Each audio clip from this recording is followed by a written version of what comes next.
Special presentation of Western Reserve Radio at westernreserveradio.com on the Live 365 network and the Live 365 app.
To start the game.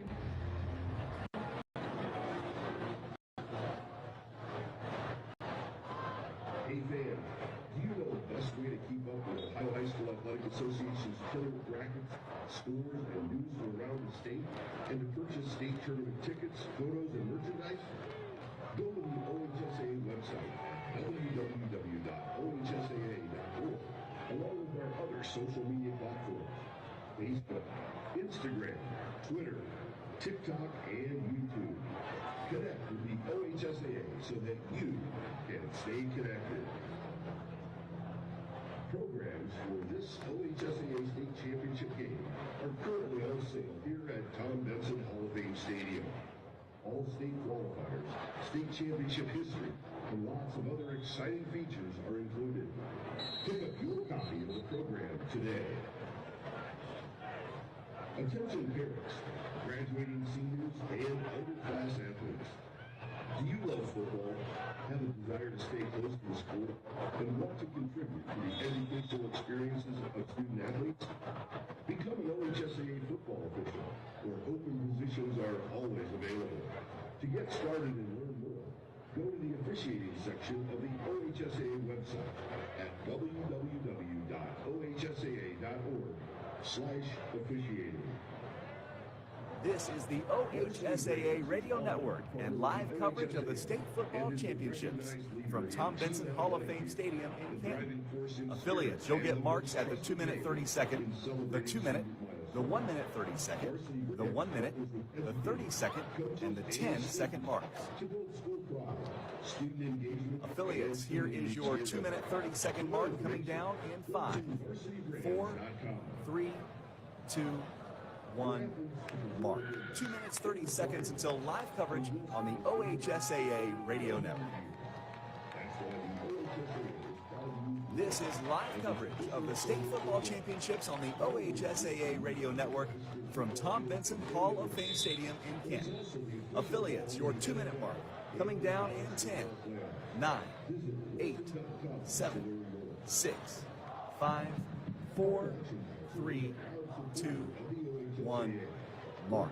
2 minutes until airtime on the OHSAA Radio Network. This is the OHSAA Radio Network, live coverage of the state football championships from Tom Benson Hall of Fame Stadium in Canton.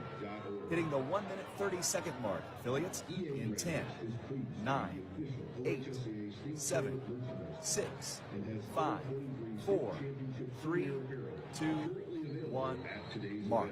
90 seconds until airtime on the OHSAA Radio Network. Be sure to pick up your state tournament merchandise today. For online orders, this is the OHSAA Radio Network, live from Tom Benson Hall of Fame Stadium in Canton for the state football championships. Affiliates, the 1-minute mark in 10, 9, 8, 7, 6, 5, 4, 3, 2, 1, mark. 1 minute until live coverage of the state football championships on the OHSAA Radio Network. so don't forget to purchase your chocolate milk today. Live from Tom Benson Hall of Fame Stadium in Canton for the state football championships, this is the OHSAA Radio Network. The 30-second mark coming down in 10, 9, 8, 7, 6, 5, 4, 3, 2, 1. 30 seconds until live coverage on the OHSAA Radio Network.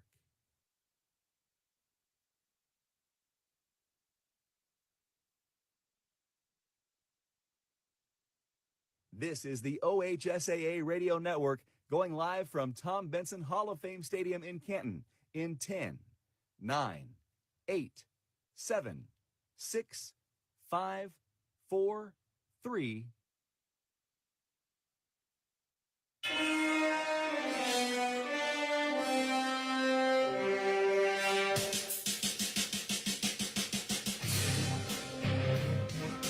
Welcome to the Ohio High School Athletic Association Radio Network's production of the OHSAA Football State Championships. And now, live from Tom Benson Hall of Fame Stadium in Canton, Ohio, it's time for the state championship broadcast on the OHSAA Radio Network.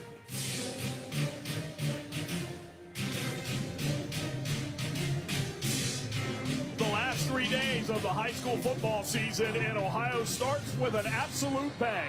Two of the state's brand names meet for the Division II championship as top-ranked Massillon, Washington meets Akron Archbishop Hoban. We are so very glad you are with us for the final weekend of high school football in the state of Ohio. I'm Marty Panos, along with former Ohio State offensive lineman All-American TJ Downing. Chris Solwecki will be patrolling the sidelines for you tonight. We're looking forward to bringing you this one tonight as Hoban and Massillon, Washington meet. TJ Downing, good to see you again, my friend. These two programs know each other so very well, and I guess it's unfortunately for Massillon and they know each other so very well playing in these type of games. Yeah, I'll tell you what, you always want to have big settings when you have two of the premier Division II high school football teams, and not only the state of Ohio, but let's talk about North America. These two are powerhouses. Massillon, a nationally ranked team, and they are ready to rock. I'll tell you what, they had a heck of a ball game last week when they took on Cincinnati Anderson, and it was a tune of 55-7. I'll tell you what, Hoban, they had their hands full when they took on Avon. We know that Avon is well coached by Mike Elder, but you know what? Coach Timmy T and his Knights always find a way to get it done and put themselves back in this type of situation. All the state championships that they have it's changed since Coach T-Roll has been there. There were no state championships on the side of that press box when he first got there. There's 5 of them now. But the Massillon Tigers, since 1972, you've heard a lot of the chirping around here in Canton, Ohio, that their paper titles from the past, they're looking for that playoff title here tonight. We will hear from Chris Solwecki as we continue along as well here as we get you ready for tonight's kickoff, the first of 7 state championship games in the state of Ohio, as 15-0 top-ranked Massillon, Washington meets Akron Archbishop Hoban for the Division II state championship. First, though, let's pause for these messages from the Ohio High School Athletic Association. You're listening to the OHSAA Radio Network, brought to you by Chocolate Milk. You practice hard, you play hard, you're always reaching for your goals. You reach for the next point, the next yard, the next win. And after the game, reach for low-fat chocolate milk. It has the fluids to rehydrate you, the right mix of protein and carbs to refuel you, and the vitamins and minerals to help you build strong bones and bodies. Fuel up with chocolate milk. For more information, visit drink-milk.com. Spectrum News 1, a new kind of news channel dedicated to refreshing storytelling and empowering communities across the Buckeye State. With your local forecast every 10 minutes and all of the essential news you need 24/7. Plus, in-depth shows and exclusives focused on your community. Always Ohio, always refreshing, always on. We are Spectrum News 1, exclusively on Spectrum. Max Preps is your source for high school sports, from schedules to stats, live scores, rosters, video, and photos. Max Preps has it all.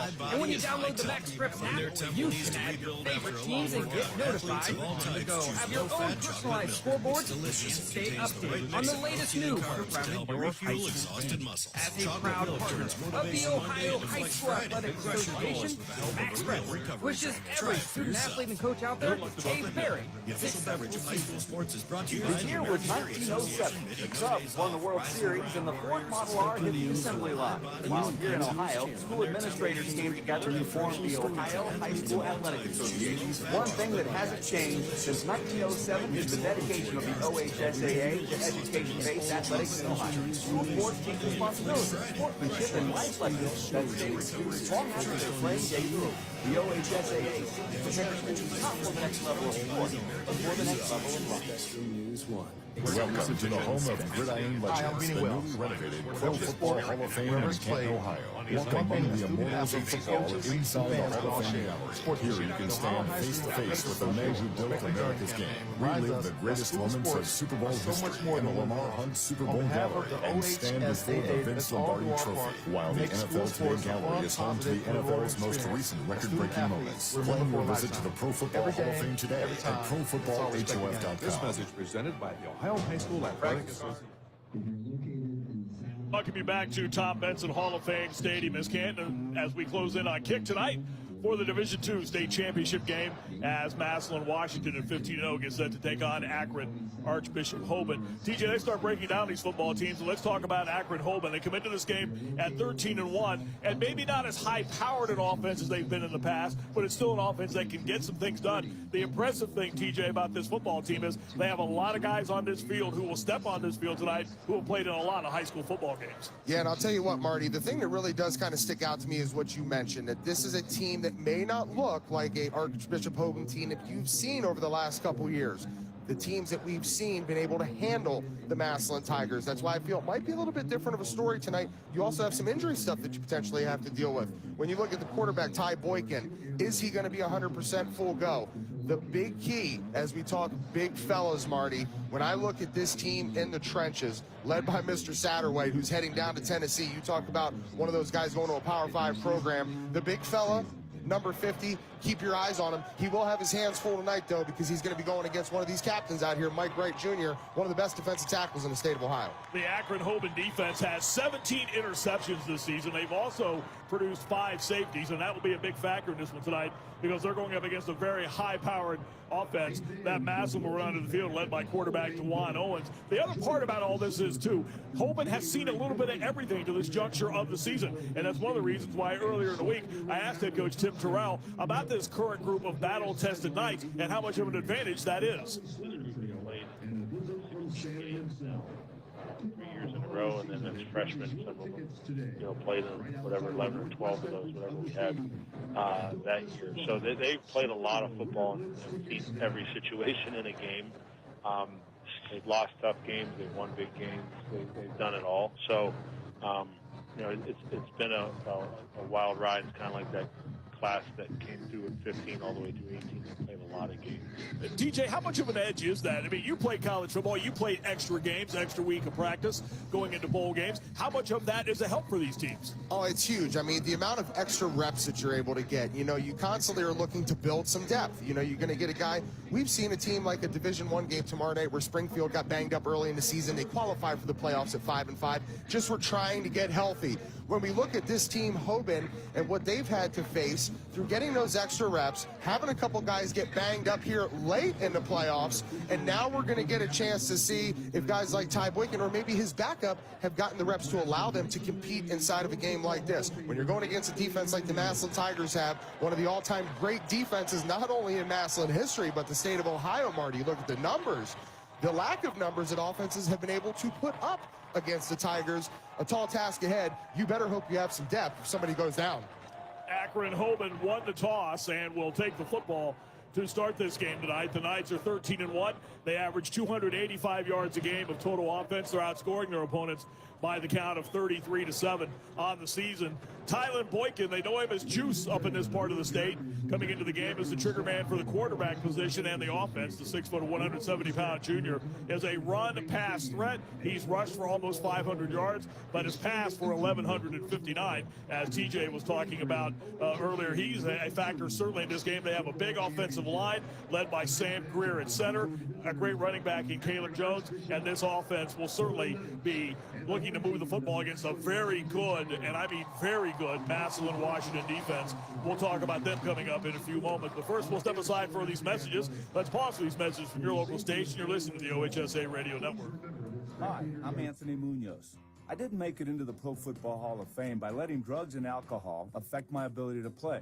I brought my A game every time, and that's what you should do when sharing the road. That means never getting behind the wheel under the influence and wearing your seatbelt, because it's always the best defense against a drunk driver. So whether you're driving around town or to the Pro Football Hall of Fame, never let impaired driving take you out of the game. This message brought to you by the Ohio Department of Public Safety. This is what matters.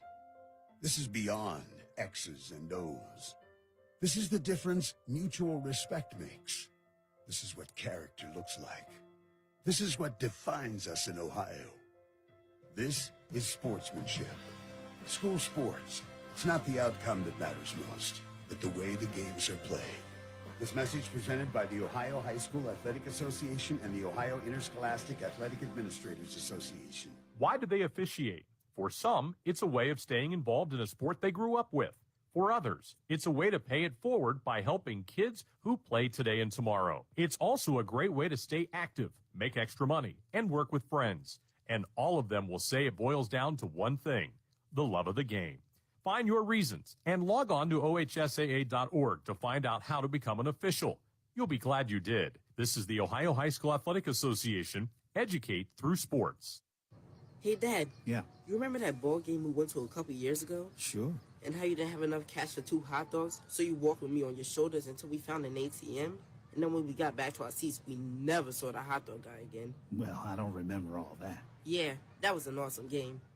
You never know which moments will be the ones they'll remember forever, so take time to be a dad today. Learn more at 1-877-4DAD-411 or visit fatherhood.gov. Brought to you by the U.S. Department of Health and Human Services and the Ad Council.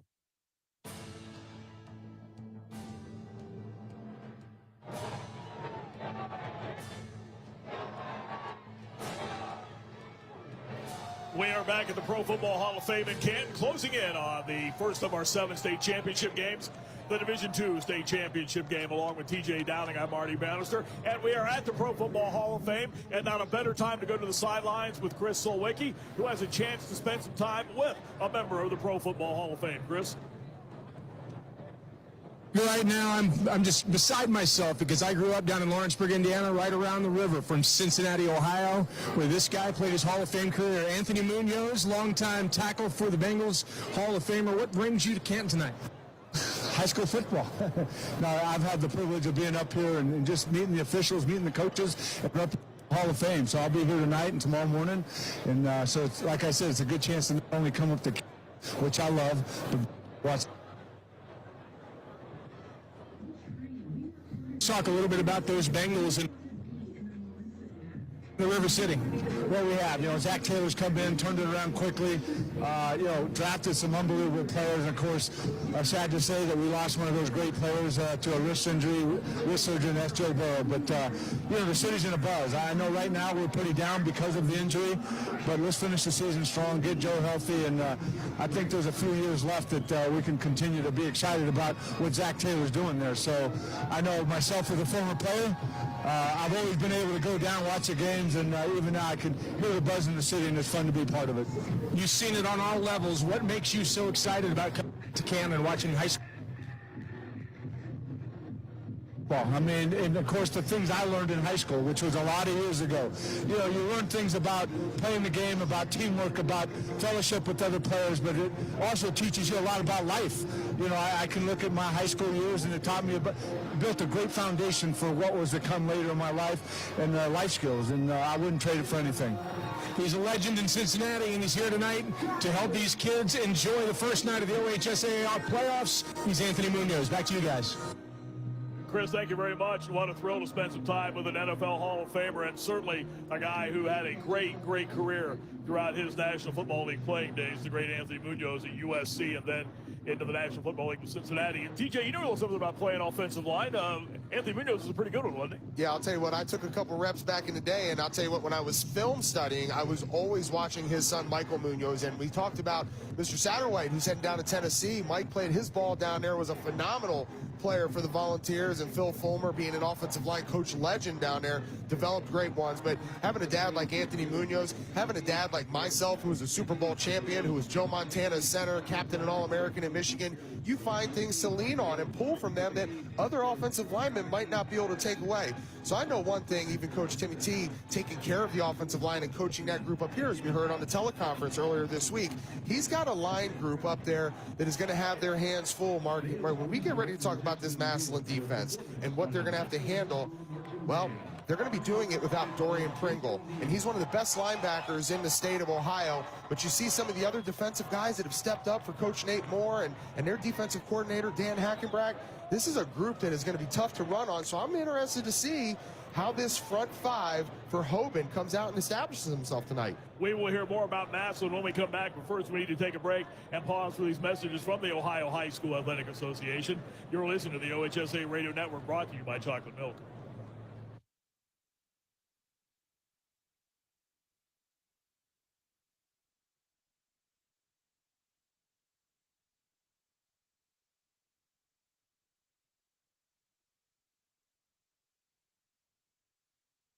Welcome to today's game. This is Paul Keels, and you know how much I love broadcasting the Buckeyes, but I also love high school sports. On behalf of the OHSAA, let's all do our part to set a good example and make this a fun and safe experience for the kids involved. I know this game means so much to the players, coaches, and fans, but the high school sports are about much more than the wins and losses. They teach life lessons that will be with the players long after their playing days are over. Good luck to both teams, and remember to respect the game. The year was 1907. The Cubs won the World Series, and the Ford Model R hit the assembly line. While here in Ohio, school administrators came together to form the Ohio High School Athletic Association. One thing that hasn't changed since 1907 is the dedication of the OHSAA to education-based athletics in Ohio. School sports teach responsibility, sportsmanship, and life lessons that stay with students long after their playing days are over. The OHSAA seeks to prepare students not for the next level of sport, but for the next level of life. Welcome to the home of Gridiron Legends, the newly renovated Pro Football Hall of Fame in Canton, Ohio. Walk among the immortals of football inside the Hall of Fame gallery. Here you can stand face to face with the men who built America's game. Relive the greatest moments of Super Bowl history in the Lamar Hunt Super Bowl gallery and stand before the Vince Lombardi Trophy, while the NFL Today gallery is home to the NFL's most recent record-breaking moments. Plan your visit to the Pro Football Hall of Fame today at ProFootballHOF.com. Practice hard, you play hard, you're always reaching for your goals. You reach for the next point, the next yard, the next win. And after the game, reach for low-fat chocolate milk. It has the fluids to rehydrate you, the right mix of protein and carbs to refuel you, and the vitamins and minerals to help you build strong bones and bodies. Fuel up with chocolate milk. For more information, visit drink-milk.com. The following is a broadcast presentation of the Ohio High School Athletic Association. Akron, Hoban, and Archbishop, Hoban and Massillon getting set to play for the Division II State Championship. Let's pause 10 seconds, allow stations to identify themselves on the OHSAA radio network.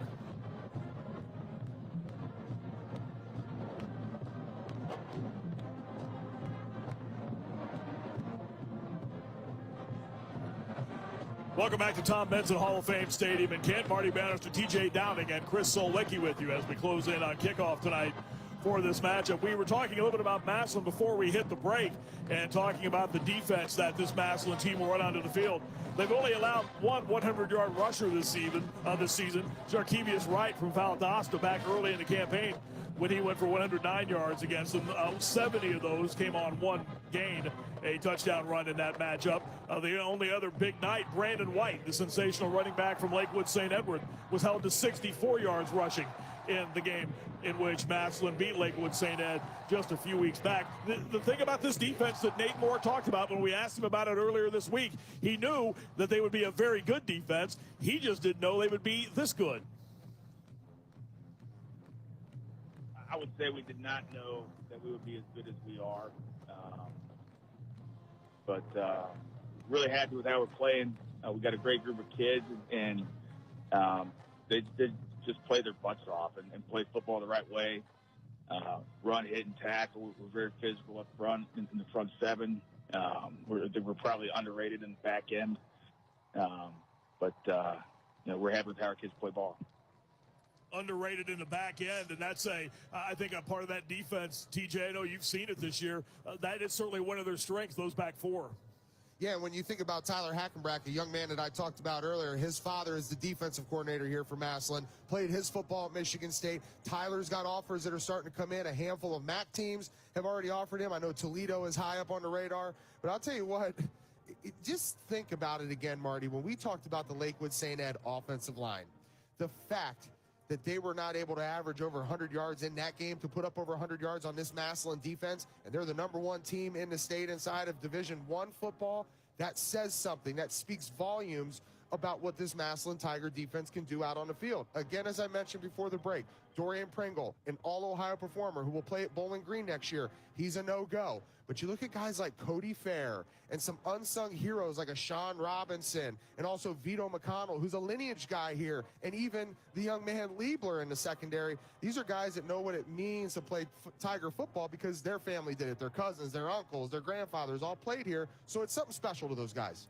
And also, just to throw in one more impressive number, they allow 33 yards a game on the ground this season and have only allowed 2 rushing touchdowns. So they're able to get opponents off the field and give their offense a chance to play on a lot of short fields. One of the reasons why they have rolled to a 15-0 mark. That's the Massillon Tigers. It's Archbishop, Hoban, and Massillon playing for the Division II State Championship.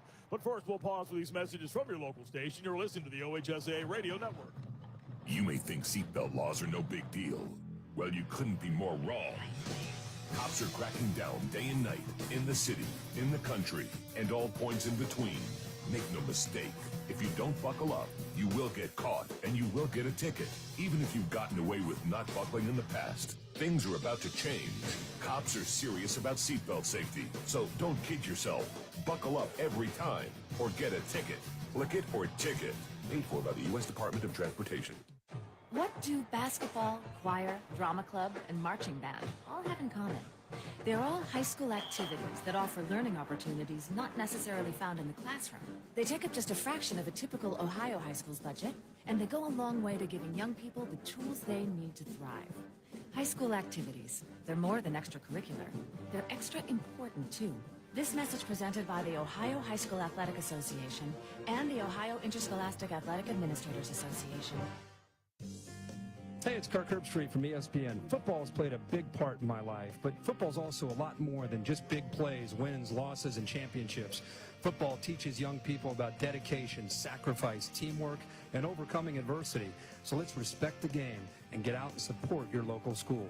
You'll be amazed of all the good things you see happening at Ohio schools. This message brought to you by the Ohio High School Athletic Association and the OHSAA Radio Network. Did you just look down at your phone? You did it again, didn't you? You know, you're flying down the road in a 3-ton hunk of steel, and a text takes your eyes off the road for an average of 5 seconds. At 55 miles per hour, that's long enough to travel the length of a football field and cause some serious damage. Turn it off. Trust me, whatever it is, you'll live. Learn more at StopTextStopWrecks.org. Brought to you by the Ad Council and the National Highway Traffic Safety Administration.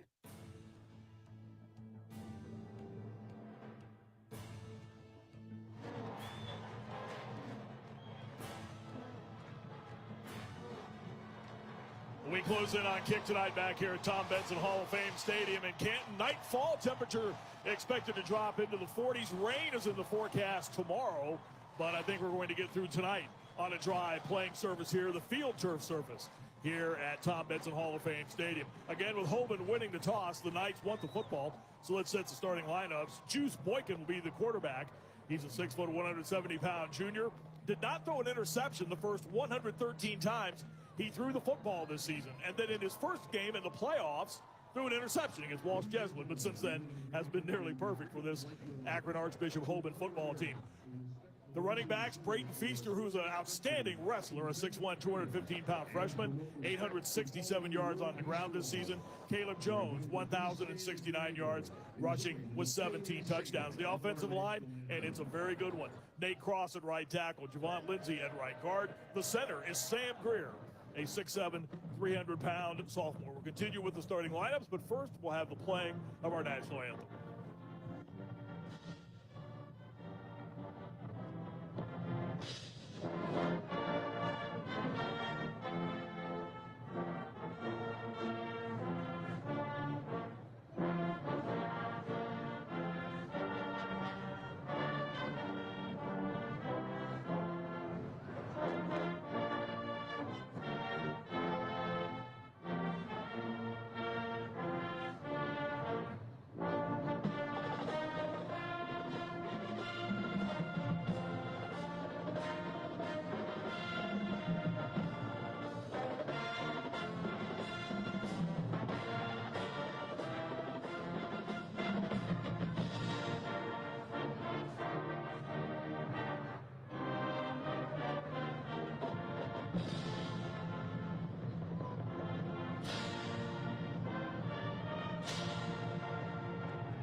The Massillon, Washington marching band performing our national anthem. We are closing in on Kick here at Tom Benson Hall of Fame Stadium. I mentioned Sam Greer at center, the 6'7", 300-pound sophomore. He had a double-double last year in the boys' state basketball semifinals against Toledo St. John's. Went for 12 and 12 points and rebounds in that game as Hoban won the state championship in basketball last year. Nate Townsend's the left guard. Will Satterwhite, TJ's talked about him a great deal, who's headed to Tennessee, will be at left tackle. Peyton Cook, Peyton Hightower, Parker Falkenstein and Joey Hartman are the wideouts with Josh Greer at the tight end spot. The Massillon Washington defense, they go out of the 3-4 look. Chase Bond, Malachi Card are the ends with Mikey Wright at the nose tackle, Vito McConnell, Maverick Clark, Sean Robinson, Corey Fair, the linebackers, Tyler Hackenbach, Ryan Page, Zach Liebler, and Adonis Marshall are the defensive backs. Dorian Pringle, that's a player that certainly we know the type of talent he has, TJ, and that's a big loss for this defense tonight. No doubt about it, but when you talk about great wrestlers in the state of Ohio, we talked about Feaster. How about the guy Cody Fair? He's one of the best around in this area in Northeast Ohio, and he is an absolute stud out there on the football field. Goes sideline to sideline. He can fill the A gap, fill the B gap, and there's nothing really that number 33 can't do on the field. But I'm going to tell you right now, as we talked about Sam Greer, hey, I love double-double guys that get offered to go play Ohio State offensive line, so I'll be keeping my eyes on that one, Marty. But when it comes to this 3-down line here, you talked about Big Mikey Wright, number 45. St. Ed's was not able to move him with 2 future Big Ten offensive linemen. So I'm interested to see how they handle him tonight. The other side of that factor is Chase Bond coming off the edge. He's committed to go play football to the NC State Wolfpack. He's coming off of a 3-sack performance last week against Anderson. This is a defense primed and ready to try and shut down Hoban, a thing that they have struggled with in the past. Let's go down to the sidelines to get a quick update on our field conditions. Here's Chris Solwecki. It is an absolutely beautiful evening here in Canton, 46 degrees, but the sky is clear. I'm on the Tigers sideline, and on their back nameplates, instead of having their own last names, it all says Tigers, demonstrating unity, a oneness of purpose, going for the state championship tonight. We are just 48 minutes away from our first champion of 2023. This will be the 6th all-time meeting between these two. Hoban leads the series 3-2. The two schools met last year in the state semifinals with Hoban winning 41-20.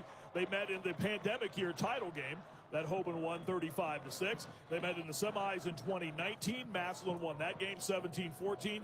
They met in the 2018 state title game, which Hoban won 42-28. And they even met in the regular season way back in 2011 with Massillon winning that game by the score of 38-16. We're ready for football tonight. Vinny Keller will get set to kick the football away for Massillon. Back deep, Elbert Hill, who has run a kickback this year for a touchdown, and Tyson Campbell. In fact, Elbert Hill has 2 kickoff returns for touchdowns. Keller approaches the football, and the Division II championship game is underway with a high end-over-end kick that will bounce to the near side, make a left turn, and be fielded by one of the Hoban return men on the near side sideline at about the 25-yard line. And coming over to field that for Hoban after a couple of bounces was Lanier Folk, and the Hoban offense will come onto the field first down and 10 as TJ Downing and I look at the Tom Benson Hall of Fame Stadium field turf surface. The Knights will have the football moving from our left to right. They wear the visiting white jerseys with dark blue numbers and gold helmets. Massillon in the home black jerseys with orange and trim lettering and numerals. And we're ready for football tonight. The first of 7 state championship games here in the state of Ohio. Akron Archbishop Hoban at 13-1. Massillon Washington 15-0, trying to make that rare 16-0 run during a championship season. Juice Boykin will be the quarterback. They'll go out of the shotgun formation, and they quickly hand the football off, coming around, trying to get some room to the near side and finding absolutely nothing with Xavier Williams. And he was dropped almost immediately, line of scrimmage to 20, and that's exactly where Williams got. Well, I guess we are going to see Dorian Pringle tonight. He has been out the last 3 weeks, and he makes his presence felt early. Yeah, we were told prior to the game that he probably wouldn't go, battling an ankle injury, but there he is, lined up, wearing number 3. The captain, 6 foot. Back to throw is Boykin. Heaves it long down the near side sideline, and the pass is incomplete. We're going to have a penalty flag and a pass interference call. They were trying to get the ball to Tyson Campbell in Massillon territory at the 40. And a pass interference call will give Hoban a first down and move the football ahead. That's going to go against Ryan Page, and I think when you look at how you want to attack a Massillon defense, it's going to be up top. This is a secondary that may not have been tested throughout this regular season. We know that people are going to struggle to run the ball on him, but they're going to take a shot there early against Ryan Page. He's going to get flagged. This is a younger brother of Ryan Page, who plays his collegiate football right up the street from here at Walsh University. 15-yard walk-off moves the ball up to the 35. We're 35 seconds into this state championship game, and Hoban with the football moving from left to right. Just a gorgeous night. There is a bit of a breeze coming out of the from the left to the right as we look at the field. Handoff goes inside. Caleb Williams with his first touch of the night. And Dorian Pringle comes over to make the stop as Caleb Williams gets out to the 38-yard line, a pickup of 3. Caleb Williams, 5'10", 185-pound senior, has been over the century mark 6 times this year. Last week, 62 yards rushing on 13 carries in Hoban's state semifinal win over a very good Avon team. TJ talked about them a short time ago. 2nd down and 7 upcoming for Hoban. Just underway in the Division II championship game. Shotgun formation. They'll send the tight end Greer in motion from the near to the far side. Boykin will hand off. This is Williams with a gap to the left side. Tries to the edge to the 45-yard line and is brought down. Coming over to make the stop for Massillon was Tyler Hackenbach, one of the corners, a 6'2", 195-pound junior. TJ, he was a second away from getting to the edge and taking off. He sure was, and Adonis Marshall's lucky because I think from our vantage point, Marty, he could have gotten called for the face mask there. But again, we don't see many 10, 15, 20-yard runs that get put up on this Massillon Tiger defense. This is a great start for Hoban. They're going to want to put together a drive. And again, as you see, only 3 down linemen there. The center, the left guard, they're able to handle number 45 in the trenches. Ball out to the 47 near the midfield stripe for Hoban. 1st down and 10 after the 9-yard gain by Caleb Williams.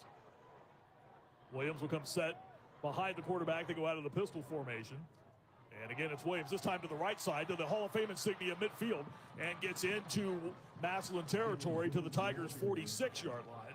They pick up a 7 and bring up a short 2nd down. And early on, TJ, what we're seeing is Hoban's winning 1st down in this game right now. They are. They're staying ahead of the chains. And I'll tell you what, Marty, you know this as well from our time down there at Ohio State together. What makes my heart feel good is when I see a left guard like Nate Townsend. He just pulled around there and demolished the right side of that defensive line for Massillon, opening up the hole.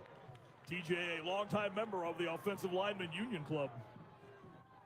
9.5 to go first quarter.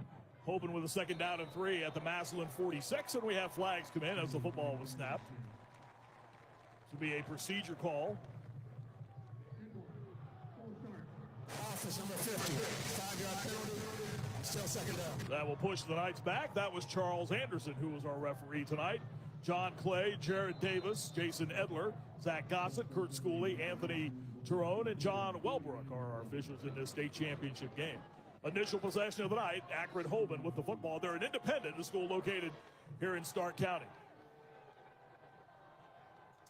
2nd down and 8, the ball moved back to the Hoban side of the midfield stripe at the 49. This is Williams again, middle of the field, goes to the far side 45, back into Massillon territory, and is knocked down across the 40 at the 39. He picks up a 1st down on 2nd down and 8. Marty, I want to elaborate a little bit more on the play I talked about earlier. It is so rare that you see a center who can pull around and kind of set the edge. A guy we talked about that we spent a lot of time around, Nick Mangold. The special centers, they can do that. This center right now, Nate Townsend, for Hoban, is clearing the way for his running back, number 25, gashing holes in this Massillon defense. Pick up of 16. Remember, this is a Massillon defense that allows just 33 yards per game on the ground. And so far, Hoban's been able to gash them here in this early drive. Boykin will take the snap and work to the left side. Is grabbed as he starts across the 35 and brought down. Maverick Clark, senior linebacker, in on the stop for Massillon. Boykin got to the 33-yard line. That'll bring up a 2nd down and 5 call. You know, Marty, as we look at Dorian Pringle and how he starts to fit into this ball game, in the season, late in the season, that's a tackle he makes at the line of scrimmage, sometimes a tackle for loss. He gets beat right there, and as you mentioned, they're staying ahead of the chains on 1st down. It's only 2nd and 5 now. 4 minutes gone in this opening quarter, opening possession. And Akron Hoban moving methodically downfield. Again, out of the pistol formation is Boykin, with Williams behind him, turns hands off to Williams to the left side, gets across the 30 near the 1st down marker and is close. In fact, they're going to say it is good enough for a 1st down. So move the chains again as Williams scampers to the 27-yard line, a gain of a half dozen. Marty, this is a big boy drive that they're putting together here right now. You know, when you talked about all that time that's already trickled off here, only the opening possession of the football game, this is exactly what Hoban wants to do. Keep any type of speed, athleticism off the field for the Massillon Tigers offensively. They're chewing into it here in the 1st quarter. Again, they'll go out of the shotgun formation with Feaster into the game off to the right of the quarterback, Boykin. They'll put Greer in motion from the near side to the far side and come tight. They're at the far side hash. Boykin to throw, dumps it over the middle, and the pass is caught. And getting inside the 20-yard line, the ball popped loose. Pringle's at the bottom of the pile with the football for Massillon, but they're going to say that the play was blown dead. The pass was caught by Braden Grant. And it is good enough, well, just about a half-yard shy of the first down as it got to the 18. That was close. Boy, we're going to continue to cheer Ohio State, right? Old C. Willie, C. Grant, got to be smiling somewhere in here. His son getting a reception, not doing it on the defensive side because we haven't had a chance to see him yet. 2nd down and 1 after the 9-yard gain. Pringle came away with the football, but they ruled the play had been blown dead. Here's Feaster taking the handoff, working to the left side, and is shoved back by a number of guys wearing black jerseys. First one there, Ryan Page, senior cornerback. And tell you, I don't think he got this one either. It is still shy of the first down, so a 3rd down and 1 coming up. Massillon's defense on the season holding opponents to just 21% on conversion rate. We are almost halfway through the first quarter. Massillon hasn't had the football yet. Hoban's been moving down the field. They're in the red zone in Massillon territory at the 18. Big 3rd and 1 coming up here for Hoban. Boykin will work over center, takes the snap, drops the football. It's loose in the field, and Massillon may have come away with it. They did.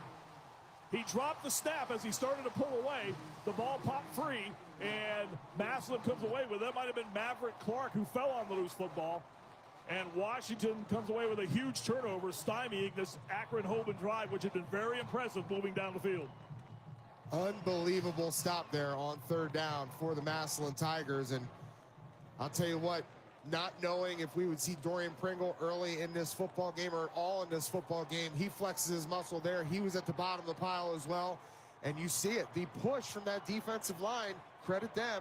The center was not able to get a clean exchange. The high-powered Massillon offense led by senior quarterback DeJuan Owens comes onto the field. The first quarterback in Massillon history to rush for over 1,000 yards, and he has a snap, and he's on to go to the far side, and is knocked down after diving ahead towards the first down. In fact, I do believe he did get it. Line of scrimmage was the 19, and Owens able to sprint out to the 30, a gain of 11, and a first down. DeJuan Owens, 6'1", 200-pound senior, coming into the game, rushing with 1,285 yards. Big, powerful offensive line. Jason Lewis, Sam Snodgrass, Brady Jones, Mike Looney, and Nolan Davenport at left tackle. We'll tell you about that Hoban defense in a moment. 1st and 10 Massillon. They have the football moving from right to left. After the Hoban turnover, Owens hands off and slammed to the turf for a 3-yard loss. Racing in was Devin Bell, the defensive end, to grab the ball carrier and drop Massillon's Jameer Gamble, the 5'10 junior, for a loss of 3 back to the 27-yard line. Marty, Jameer kind of came on about halfway through the season, filling in for Mylan Lennox as he got banged up, and he was really impressed through his first couple games. 200-plus yard outputs. He's a guy they want to get going here earlier. I think a collective sigh of relief from Hoban here early. Last week, opening play from scrimmage, DeJuan Owens took it 68 yards to the house. In fact, we'll say it was a loss of 2. The left-hander Owens will throw near side, and the pass is caught, but a short gain. Braylon Tolles, a 5'8", 145-pound junior, made the catch, but he was immediately planted by Braden Grant. Play carried out to the 33-yard line, a pickup of 5. That'll bring up a 3rd down and long, 3rd and 7. And that's what we've been used to seeing out of Braden Grant all year long. We haven't seen him do much offensively, although he had that reception here early. When you see him defensively, he always finds his nose to the ball, and he's a sure open field tackler, as he did right there. Massillon 46% on 3rd downs this season. Owens takes the snap, rolls to the right side, steps into the 35-yard line. 1st down and more, 45. Hoban territory, and is finally grabbed and thrown down as he sprints across the 40. And a big chunk gain and a 1st down for Massillon on 3rd and 7. Finally brought down by cornerback Elbert Hill, but not before Owens runs to the Hoban 38-yard line and picks up 25 yards and a 1st down. Marty, you talked about some numbers for Owens throughout the season, but what he did last week, averaging 15 yards a carry. Again, I mentioned the 68-yard run that he had in the opening play of the game from scrimmage. This is a guy you have to watch what he does with his feet. The Hoban this defense is going to have to keep an eye out on number 15 when he gets loose. It's a gain of 29 as he added 4 more to the carry. Here's Owens again, breaking free, 30, 25, and is finally tripped up as he was stumbling and losing his balance as he got between the hash mark and the numbers inside the 30 to the Hoban 24-yard line. Pick up a 14, couple of big chunk gains by the speedy quarterback DeJuan Owens. Spells his first name D-A-O-N-E, but it is pronounced DeJuan, but so far he has certainly been DeJuan in this game. From right to left goes Massillon. They hand it off right side. Now this is Lennox. And he is pushed backwards as he got to the 25-yard line. Good pursuit by a lot of guys wearing white shorts, white shirts rather, led by Gardner Williams. Tanner Mintz, Eli Lee, Ricky Williams, the linebackers as well. Devin Bell, Jordan Pritchard Sewell's a good one at that tackle spot. He's a Holy Cross commit. Nick Crawford at the tackle spot. Tyson Campbell, Braden Grant, Elbert Hill, Peyton Cook, the safeties. You know, Marty, I mentioned about Mylan Lewis getting banged up early in this season, and we saw Jameer Gamble kind of come in and fill. Understand that there is incredible speed and lineage there for Mylan. His daddy, Freddie, played down here at Cincinnati. I played against him. His younger brother, or his older brother, is up at Kent State now. Owens takes the snap again out of the shotgun and will just run straight up the middle. Gets across the 20-yard line, and as he got inside the 20, he was greeted across the 25-yard line by Caleb Jones in one of the linebacker spots for Hoban. He got to the 18-yard line to pick up a 4. So that'll bring up a 3rd down and 4. We approach 2:15 to go, quarter number 1. Akron Hoban took the opening kick and marched right to the Massillon 19, but fumbled on a 3rd and 1. Massillon recovered, and the Massillon Tiger offense has quickly moved back downfield, and they are in Hoban territory now at the 18-yard line. Owens coming to the near side after taking the direct snap and his tackle for a loss in the backfield. Tried to get to the corner, but Braden Grant would have none of that on the near side and drops Owens for a loss. Again, going back to Braden Grant, what he's able to do open field. I think going back and looking at the last 2 plays for the Massillon Tigers, DeJuan Owens would want to have handed that football off. He's missed Mylan Lennox a couple times on the mesh point. He's pulled it, kept him himself. If he hands both of those off, I think they're sitting in a 1st down position. TJ, that play lost 4, so it brings up a 4th down and 8 for Massillon. It's at the near side hash. The ball's at the 22. Massillon this year, 54% on 4th down conversions, and they'll keep the offense on the field for head coach Nate Moore. Pistol formation. Owens is back to throw. Sets, delivers to the near side now into the end zone, and the pass is incomplete. Good coverage back there for Hoban. They were trying to get the ball into the hands of Braylon Tolles, and the pass led him a little too much and sails out of bounds. He did get his hands on it, but it would have been an incompletion regardless, and that will do it for the initial drive for Massillon Washington as they're unable to convert on 4th down. 1:05 to go, 1st quarter. We'll step aside for a timeout. We're scoreless in the Division II championship game. Massillon and Hoban. Let's pause for these messages from the Ohio High School Athletic Association. You're listening to the OHSAA Radio Network, brought to you by Chocolate Milk. Here's to the ones who put in the work, the no days off, rise and grind warriors who live by the oath of my body is my temple. And when their temple needs to rebuild after a long workout, athletes of all types choose low-fat chocolate milk. It's delicious and contains the right mix of protein and carbs to help refuel exhausted muscles. Chocolate milk turns Motivation Monday into Flex Friday. Crush your goals with the help of a real recovery drink. Try it for yourself. Built with chocolate milk. The official beverage of high school sports is brought to you by the American Dairy Association Mideast. Spectrum News 1, a new kind of news channel dedicated to refreshing storytelling and empowering communities across the Buckeye State. With your local forecast every 10 minutes and all of the essential news you need 24/7. Plus, in-depth shows and exclusives focused on your community. Always Ohio, always refreshing, always on. We are Spectrum News 1, exclusively on Spectrum. Hi, I'm Beanie Wells. Whatever the sport, wherever it's played, there's one thing that student athletes, coaches, and fans can all share: sportsmanship. The Ohio High School Athletic Association Respect the Game campaign reminds us that school sports are so much more than wins and losses. On behalf of the OHSAA, let's all do our part to make school sports a fun, positive, and rewarding experience that student athletes will remember for a lifetime. Every game, every time, let's all respect the game. This message presented by the Ohio High School Athletic Association. Get state tournament photos, programs, apparel, DVDs, and more in the OHSAA Fan Guide. Find it at ohsaa.org. Marty Bannister, TJ Downing, scoreless football, quarter number 1 of the Division II State Championship game. Massillon, Washington, and Archbishop Hoban, third member of our broadcast crew. Let's go down to the sidelines and check in with Chris Solwecki. Yeah, guys, over here on the Tigers sideline, there is a 16-pound sledge sitting against the beverage containers, and it says along the side, Trench Life Challenge. And they know no matter how many horses they have, whatever athletes they have, it all gets started down in the trenches and so they compete hard every day to make sure that sledgehammer is not just a symbol sitting on the sideline, but it's a way of life, and they serve as human sledgehammers in the trenches for the Tigers. I think that was a great Peter Gabriel song, but I don't think it's that meaning, though, right? Right, TJ? It is a way of life, I can tell you that. And that sledge actually sits in my office throughout the week for a lot of times. My partner, JP Simon, a defensive line coach, he's got like 4 of them. He keeps in rotation, man. It's wild. And he wraps them in barbed wire. There you go. That on top of it. 1:05 to go in the quarter. Hoban with the football, moving from left to right. Line of scrimmage, their own 22. And running up the middle for a short gain, getting out across the 25-yard line. First touch of the night on offense for Xavier Williams, running the football straight up the middle of the field. He gets out across to the 27-yard line, picks up 5 yards.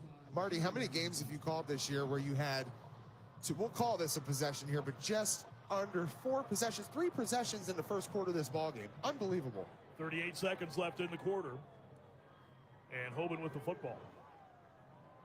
Get out of the pistol. Boykin will roll to the far side to throw. Flares the pass ahead, juggled and dropped. He had a receiver in the flat. That was Tate Crable, who was open and just could not get his mitts on that football. Had it, juggled it, and then dropped it. That'll bring up a 3rd down and 5 call. Hoban finished 3rd in the state in the AP's Division II poll. They were the #1 seed in Region 5 and an independent school. They went 13-1 this year. Their only loss of the season came to Lakewood St. Edward. We'll see the Eagles tomorrow night. 3rd down and 5, 28 seconds left in the quarter. Hoban football in this Division II state championship game. Great crowd here tonight. Weather has cooperated. It was sunny in the 50s when we arrived here earlier today.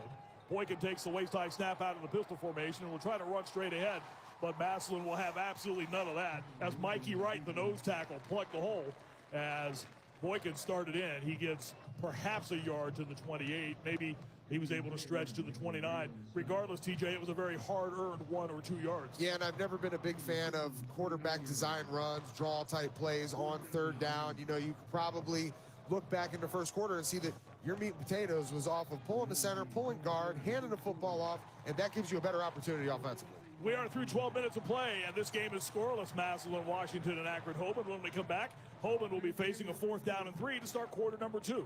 Let's pause for these messages from your local station. You are listening to the OHSAA Radio Network. Hi, I'm Anthony Munoz. I didn't make it into the Pro Football Hall of Fame by letting drugs and alcohol affect my ability to play.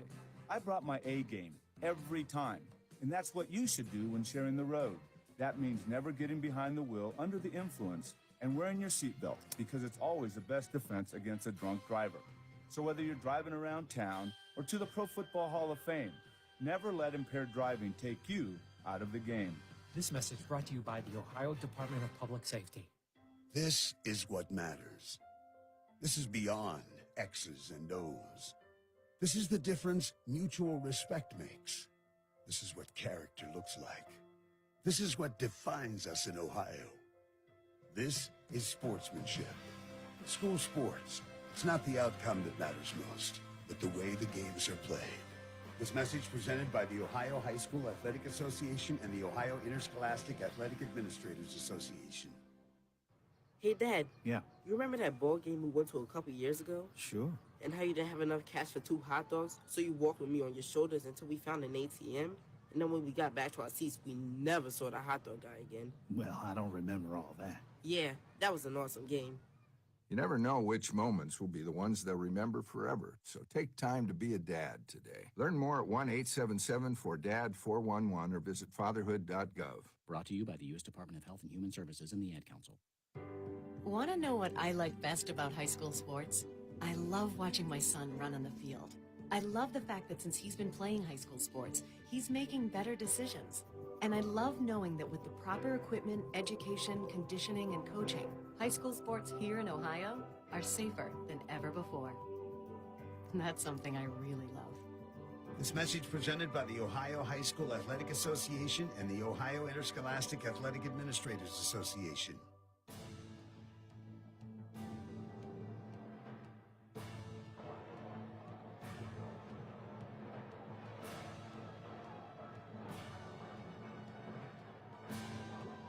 We welcome you back to Tom Benson Hall of Fame Stadium Hi, in I'm Canton. Anthony Munoz. It I is didn't the make it into Division the Pro II Football state Hall of- championship game as Akron, Hoban, and Massillon, Washington meet. And we are scoreless, along with former Ohio State All-American offensive lineman T.J. Downing, sideline reporter Chris Solwicki, our Crack Network producer Ryan Baker. I'm Marty Bannister. And we hope you're enjoying high school football in the state of Ohio as we start quarter number 2. Team switch ends. Hoban with the football now moving from right to left, but facing a 4th down and 3. And we're going to see our first punt of the night as Ryan Burns will come on to kick the football away for Hoban. Does the majority of all of their kicking. Takes the helmet high snap and gets off a very high kick. Again, the line of scrimmage is the 29-yard line. This will take a decent Hoban roll, hit the turf, and then made an immediate left turn and comes to the near side. It goes out of bounds at the 23-yard line. So the Massillon offense will come back onto the field after the 48-yard kick by Burns that went out of bounds. Again, inside the 30. So we'll see Massillon for the second time on offense. TJ, what stood out in quarter number 1 for you? Well, I will tell you, obviously, only seeing one possession from the Massillon Tigers. I'm interested to see what they get down to here. If they take another shot at Braylon Tolles, remember, this has been an offense that hasn't done a ton through the air. Braylon Tolles caught the game-winning touchdown with just seconds left last year when Massillon would beat St. Edward. He's the go-to guy. I'll be interested to see if they go back to him. Owens takes the snap out of the shotgun, comes near side. That pass was almost picked off. Albert Hill almost had a pick 6, which would have been his 3rd in the season. He stepped in front of that little flare to the near side intended for Shot Carter and knocked it away and probably should have picked it off. Incomplete, brings up 2nd down and 10. That would have cracked this thing open as we sit 0-0. I'll tell you what, that would have been a big way to do it for the Hoban defense. You know, to me, Marty, too, when you look at punt returns, you want to see your guys come up and catch that football. That would have given the Massillon Tigers at least an extra 7 to 8 yards of buffer to what they're working with right now. We are scoreless in the second quarter, second possession of the night for the Massillon Washington Tigers, and this is Owens trying to get to the outside, and a quartet of Knights are there to greet him as he tried to get to the edge and was dropped back at the 20-yard line. They had a number of guys racing in there that time to make the stop, and one of the first to get there on that defensive side of things was Devin Bell, a 6'1", 235-pound senior who will be playing for Chuck Martin at Miami of Ohio next year. Play loss 4, 3rd and 14 upcoming. 2 wides to the near side, 2 wides to the far side for Massillon. 405 yards a game of total offense is what they generate. 249 on the ground, 155 through the air. Waist-high snap out of the shotgun near side pass is caught, but it's way shy of the 1st down as Shot Carter made the sliding catch at the 25. It's a gain of just a couple, and Massillon will have to punt the football away as the clock rolls. 10:50 to go here in quarter number 2. And Marty, one thing that stuck out from you earlier, you talked about putting yourself behind the chains on 1st down. I don't think either one of these offenses really had to do that this entire year other than when they played St. Edward. Tyler Hackenbrack on to kick the football away. He averages just 30 yards a kick. This will be just his 22nd attempt of the season. Parker Falkenstein standing back at the 46-yard line. This is a line drive kick that Falkenstein fields on the run, but is immediately thrown to the turf after making the catch. Coming up for Massillon was Lucas Schertzer, a 6'1", 170-pound junior wide receiver linebacker to make the stop.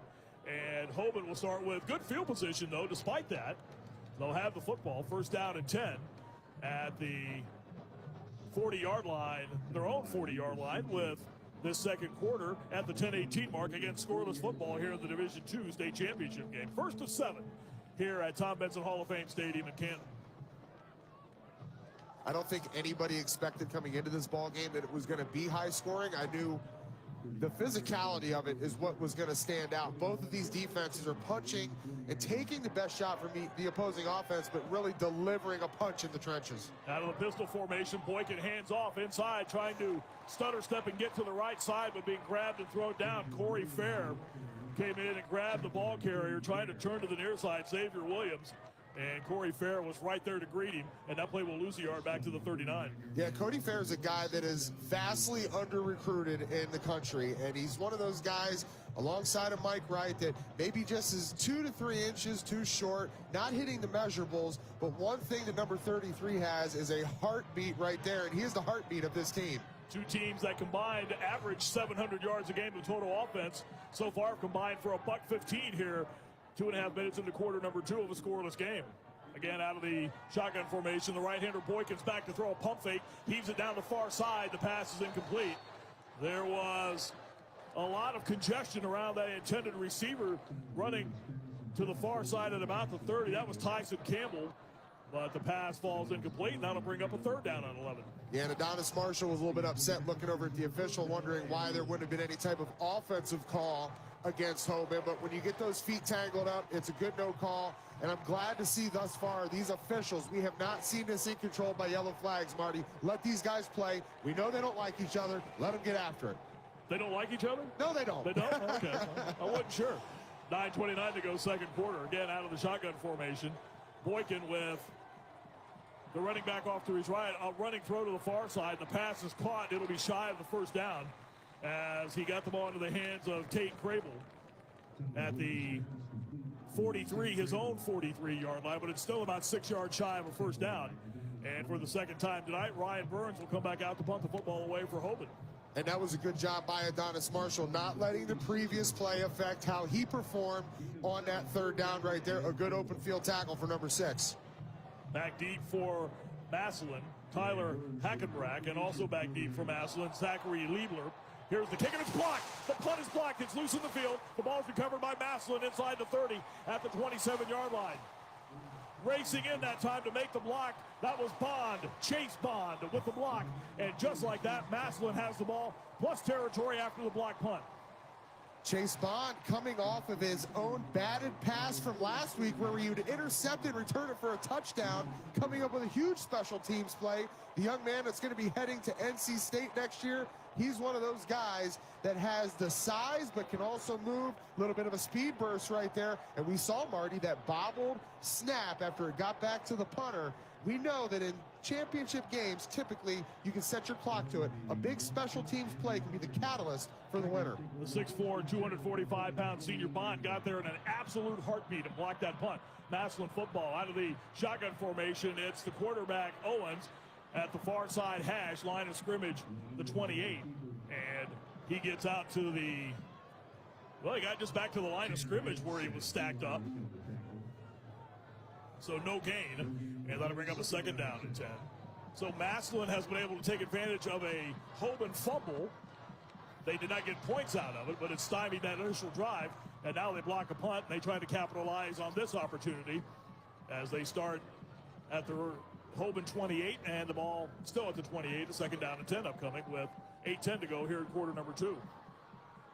Empty backfield. Owens takes a snap. The left-hander comes near side. The pass is low and incomplete. They were trying to get it to Jacques Carter in the flat at the near side. Chris Solwecki's on the sideline for us. Chris, did you have a look at that block punt? I did, Marty. It was just simply a botched reception by the punter. It looked like the snap was good, hit him in the right spot, but he just wasn't able to field it cleanly. And then by that time, it was way too long. That Massillon line was right inside on him, and the rest, as they say, is history. So a great opportunity for Washington here, but it's 3rd and 10 with a big play coming up. Ball's at the 28-yard line near the far side hash. Massillon moving from left to right as TJ and I look at the field from high above here at Tom Benson Hall of Fame Stadium. Again, now the shotgun is Owens trying to come to the near side, and Williams was there to knock him down for Hoban. So that play way shy of the first down. In fact, right to the line of scrimmage again, the 28-yard line. So the Hoban defense able to rear its back and come away with a couple of stops here, and that brings up now a 4th down and 10 for Nate Moore and the Massillon coaching staff, and let's see what they elect to do here. Cartier Williams with a good stop there. 4th and 10, they'll put the offense on the field and play. Owens, the quarterback, looks to the near side. Everyone turns and looks to the right for the play to be signaled in. 7:18 to go in a scoreless second quarter in a scoreless game. And whistles come in as they got ready to snap the football. And Massillon calls a timeout with 7:14 to go in the second quarter. Scoreless game, the Division II state championship game. Let's pause for these messages from the Ohio High School Athletic Association. You're listening to the OHSAA Radio Network, brought to you by Chocolate Milk. KidsLinked.com is a one-of-a-kind family resource for parents to find local kid-friendly activities, family events, cool deals, and fun things to do. Kids Linked publishes helpful print and online family resource guides, hosts their signature Kids Fest family festivals, as well as the Columbus Children's Festival in June and the Learning Rocks Education Expo each November. Check out KidsLinked.com for all the information parents need in one convenient place. That's KidsLinked.com. You practice hard, you play hard, you're always reaching for your goals. You reach for the next point, the next yard, the next win. And after the game, reach for low-fat chocolate milk. It has the fluids to rehydrate you, the right mix of protein and carbs to refuel you, and the vitamins and minerals to help you build strong bones and bodies. Fuel up with chocolate milk. For more information, visit drink-milk.com. This is the sound of a popular American motorcycle. It's the sound of freedom, the open road, really good times. And this is what it sounds like with a drunk guy on it. How do you like the sound of that? Cops are cracking down on drunk motorcycle riders. If you ride drunk, you will get caught and you will get arrested. Drunk riding, over the limit, under arrest. Paid for by the U.S. Department of Transportation. This is former Buckeye Tyvis Powell. You're listening to the State Football Championships on the OHSAA Radio Network. Massillon facing a 4th down and 10. They have the ball at the Hoban 28-yard line. Coming up at the intermission, part of our halftime festivities, Aaron Cassidy will be your halftime host, and he'll spend some time with the executive director of the OHSAA, Doug Ute, will stop by our broadcast booth.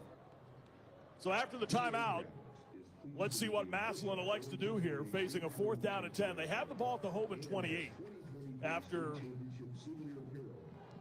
blocking the punt and recovering the ball at the 28. They have gone no further. As the Hoban Knights, their defense have been able to rise to the challenge here, at least to this juncture. Again, they'll go out of the pistol formation with the running back Lennox off to the right of the quarterback. 4th down and 10, Massillon to play. Back into the pocket goes Owens. Hit, oh my goodness, he was grabbed by the helmet. A face mask is coming in. He went back to throw, and as he stepped up into the pocket, reaching out and trying to bring him down was Jordan Pritchard Sewell, and flipped him on his back to the turf. Inadvertent contact, but nonetheless, it's a penalty. Well, I think somebody's going to need to see a chiropractor tomorrow after that one. I'll tell you what, that contorted the entire body of number 15, brought him off his feet, and I think that shows you how strong Jordan Pritchard Sewell is. But the Tigers are going to get bailed out right there. I'll tell you what, on 4th down, not sure how that was going to look downfield, if there was going to be anybody open now, Marty. They're going to get to advance a little bit, fresh set. Pritchard Sewell came racing in, almost untouched to the quarterback, and grabbed him around the right side of the face mask. We're watching the in-house stadium scoreboard replay, and was just reaching out to try to grab him. Again, it wasn't anything of a malicious nature by any stretch, but just happened to grab the helmet as Owens started to step up into the pocket. Massillon with a 1st down and 10 now, and they'll hand the football into the middle. Line of scrimmage, the 14-yard line after the penalty walk-off. And the play carries to the 11-yard line after the short gain. So a pickup of 3 and a 2nd down upcoming now for the Massillon offense. They score 40 points a game, and they have just been a machine this year, but so far this game is scoreless. 6:40 to go, 2nd quarter. Handoff to the left side. This is Mikey Wright in at the fullback position, and as TJ was telling you about earlier, he's just a wrecking ball when he gets the football. He barrels to the middle of the field to the 6-yard line. Picked up 5, close to a 1st down. It'll be a 3rd and 1. Yeah, Mike Wright was able to score 2 touchdowns last week against Cincinnati Anderson in that ball game. And as we heard on the teleconference this week with the Ohio High School Athletic Association and Coach Nate Moore, Mike Wright's a guy that played running back in 8th grade. He's been featured as a defensive lineman over the last 2 years, but now they're going to hand it off to him, and he's a load to bring down coming out of the backfield. TJ, that was his 29th carry. He's got 8 touchdowns this year. He's following, and this time into the hole, following right into the hole, and into the end zone goes Mylon Lennox for the first points of the night. The touchdown run from 6 yards out, and just like that, Massillon Washington capitalizing on the block punt. Helped out by the penalty. They're into the end zone. The first points of the night. Massillon leads by the score of 6-0 halfway through quarter number 2. Yeah, and that's a good confidence booster for Mylon Lennox, as I've mentioned it before throughout this first half. He's been banged up this season. There was high expectations for number 28 coming into this season. He had to kind of get better, get right, as they finally figured out some things with Jameer Gamble, and Mylon got healthy. They've now had a two-headed monster. Add Mike Wright as a third-headed monster. 28, when he gets his wheels going, watch out now. This could be a good confidence booster for Mylon Lennox. Vinny Keller, 55 of 57 on the season, extra point-wise. Flags come in as the ball is snapped. The kick is good, but we have a procedure call, false start on the offense. So that'll push the back. Mylon Lennox with his 6th rushing touchdown of the season. False start. Offense number 92. 5-yard penalty. 3-point shot. And he just followed Big Mikey Wright right through that hole on the right side and sauntered in for the Knights' first points. And it is 6-0 in favor of Massillon, Washington. And again, we'll try the extra point. Yeah, you can pretty much figure that if you're following number 45 through the hole, he's going to get some piece of that body on a linebacker. So just figure out which way you want to go and put your head down. Again, here's Keller on now 5 yards further back. The kick is up. The extra point attempt is airborne. It floats into the netting behind the crossbar and good. Halfway through quarter number 2, the first points of the night belong to the Tigers of Massillon, Washington on the 6-yard touchdown run by Mylon Lennox. Massillon, Washington 7, Akron, Hoban nothing. A reminder that all OHSAA Radio Network broadcasts are available on your computer, tablet, or your mobile device, and you can access all of that by logging on to the OHSAA Radio Network page at OHSAA.org. Some of our great, and I do mean great, radio stations who are part of our broadcast coverage this year include WHBC 1480 AM right here in Kent, in Salina, WKKI 94.5 FM. Our good friend Michael Hearn and the folks in charge over there. And as well, Lima's WIMA, home of the voice of the Bowling Green Falcons, the one and only Todd Walker, and Oberlin's WOBL 107.7 FM. Great to have you and all of our affiliates with us. Massillon, Washington on top 7-0. Akron Hoban gets the football back. I'll be interested to see if Coach Timmy T puts his foot down on the gas pedal here. One thing that kind of stood out to me, Marty, some of the play calling on 3rd and 10 by both of these coaches has been a little bit conservative. Now, as we mentioned and we saw on 4th and 10, Coach Nate Moore and his team were bailed out there by the penalty. So interested to see what Coach T brings out. Nate Moore in his 9th year, 97 wins, 22 losses. Here's the kick to the near side, and it goes out of bounds. It went through the hands of the return man for Hoban, who was coming up to field that on a couple of hops, Lanier Folk. And fortunately for Falk, the ball went out of bounds back near the 20. Tim Terrell's in his 22nd year as the head coach at Hoban, 129 wins, 21 losses. And oh, by the way, 5 state titles. He has 194 career victories, which has included stops at St. Thomas Aquinas High School and also coaching in high school football in Hollywood, Florida.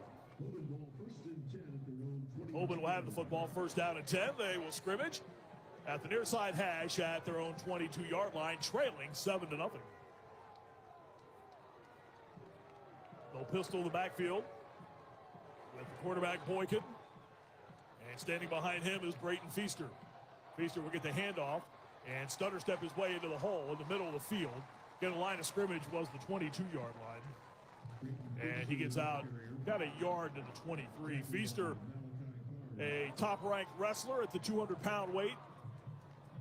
Head coach Tim Terrell was talking earlier in the week that wrestling is the hardest 6 minutes of your life. And I think it's a pretty accurate statement. TJ, you wrestled a little bit, didn't you? No, I did not. I was not cut for it. And I'm man enough to admit it, but I'll tell you what, it is the hardest 6 minutes. And I'll tell you what, this kid has done it from game 1 when they played right in here in the NEO vs. America showcase. A freshman doing that, we don't see that much, Marty. Well, I know for a fact I didn't wrestle, nor will I ever try it. Handoff inside. This is Feaster with a nice little spin move. Got him out to the 25, but that's all the further he would go as he was bent backwards by the middle of that Massillon defensive front. Malachi Card, 6'2", 230-pound senior, one of the first Tigers to get there. So much tradition around these two programs. We talked about it at the top of the broadcast tonight, how these are really two of the brand names in the state of Ohio when you think of high school football, and it's only fitting that they meet for the state championship tonight. 4:40 to go, second quarter. Massillon leads 7-0. Out of the pistol formation, Boykin will fake the handoff and flare the pass to the far side. It's caught but automatically, or right away rather, Falkenstein dropped the moment the ball got to him. And he is planted at the 28-yard line. It's 4 yards shy of a first down. And Hoban will once again have to send the punt team onto the field. Ryan Burns will come on again to kick the ball away. Again, some of the conservative play calling. You had Peyton Cook, who was streaking down the sideline as the Massillon Tigers secondary crept up, knowing that that ball was going to be thrown underneath. Just a little utilization of the pump fake, go deep, and you've got options. Here's the kick by Burns, and this is a boomer, as it will be fielded backpedaling at the 23-yard line by Hackenbrack. A heck of a kick there by Burns. Again, the line of scrimmage, the 28-yard line. And Hackenbrack made the catch, but then he goes down at the 19-yard line. Marty, that's not good. And I can tell you, the scariest thing I've ever seen on the football field is guys back there waiting to return that punt, and they're breathing down fire on you. Back when this was Fawcett Stadium, if you remember, Brian Hartline in his senior year, the offensive coordinator now for the Bucs, was standing right back there at the 10-yard line, close to where the young man Hackenbrack was at, where he would break both tibia and fibia waiting to return a punt. Now, Brian Hartline, a special individual, he would come back in the spring, win like 3 gold medals down in the track and field championships, but it's just such a scary thing as those guys are breathing fire. Those snipers are coming down on you. Hate to see that for the young man, Tyler Hackenbrack. I know his dad, defensive coordinator, is out there with him right now, and you could just see it as that return happened and those guys got in there. That leg, not sure if it was left or right, but the way it bent, that's got ACL, MCL stuff written all over it. 50-yard kick by Ryan Burns, and they are tending to Hackenbrack right now. Again, circled around him at about the 19-yard line. And timeout on the field with 3:55 to go here in this first half, quarter number 2. It takes a special breed, TJ, you know that, to be a punt returner or a kick returner at whatever level of football you're playing at, because you know more often than not what's coming after you.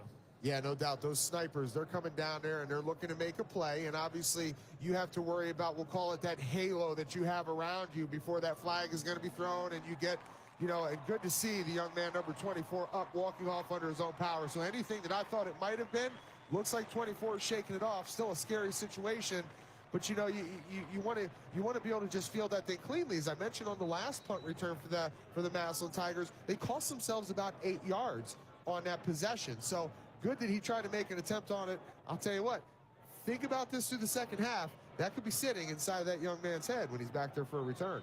Hackenbrack also a kick returner for Massillon. 1st and 10 for the Tigers. They have it at their own 19-yard line. 3:55 to go in this first half. They lead 7-0. They give the football on the near side handoff, and trying to get to the edge and get upfield was Jameer Gamble.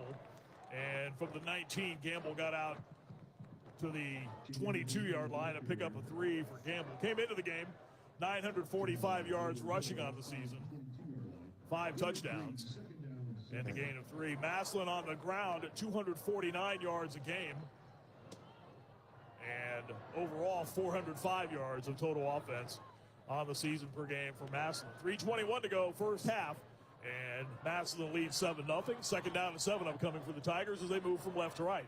Inside handoff goes to the second man through, Milan Lennox, and Lennox maybe a yard to the 23. And Hoban's going to call a timeout. Tim Terrell burning a timeout at the 3:09 mark.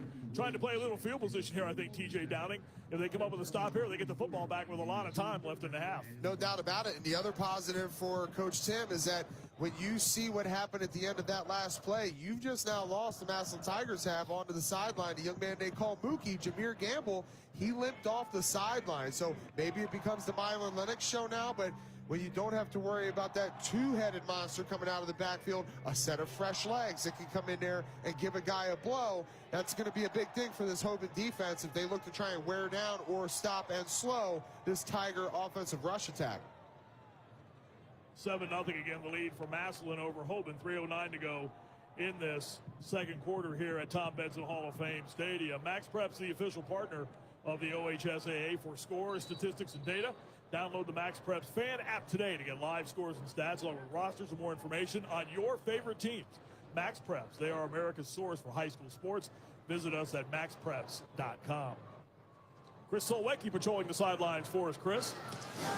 when Hackenbreck came off the sideline after his scare on the field, he didn't sit down. He didn't go to the training table. He was immediately surrounded by 4 or 5 teammates. They talked some things over. He did some deep knee bends, and he looks like he's ready to go back in the ball game. So this was about bringing that team together, unifying around their injured comrade, giving him the courage to get back up and get back in there. All right, Chris, thank you. On third down, Owens was rolling to the far side to throw and had a receiver in the area of the Hoban bench, but just sailed that one over the head of the intended receiver on the far side. So on fourth down, we will see a Massillon punt. And remember, Tyler Hackenbreck is their punter. And as TJ was talking about, he's right back out there to boot the football away. Takes the knee-high snap, gets away the kick, and it's a low lining kick, not much distance to it. And it will hit a couple of Massillon players on the sideline. Heads up down there, fellas. The ball's coming at you. And it goes out of bounds. And the officials will walk this one back. And Hoban will start right at the midfield stripe for this possession. So it worked out for Tim Terrell. The timeout and the stop on defense. On first down and 10, they'll have the football right at the midfield stripe. Yeah, he's going to have time to work with, as you mentioned, Marty. That timeout is going to pay dividends here if they can capitalize on the backside of it and tie this thing up. We know that the Massillon Tigers will get the ball back to start the second half. Going back to that third down play, Jaquez Carter was the leading receiver for DeJuan Owens last week. 4 receptions, 46 yards. That's one that I think if Owens could have just dropped it down a little bit, number 7 was going to have some field to turn up and try and make a move and get to the first down marker. Hoban with the football, moving from right to left at the midfield stripe, near side hash. Boykin out of the shotgun, evades one tackler, rolls, throws, and threw a ground ball at the feet of the intended receiver, Joey Hardman.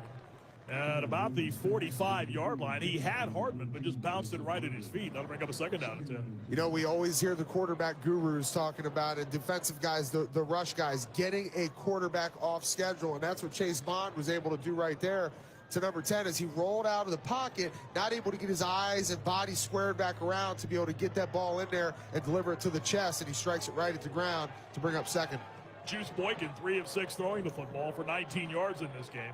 Hoban as a team, 67 yards of offense.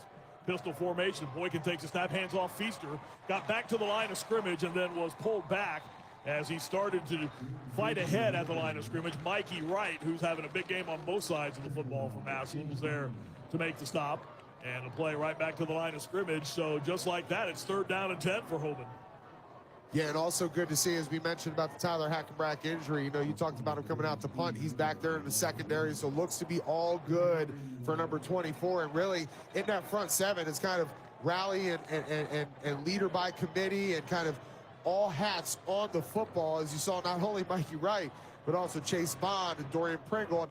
And how good do, when you hear Chris Olecki talk about the comrades, how do these guys have to feel to see Dorian Pringle out there balling with them in the state championship game, as they haven't had him for the last 2-3 weeks? Akron Hoban will burn a timeout with 2:06 left here in the first half. That will allow us to pause 10 seconds to allow stations to identify themselves on the OHSAA radio network.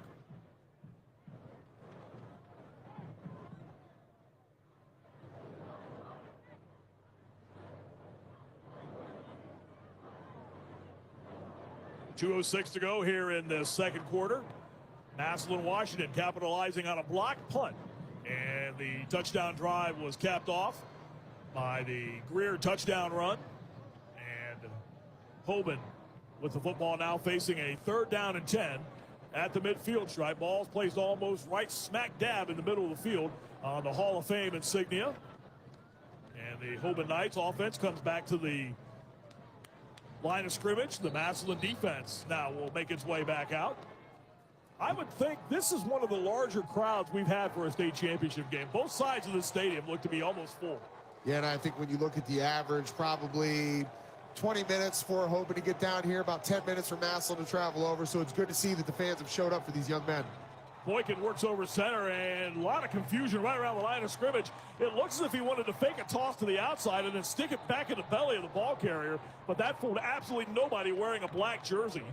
And the ball carrier that time for Hoban, trying to find a little running room, was Deion Rogers, and he got maybe a yard to the 49.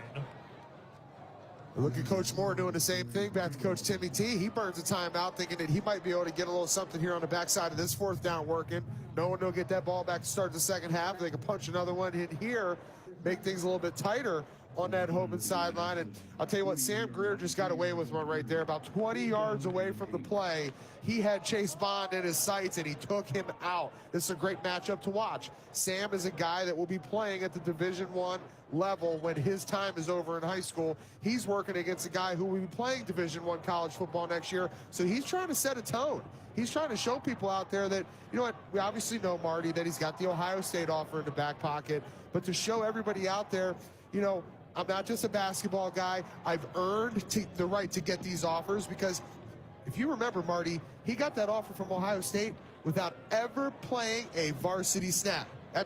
What does that say about the young man, other than the double-double he had? Well, that's right, yeah. He had 12 points, 12 rebounds in the state semifinals, and then followed it up with 12 points and 5 rebounds in the state championship game against Pickerington Central.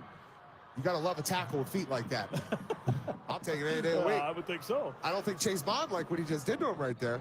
In fact, they'll say that the play got a couple to the 48. That was where the ball was officially placed. They had initially spotted it at the 49. It's 4th down and 8. With 1:55 to go here in this first half. And Ryan Burns on to kick the football away again. Defenses have ruled here in the first half. Here's the kick by Burns, a very high spiraling kick that will bounce at the 8, roll to the 5, and unable to keep the ball from going into the end zone is Hoban. As racing down there was Elbert Hill. He could not keep the ball from going into the end zone, and in fact carried it into the end zone.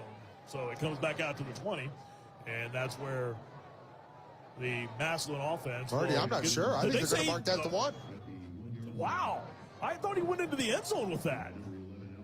Watching the big screen replay now. Unless they're going to say he touched it before his right foot ever hit the goal line. I think that's what they're calling here. That must be the call. Okay. It looked like Hill carried the ball into the end zone. We had a pretty good look at it on the monitor. I think Tim Tyrell's a little miffed by that as well, too, as they zero in on him on the sideline. But nonetheless, it works out for Hoban. And they'll scrimmage, Massillon at the 1. And as the ball is snapped, flags come flying in. This will be a procedure call against the offense. So they'll pick the ball up and send it right back down. Dead ball. False start. Offense number 28. Half of this is to the ball. First down.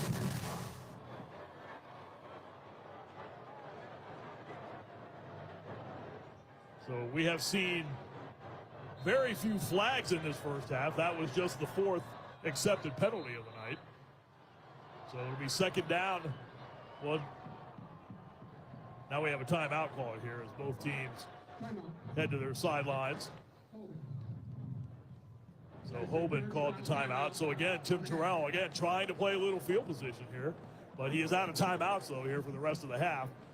And again, Massillon will have the football again just outside of their own goal line with 1:45 left here in the half. Fans, the Ohio High School Athletic Association is making it even easier to access your favorite athletic events with Hometown Ticketing.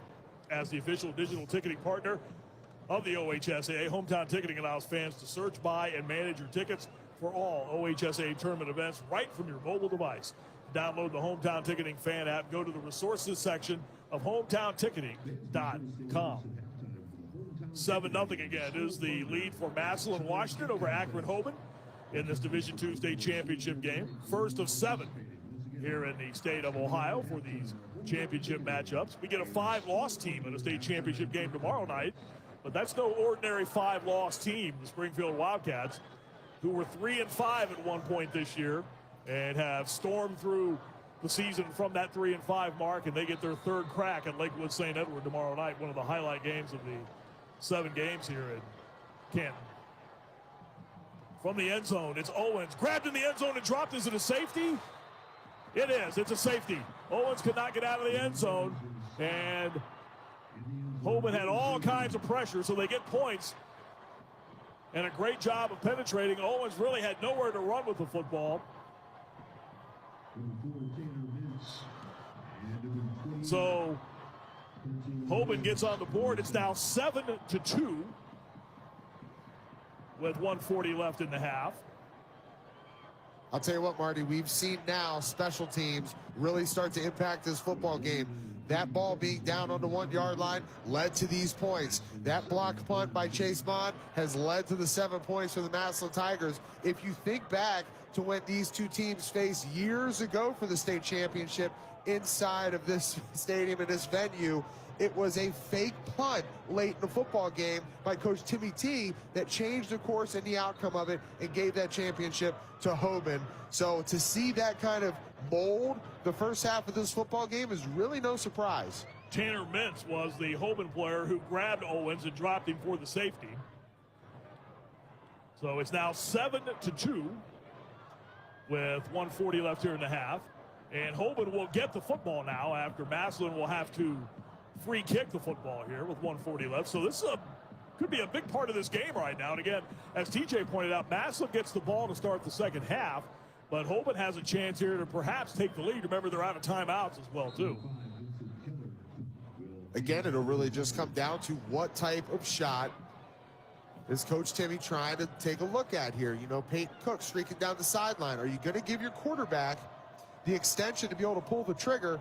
With this amount of time left, you're going to have to take a shot eventually. And this all goes back to the punt, which was down to inside the 1 by Hoban on what looked to be the ball going into the end zone. But Elbert Hill, they will say and said, was able to down the ball at the 1 to kick very short and fielded by Ace Brown for Akron Hoban at the 48-yard line. So they're in very good position here with still a lot of time left in the half, 1:39, but again, out of timeouts right now, TJ. I heard a wise man by the name of Jim Tressel once say this is a game of inches, and if that down punt at the 1-yard line comes down to literally inches, maybe centimeters away from that goal line, could be the outcome of the ball game. Hoban's still got a lot of work they got to do. Did he really say the punt's the most important play in football? He did, and I kind of laughed at him. He didn't like that too much. I paid the penalty for that one. 7-2 is the score. Massillon with the lead.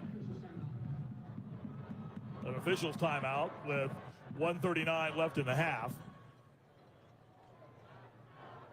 You know, it was interesting, Marty, going back to some of the coverage we've had on the Massillon Tigers up here locally over the last couple weeks. They took on the Green Bulldogs in the regional final game. They utilized, after having a running clock on the board, a fake punt in that ball game. I wonder if that was to send a message to Coach T, as we've seen some things special teams wise here now. Boykin to throw, comes near side. The pass is caught, and getting up the near side sideline, being run out of bounds after making the catch was Elbert Hill. They had him back into the game on offense, and Hill took that little swing pass and was able to turn it up. Again, the line of scrimmage, the 48. He gets a first down into Massillon territory at the 41-yard line as he picks up 11 yards. That was a tough catch. The little swing pass was behind him when he threw it, or it was behind it would have been a lateral the way that Boykin threw the football, but Hill did a nice job of reeling it in and then taking off up the near side sideline for an 11-yard gain. Near side has the ball. Boykin takes a snap at the 41, trying to run to the far side to the edge, and is grabbed and thrown out of bounds in front of his bench far side. Over there chasing him for Massillon. Over there to help him out of bounds on that far side was Ryan Page, who's had a big game for one of those corner spots. So Boykin gets to the 38-yard line. He picks up 3. That was a lot of running for 3 yards. So that'll bring up a 2nd down and 7 call. 1:25 to go in the first half. The positive for Hoban, the clock stopped. Again, because they're out of timeouts. 7-2 is the lead for Massillon. Boykin out of the shotgun. Straight back to throw. A pump fake. Rolls to the right side. Heaves it ahead. Pass is intercepted. It's taken away. Standing in front of that pass was Vito McConnell, one of the outside linebackers. He didn't buy the little pump fake, held his ground, and Boykin threw it right to him, far side sideline. And Massillon with another turnover, they get the football back. Another one of those lineage guys that I talked about in the pregame show, Marty. His brother played his football down with the Cincinnati Bearcats, was part of that team that would qualify for the college football postseason and the playoff where they would take on Alabama. I know Sensei Curtis out there is smiling somewhere, but I'll tell you what, Vito's a guy who had to pay his dues to get into this starting lineup. And really, because of what he's shown Coach Moore and Coach Hackenbrack over the last couple weeks, he garnered the start here tonight. Big play by number 13. Massillon in the first half, they've recovered a fumble, they blocked a punt, and now they have an interception. First down and 10. The ball is at their own 43-yard line after the short return by McConnell. Again, Massillon leads 7-2. And we have, again, an official's stop of the action.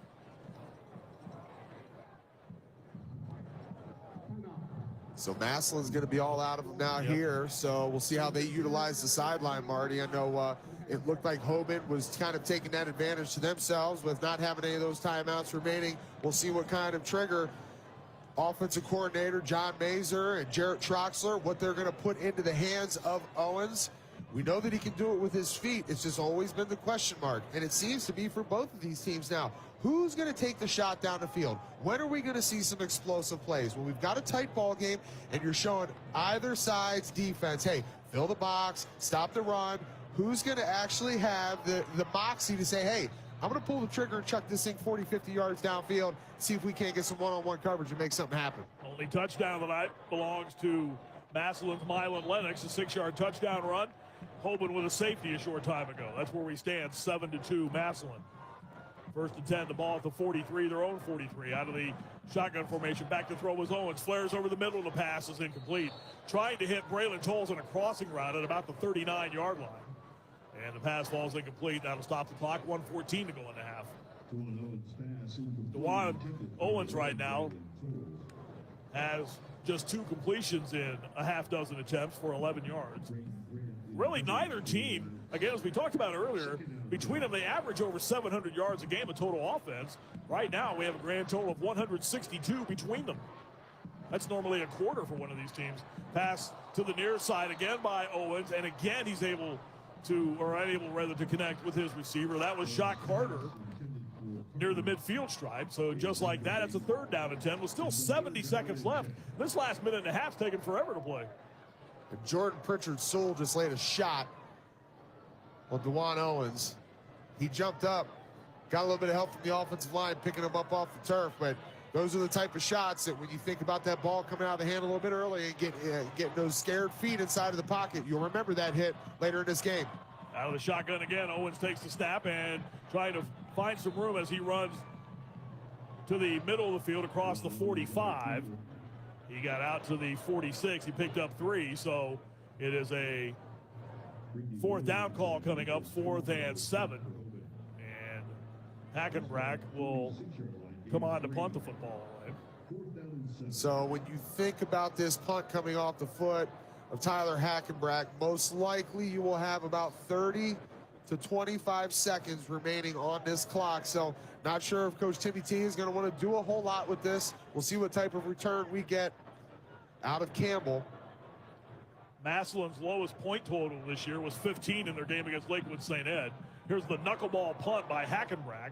That will bounce at the 20 and come to the near side and harmlessly bounce out of bounds inside the 15-yard line at the 12. So that's where Hoban will have the football, 1st down and 10. That 15 points was way back on the 15th of September when they beat St. Edward 15-13. Other than that, they've only been below 30 points one other time. That was in their season opener when they beat Valdosta from Georgia 28-17.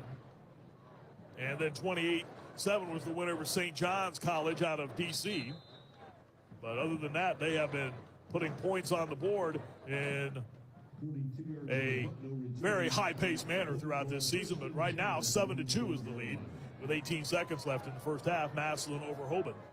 It's just interesting how St. Edward ties this whole thing together. For Hoban, their lowest output, only single-digit output of the season was against them, a 7-point effort in the final week of the season. Into the half formation. Juice Boykin takes the snap down to a knee, and that will do it for the first 2 quarters of football in the Division II state championship game here at Tom Benson Hall of Fame Stadium in Canton, Ohio. Massillon, Washington, able to capitalize on a block punt. And Mylan Lennox finished off the drive with a 6-yard touchdown run to make the score 7-0. Hoban got a safety late in the first half, and that's where we stand right now, 7-2 in favor of Akron Archbishop Hoban. Chris Solwecki's on the field right now with Tim Terrell. your perception of this first half. It's obviously been very physical and low scoring, but talk about how your team has responded. Yeah, I think we just got to clean up some mistakes for both teams. We're both playing physical. We're both making a little bit of mistakes here and there. But we just got to calm down and play open dip ball the second half. Good luck, team. Thanks. All right, Chris, thank you very much. 7-2 was the score again. The game has reached the intermission. I don't think anybody would have forecast 7-2 at the intermission, much less after 3 innings of play. We are at the half in the Division II state championship game. Massillon, Washington, unbeaten, ranked number 1 in the state of Ohio, leads third-ranked 13-1 Akron Archbishop Hoban by the score of 7-2. We invite you to stay with us. Our halftime festivities are coming up next, and that happens after we pause for these messages from your local station. You're listening to the OHSAA Radio Network.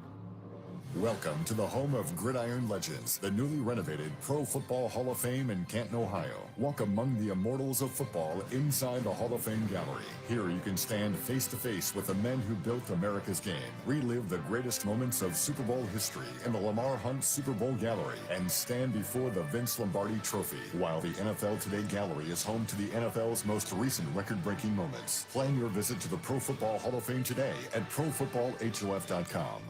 So why do teenagers play high school sports? My reason why is a sense of purpose. My reason why is to inspire others. One reason student athletes seldom mention is to get an athletic scholarship. They know that only 2% of all high school athletes are awarded a sports scholarship. So why do they play? My reason why is friendship. Tell us your reason using the hashtag #MyReasonWhy. This message presented by the NFHS and the Ohio High School Athletic Association. Let's take a time out to talk about educational athletics. That means the school sports are an extension of the classroom. Student athletes earn the privilege of participation in sports by succeeding during the school day first, before they put on the team uniform after. Student athletes prove that with better attendance records, higher GPAs, and fewer discipline issues than non-student athletes. That's what it means to be a part of the Ohio High School Athletic Association. This message presented by the Ohio High School Athletic Association. So when you get to the corner of Smith and Orchard, you're going to want to take a You left. are not going to Then what believe you're going to this. do is turn Marcy onto and Marcy Brad just Avenue broke up, and go and past the first apparently 3 she's lights, happy and then about take it. the next left. I don't really Then think drive she's 5 more happy, blocks, but and you should be who am there. I to judge, right? Park on the Anyway, right. that's I'll what see I you heard later last tonight. night. It's hard to concentrate on 2 things at once, like texting and driving. Stop the text, stop the wrecks. How will you stop texting and driving? Tell us at stoptextstoprex.org. Brought to you by the National Highway Traffic Safety Administration and the Ad Council.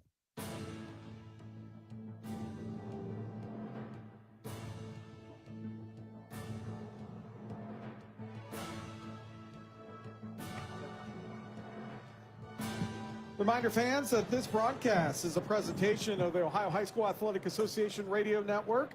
Any commercial use, retransmission, or distribution without the express written consent of the OHSAA is strictly prohibited. The announcers and production staff for this game were selected by the Ohio High School Athletic Association.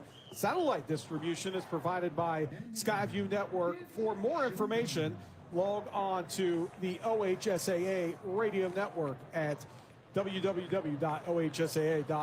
Doug Ute, our halftime guest, and Doug, so glad to get a chance to catch up with you. What an opportunity. Come back to Canton. We'll talk about a little bit of an announcement that happened early on this week with what it pertains to be a Canton, but what a start, 7-2, a little defensive struggle going on right now. You know, when you've got Massillon and Hoban playing game 1 on a beautiful night, you know, nearly 15,000 fans in here. I mean, this is what Ohio high school football is all about. It's a great way to start the week. I was going to ask you, you take a look as the executive director, I probably should have said that in your introduction of the OHSAA, but when you take a look at the crowd, just what does that mean to you and knowing what it means for the kids? Yeah, you said it right. It's all about the kids. And playing at the Hall of Fame stadium. We're the state with the Hall of Fame. You know, no other state gets that opportunity to do that with their kids. And so when you think about playing at the Hall of Fame in front of 15,000 people, you know, that's an experience. And both these teams deserve this type of atmosphere to play in front of in a state final game. So when you take a look at an opportunity to come, you mentioned to play here, we're the state with the Hall of Fame.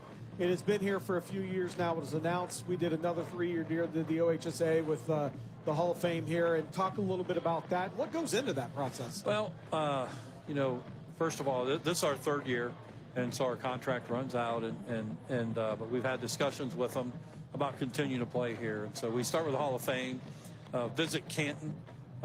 This is a $5 million deal for Stark County and Canton, and so for the weekend. And so visit Canton's been very friendly to us, and certainly the folks at the hall. Yeah. But when you get right down to it, the community here, I mean, they run that August event here, and Yes. so this is a JV game for these folks here, but they really want us here.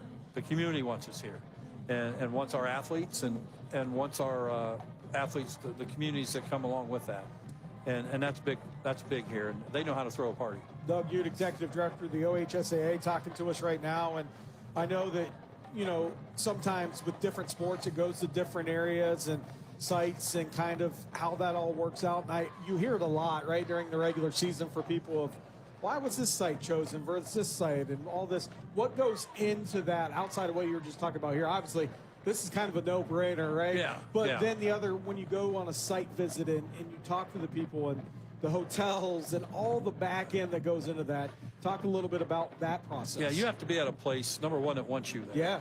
Yeah. And we're fortunate in Ohio to have a lot of venues, Dayton in basketball, and everybody thinks we should be in Columbus at Ohio State for everything. And the folks at Ohio State are good to us with wrestling and track, but they don't want to displace their athletes. Right. Number one. And number two is, they don't want to wear their staff out. And so, but we're fortunate to have so many different venues. We'll swim right out the back here. Right. And it's a beautiful swim facility. And so, but we have to be at a place that, number one, wants us, but can also accommodate not just the athletes, but their families and the communities. And so you talk about, what goes into that $5 million piece for Canton is hotels and restaurants and gas and everything else that's done up here by these folks that come up and spend money. And so, but again, I keep coming back to the number one thing: they have to want us there, and they have to want our host our athletes. And Ohio is lucky that we have enough big-time venues that our kids are exposed to at that level. You came in September, I believe, 2020. What a wild year that was, and we've kind of come out of a COVID era as far as sports and things. But talk about your journey over the last 3 years and what it's been like at the OHSAA.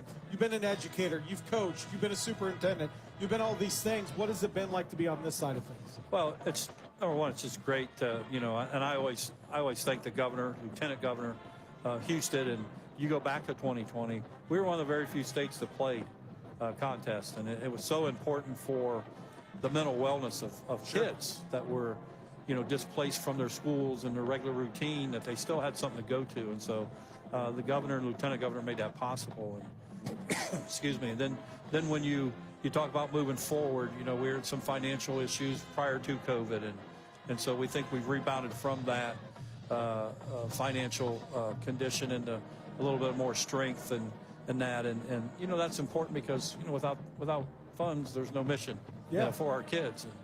And so, but I think the neatest thing is that one thing I think COVID might have did is that when people stop being able to see contests, after that they missed it, and they come back out.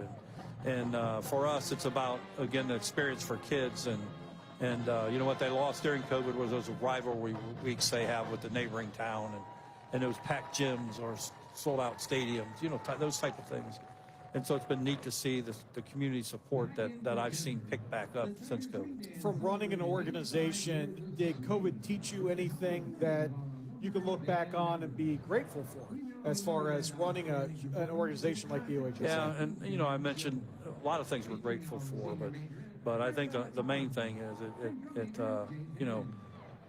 you don't need something like COVID to make this happen, of how important athletics are for students after 3 o'clock. That shape their life, and the education-based piece of this, and there's lessons learned in winning, there's lessons learned in losing, and so I think that's something that really makes you step back and think that something like COVID can be out there, and how important it is for these young kids to be around so many great coaches after 3 o'clock and you know, hanging with their buddies. Yeah. You know, those type of things that the real education, you know, happens during that time. You talked about the financials, and a lot of people don't want to talk about it. I love about it because you talk about the financials and how things go. And I know one thing that you guys have been proud of the OHSAA is rebuilding a fund for a rainy day fund. And then the bigger thing, I think, with all that, over $1 million in helping students that you've been able to do too. Talk a little bit about how that process works at the OHSAA. Yeah. So one of the things we, you know, when you're an organization, a nonprofit organization receives no funds from the state of Ohio, or your you know, butts and seats fund 80% of our revenue from just tournament games. And so, but you have to build a rainy day fund up more than a month, because it's something like COVID hits or something that way. It's the worst time to go to your member schools who aren't bringing in any money and to keep you afloat. And so, you know, we've been very transparent the last 4 years in saying we want to build a rainy day fund up of 9 months, and we're there. And so what can we do now with any excess funds? So you'll see us cut ticket prices for students. We just approved today $5 for students. Oh, that's awesome. All the way through to the state tournament, and to try to get our students out. And when you sell $2 million or 2 million tickets a year, you know, if you go drop your ticket price $1, you can do the math on that for the students. But get back that way, get back to our member schools to help with their missions, try to recruit officials, all of those type of things are things that we're focused on financially. And we'll talk to Bro Rugg a little bit about the official piece throughout the weekend, but that is an important piece, and part of that is the sportsmanship, the gamesmanship going in, and the announcement always constantly playing is respect the game. But that's truly meaning, at the end of the day, you're talking to coaches who are not being paid a ton of money to do this, and the kids who are out there playing. At the end of the day, they're humans, and so are the officials. And so respecting the game is important. It is, and again, you know, this game's about the kids and for the kids. And it's their game and their atmosphere, and we put a lot of emphasis on, you know, how we can improve that. And I will tell you this: there are a lot more good things going on than negative things. Absolutely. At our contest, and we have a lot of schools doing a lot of good things. But we do have to really emphasize to fans: hey, officials human, kids are human. Coaches are human. Everybody makes mistakes. You learn from those, and you move on. And let's respect those people like the officials and our coaches that are doing so much for our kids that they don't deserve to be ridiculed. No. Final question for you here in the last 30 seconds that we have you. Your favorite thing that you've encountered, that you do day to day, whatever it might be over the last 3 years, what is that gets you up every morning and you think, you know what, I really enjoy this? There's no question about this. For me, it's these going to contests. Yeah. And watching kids compete. 2 weeks ago, I was at a football game, very physical game, and watching kids go at it during a play, help each other up and pat them on the helmet and those kind of things. That sportsmanship stuff you see. But, pure sense. You know, I'm one that would tell you that I'm where I'm at in life because of life after 3 o'clock. My grandparents and my mother, and the good people I was around in sports. So I have a passion for this. And, you know, I retired as a school superintendent 6 years ago. And I say this all the time. I don't have a house in Malibu, but I'm not worried about paying my electric bill. So when I lose it in my heart, I'm done. And so my heart's just full of love for kids, and I just really enjoy this. Well, Doug, we really appreciate you spending a few minutes with us Appreciate here you guys. on the radio. That is Doug Youth, the executive director here at the OHSAA. We're going to take a pause. Let's pause from these messages from the Ohio High School Athletic Association. You're listening to the OHSAA Radio Network, brought to you by Chocolate Milk. Spectrum News 1, a new kind of news channel dedicated to refreshing storytelling and empowering communities across the Buckeye State. With your local forecast every 10 minutes and all of the essential news you need 24/7. Plus, in-depth shows and exclusives focused on your community. Always Ohio, always refreshing, always on. We are Spectrum News 1, exclusively on Spectrum. Here's to the ones who put in the work, the no days off rise and grind warriors who live by the oath of my body is my temple. And when their temple needs to rebuild after a long workout, athletes of all types choose low-fat chocolate milk. It's delicious and contains the right mix of protein and carbs to help refuel exhausted muscles. Chocolate milk turns Motivation Monday into Flex Friday. Crush your goals with the help of a real recovery drink. Try it for yourself. Built with chocolate milk. The official beverage of high school sports is brought to you by the American Dairy Association Mideast. You may think seatbelt laws are no big deal. Well, you couldn't be more wrong. Cops are cracking down day and night, in the city, in the country, and all points in between. Make no mistake, if you don't buckle up, you will get caught, and you will get a ticket, even if you've gotten away with not buckling in the past. Things are about to change. Cops are serious about seatbelt safety, so don't kid yourself. Buckle up every time, or get a ticket. Click it or ticket. Paid for by the U.S. Department of Transportation. How do you define strength?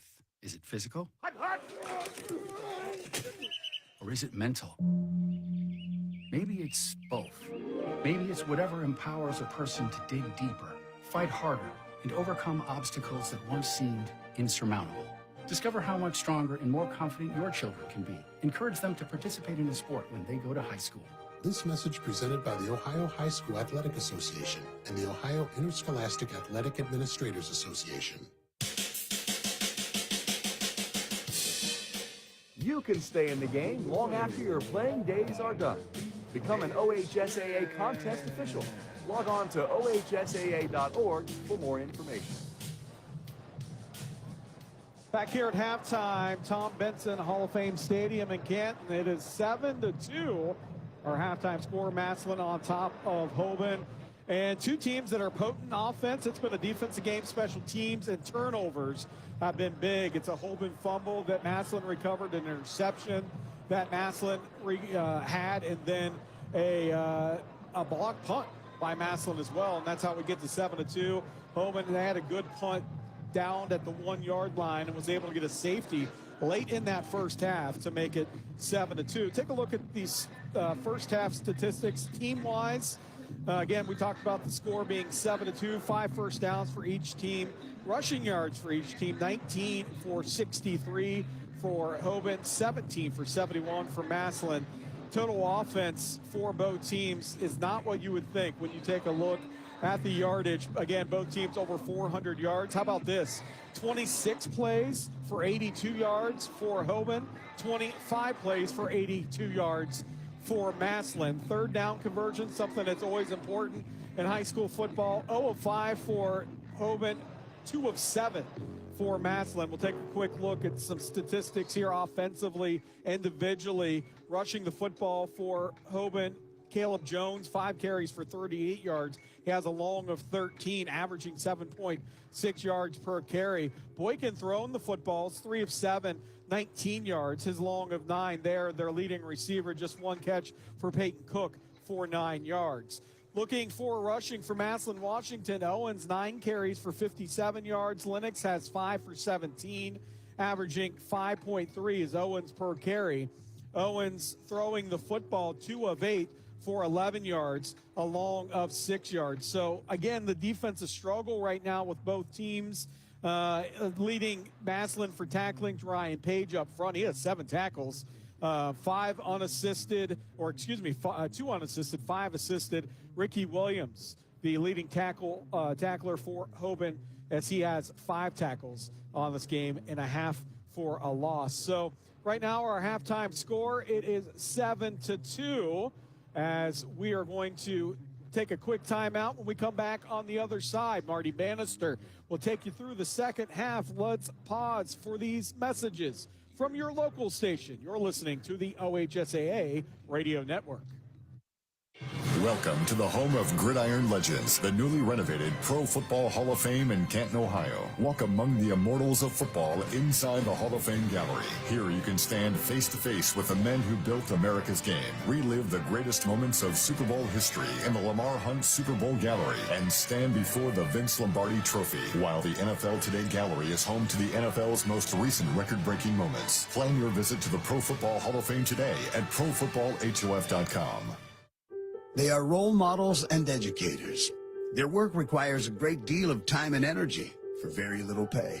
Who are these unsung heroes? Thanks, Coach. Thanks, Coach. The simple truth about education-based athletics in Ohio is this. Without a committed team of coaches and administrators, it just wouldn't be possible. School sports, they bring out the best in all of us. This message presented by the Ohio High School Athletic Association and the Ohio Interscholastic Athletic Administrators Association. Former Ohio State and NFL quarterback Bobby Hoy. Growing up in Ohio, the lessons I learned through sports not only helped take me to the Ohio State University and the NFL, but they also apply every day in my career after sports. Lessons that build character, discipline, sportsmanship, and teamwork are what remain long after your playing days are over. Through interscholastic athletics, OHSAA member schools help kids build a foundation for a lifetime of success. This message brought to you by the Ohio High School Athletic Association. Hey everybody, Rachel Ray here. Nothing brings a bigger smile to my face than cooking up a big meal for the whole family and lots of friends. But there's not enough room at my table for the 17 million kids in our country who struggle with hunger. That's why the Feeding America nationwide network of food banks collects surplus food to give hope to hungry kids. But they can't do it without your help. Support Feeding America and your local food bank at feedingamerica.org. A message from Feeding America and the Ad Council.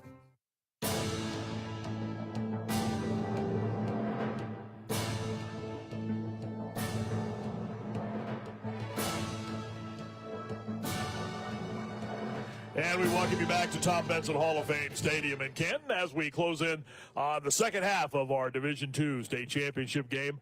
It is Massillon, Washington 7 and Akron, Archbishop, Hoban 2. Yes, that is the correct score, 7-2, as we get ready to start the second half.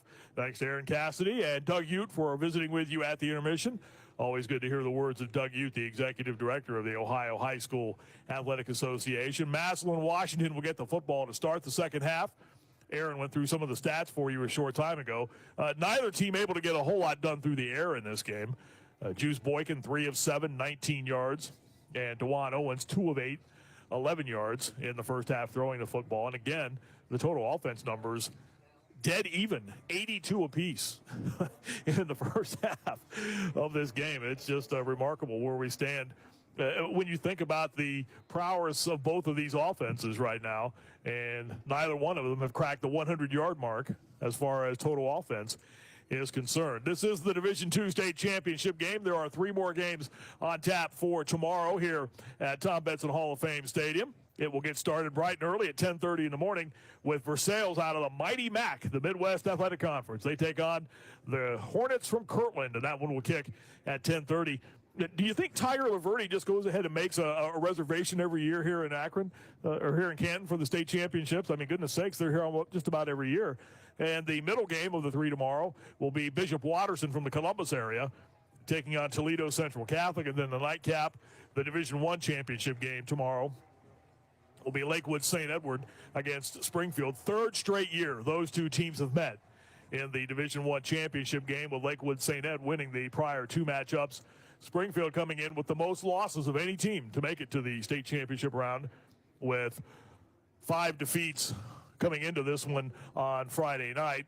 The games on Saturday at 10:30 in the morning. It's Dalton and Marion Local in the Division 7 game. Liberty Center and Perry in the Division 5 game, and the Division 4 championship game will be Kettering, Archbishop, Alder, and Cleveland, Glenville. A couple of legendary coaches square off in that game. Ed Domsites and Ted Ginn Sr. in that final game. And that's also the last game of the high school football season, oh, by the way, on Saturday night at 7:30 here at Tom Benson Hall of Fame Stadium. 7-2 is the score, with Massillon leading Akron, Archbishop, Hoban. TJ Downing, Marty Bannister, and Chris Solwecki on the sidelines for you here in this one this evening. And TJ, I don't know about you, but I was out at the intermission talking to a number of folks, and everyone was walking around with this stunned, amazed look on their face at what they saw in the first half of this game. The low scoring right at the top of the list. Yeah, I'll tell you what, and I think a lot of people are looking back again as we saw that ball down at the 1-yard line, thinking this could really change the complexion of this ball game. The Massillon Tigers obviously able to kind of weather that storm, only give up 2 points, and on the backside, when they would punt the ball away, not give up the big touchdown. So I think for the most part, people were expecting this scoring to get cracked open a little bit earlier, but how quickly did we see that entire first quarter just disappear on the backside of just 2 possessions, 1 for each squad? And it was amazing, too. Massillon recovered a fumble. They blocked a punt and had an interception. The blocked punt led to their only touchdown of the night. Here's the opening kick of the second half. A chest-high kick fielded by Hackenbrack of Massillon coming to the near side. He has stood up and shoved out of bounds just across the 20-yard line, and that's where the Massillon offense will come onto the field. I was looking down to our left at the American flag, and it is straight out, the wind coming out of the west, and rain is in the forecast tomorrow. We have managed to escape the wet stuff. In fact, it's been a pretty good day and evening here for high school football, but rain is a major part of the Friday forecast. So if you're coming out to tomorrow's championship games, be forewarned and be prepared. It's going to be wet tomorrow. Massillon with the football as we start the second half. The Tigers move from left to right. DeJuan Owens, the quarterback, takes the shotgun snap and has stood up and shoved back as he tried to get back to the line of scrimmage. As racing in to make the initial hit of the second half, Cartier Williams, the 5'11", 210-pound senior outside linebacker. They'll give Owens a yard to the 21.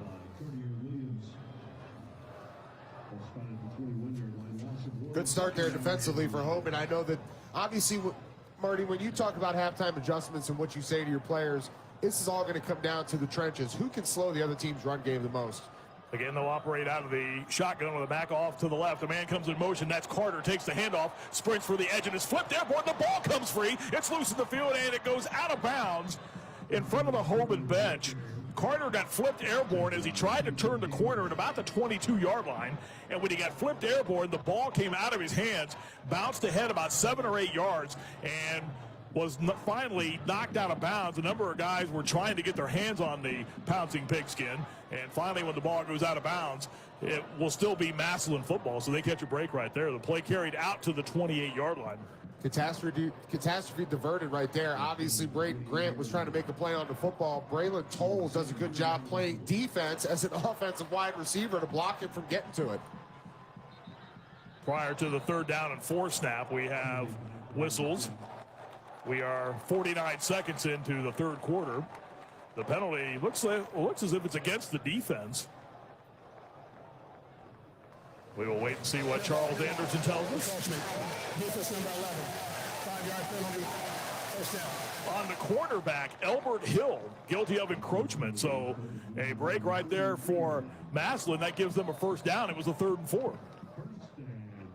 One of the things that you're going to kind of watch here in the second half, outside of the special team stuff, outside of the running in the trenches, is the mistakes. If you can eliminate mistakes, we saw both teams pretty much free from that in the first half. We'll see if that holds up here for the next 2 quarters. Owens hands off and gobbled up before he could even get back to the line of scrimmage by Devin Bell. Was the ball carrier that time for Massillon, as trying to get to the left side was Mylan Lennox. But Devin Bell, we've called his name a number of times tonight. Chuck Martin of Miami's got a good one coming his way. That play carried to the 32, a loss of 1 on the play. Tell you what, looking like Lawrence Taylor coming off the edge over there, tracking down the line of scrimmage, not getting too far, caught in the backfield, made the perfect pursuit angle to bring him down. 2nd down and 11 from the 32. Owens to throw out the shotgun near side. The pass is caught by Carter, and he's immediately spun down after making the catch. Coming in to make the tackle for Hoban was Tyson Campbell, the free safety. Play carried out to the 38. It's a gain of a half dozen. For Owens, now 4 of 10 throwing the football with that completion. I mentioned Devin Bell headed to Miami. He's going to play for Chuck Martin there, the head coach of the Red Hawks, who has his Miami team in the MAC championship game Saturday noon against Toledo. And how about guess who's leading that team and who's leading the MAC in sacks this year? Former Massillon Tiger, Cade Woolard. 2 minutes into the second half. Massillon with the football, facing a 3rd and 5 at their own 38-yard line. Owens takes the snap, tries to negotiate his way free to the 45, dives ahead and picks up the first down, and then is spun down by Ricky Williams, one of the inside linebackers for Hoban. But DeJuan Williams, you can see why he rushed for over 1,500 yards this season, dancing, darting, moving laterally, and then falling ahead out to the 47-yard line for a gain of 9 and a first down. First Massillon quarterback, TJ, to run for over 1,000 yards in a season. Boy, we got a chance to see a good one up here at the halftime show. Justin Zwick walking the hallways. I don't think he ran for 1,000 yards. No, he did not. He liked the pocket. Owen sprints out of the pocket on 1st down and 10 to the far side of the field, trying to get into Hoban territory, but won't do so. He's dropped right around the line of scrimmage as he tried to string that out to the far side. Braden Grant, the 5'11", 165-pound senior corner, came up to make the hit. That play will be stopped right at the line of scrimmage, the 47-yard line, so that'll bring up a 2nd down and 10 call. Marty, as we're talking about college football, I'm really excited to see where Braden Grant's upside is. I know that his dad, C. Grant, has taken him out on a lot of different visits, a lot of different game day experiences. There's high recruiting intentions out there on him. Still a lot of football left to be played in his high school career, but I think Braden Grant could end up being a good one day. In fact, we'll say he got a yard, TJ, to the 48, so it's 2nd down and 9 after the 1-yard gain. Owens hands off inside, and again, the middle of the line is plugged as trying to step through and get some running room was Greer, but Massillon's offensive line not able to give him enough room, and that play was stopped for a no gain right to the 48-yard line. Nick Crawford, Cartier Williams were there for the Hoban Knights. Speaking of an Ohio State commit that we haven't called his name much throughout this ball game, Eli Lee, number 33, sticks his nose in there as well. 6'3", 215-pound junior. So a 3rd down call coming, 3rd and long. Massillon with the football. We're 4 minutes into the 2nd half, and Massillon leads 7-2. Back to throw is Owens, looking long over the middle now. Jump ball, and it is tipped and almost caught on the tip by Braylon Tolles. A couple of Hoban players had their hands on that high looping pass. That does fall incomplete, and Hoban will get the football. Owens threw that one in double coverage and was lucky it wasn't picked off. Well, I'll tell you what, Albert Hill, he looked like he could have slam dunked the basketball as high up as he went. You know, you've called his name so much today here, Marty, and you talked about his upside when he gets to college. Number 11 looks like he's going to be an absolute player. He's playing a huge role of impact here for the Hoban Knights. TJ, he's only a sophomore, has 7 interceptions this season, and almost had number 8 there a moment ago. Very talented athlete. 4th down and 10. Hackenbrack on to punt the football away. One of his better efforts of the night, a very high wobbling kick that will be fielded by Falkenstein inside the 15 at the 14, and that's where Hoban will put their offense onto the field. Well, we've mentioned it a number of times, but I think everyone is still a bit stunned that this game has just a grand total of 9 points right now. We knew both defenses, TJ, were very, very talented, but I don't know that anybody thought either one would stymie the other like they have tonight. Yeah, we might have to go look back into the history books here to see if we've had a score like this come up. I don't know if you had a chance to watch the Browns. Did you see the Browns on Sunday? The first time ever in NFL history that a score in a football game in the NFL ended 29-12.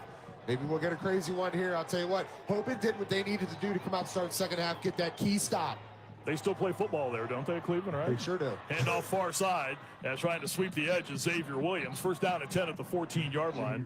If I say Houday, will I get in trouble? You may up here. The NEO will be coming after you. I'll protect you, though, Marty. You got at least one offensive lineman looking out for you. That's good. Out to the 20, pick up of a half dozen. 2nd down and 4 upcoming for the Hoban offense as they scrimmage. Far side hash, Hoban with the football. As TJ and I look at the field turf surface here at Tom Benson Hall of Fame Stadium, the Hoban Knights are moving from right to left with the football.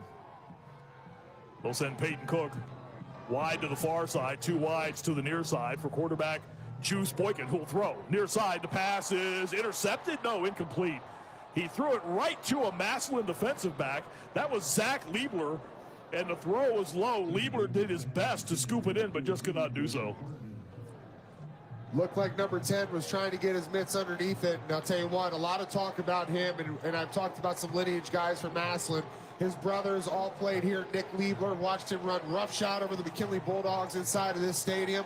And Liebler named captain as a junior for the Massillon Tigers. That's a rare thing that happens over in Massillon. On the night, Hoban 0 of 5 on 3rd downs. 7:01 to go, 3rd quarter. It's a 3rd down and 4. They have the ball at their own 20-yard line. And we're going to have a timeout call. Tim Terrell wants his offense to come over for a conversation with, again, 7:01 to go here in quarter number 3. Along with TJ Downing, our producer Ryan Baker, I'm Marty Bannister. Chris Solwecki is our sideline reporter tonight. And Chris, did you get a chance to get a feel? I know you talked to Tim Terrell going off the field at the end of the half. Did you get a chance to get a feel what the Massillon sideline was thinking? Well, I wasn't able to talk to the head coach, but what I thought was very interesting was as difficult and as challenging and as physical as that first half was. Both teams exploded out of their locker rooms. They got into their warm-ups. They seem undaunted by the fact that the score is just 7-2. It's going to be a whale of a second half, and I know that the adjustments, if there were any, are all just about stay tough, stay on your assignments, and don't make the critical mistake. 7:01 to go here in quarter number 3. As we come to you from Tom Benson Hall of Fame Stadium, as we look out across the far side grandstand, Interstate 77. And just a beautiful night. Moon off to the upper right as we look out. Clouds moving in. It is a comfortable night. Temperature dropping as the evening goes along. And again, as we mentioned, the wind is still kicking out pretty good as we look to the left at that American flag. Again, it is straight out. Marty, how about from the last time since you've been here, the development of the Hall of Fame Village campus behind us? It's completely lit up. Everything is really starting to take shape. Just a beautiful venue here inside of Tom Benson Stadium. And great to hear this week. I'm sure they were talking about it with Doug Ute on the halftime show that 3 more years here at Tom Benson Stadium. I don't think it should be played anywhere else. TJ, I'm behind you 110%. This is where these games need to be played and where they need to stay. I don't think there's any need to look anywhere else. I know there's been interest. I know, for example, the folks at Akron were interested at InfoCision Stadium in playing host to this event. But I'll tell you,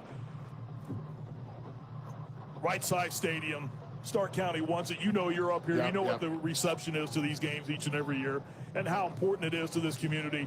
This is where these games need to be played. It's just that simple. I love what they've done on the field, too, as you look at the trim going around the outside of we the haven't field. mentioned that yet, That you've got the teams, how they match up. You've got Glenville and Alder under 20 that they've tattooed it in there to the sideline. Perry getting ready to take on Liberty Center tomorrow. That's going to be an absolute banger. And I'll tell you what, for another one of our local teams that we get a chance to follow up here, Dalton's going to take on Marion Local. What Marion Local does is just so unprecedented. I mean, the amount of state championships, just powerhouse football coming from out west. It's going to be fun to watch all these teams square up, crown some new state champions, crown some state champions that have been there before. And I'll tell you what, I'm excited, Marty.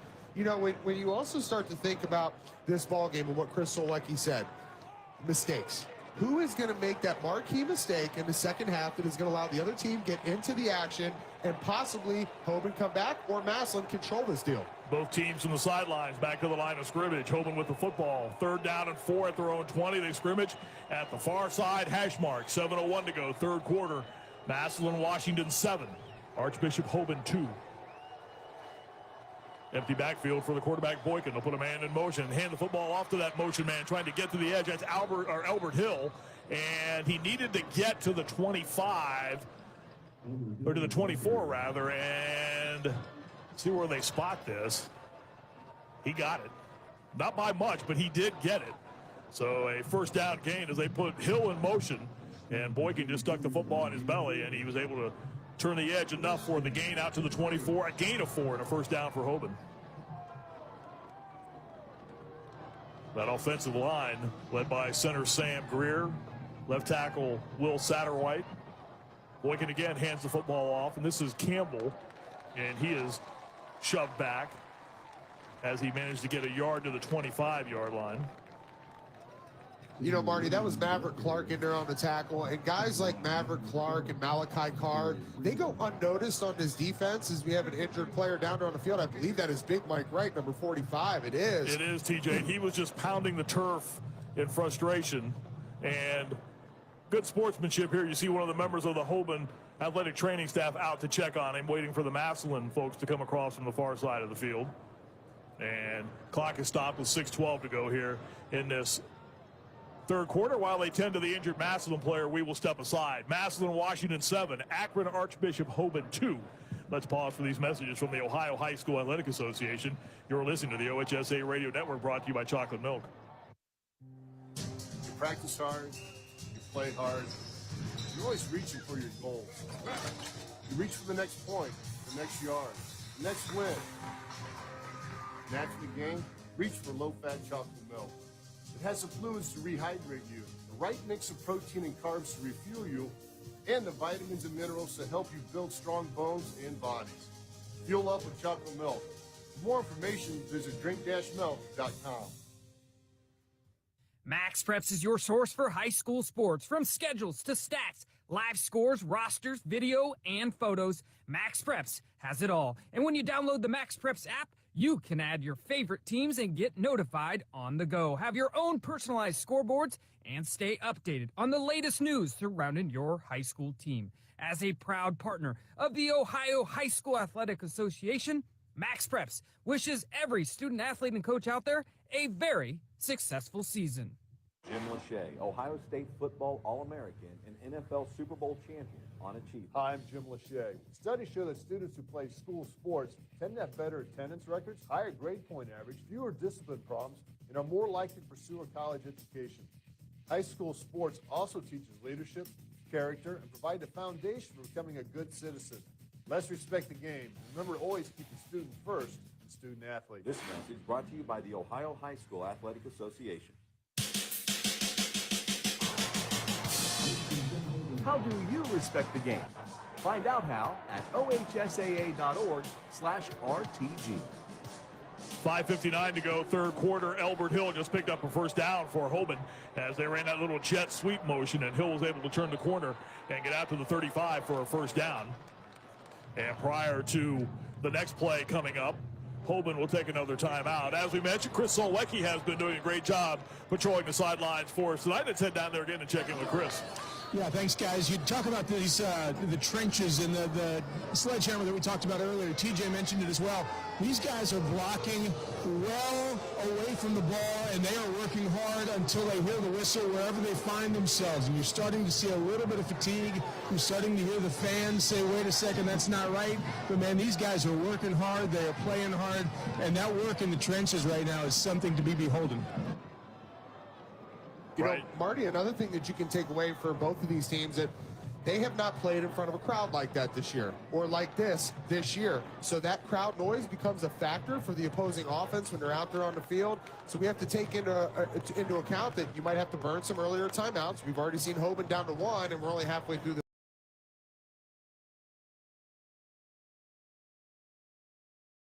over along. We've still football left to be played, and you're already down to 1 timeout left. So after the timeout, back to the line of scrimmage. Hoban with the football, moving from right to left. Boykin out of the pistol formation. Hands off, and not much room. The ball squirted free again. It was covered by Hoban as the ball carrier getting through the hole that time was Xavier Williams. The loose football was recovered by his team.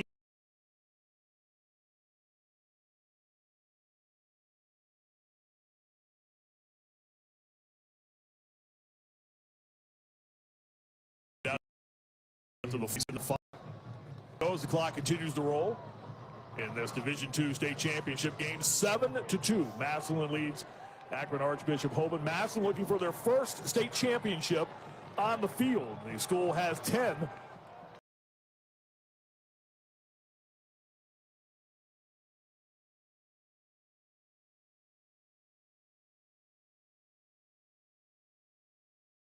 Across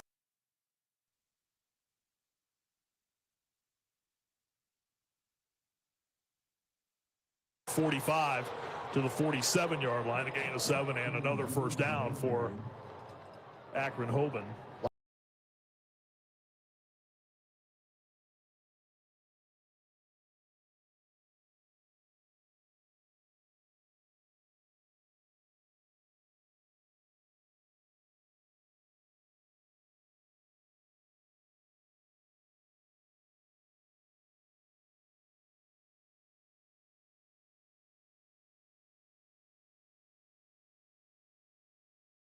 Into the game now. He'll find the corner, 40, 35, 30, tightrope in the sideline far side, and is knocked out of bounds in front of the Hoban bench. They went out of the Wildcat formation that time. Lined Elbert Hill up in the backfield. He took that direct snap, was able to speed around the far side corner, and a chunk gain on a first down for Archbishop Hoban. And it broke free, Marty, because Cody Fair, the linebacker for the Massillon Tigers, he just got absolutely bodied up by Sam Greer. Took him down at the 50-yard line, kind of sandwiched him between another defender, and it took number 33 a little while to get up off the ground. You can see him down there at the 25, readjusting his chin strap because of what the big fella, number 70, just did to him. It looks like they're going to say Hill went out of bounds at the 40. That's where the play will be blown dead. So it ends up being a gain of 12 and a 1st and 10 for Hoban. as the ball moved into Massillon territory at the 40. 4.5 to go, third quarter. Hoban on the move, but trailing 7-2, and Juice Boykin stomping the field in frustration after the false start call on the offense, delay a game. Offense number 54, 5-yard penalty, first down. Checking, that was just a false start. It was on Nate Cross, the right tackle. TJ, take us through the mindset of an offensive lineman. When you're in those situations, what are you listening for? What are you watching up front? Well, again, as I talked about that crowd noise, you have a strong contingent of Massillon fans here that are barking, that are trying to mess with your cadence. And if you're going to some type of check, maybe we started out running left and we go Ohio, Ohio, or Honda right, trying to figure out if we can switch it to the opposite side. And then all of a sudden you hear your quarterback bark something out, you get a little confused, you jump off, and now you just cost yourself 5 yards. 1st and 15 now. The ball moved back to the 45, and another flag comes in. Substitution infraction. Offense, 5-yard penalty, still first down. And that was a substitution infraction against Hoban, so they're going back 5 more. The ball now at the midfield stripe. Let's pause 10 seconds for stations to identify themselves on the OHSAA radio network.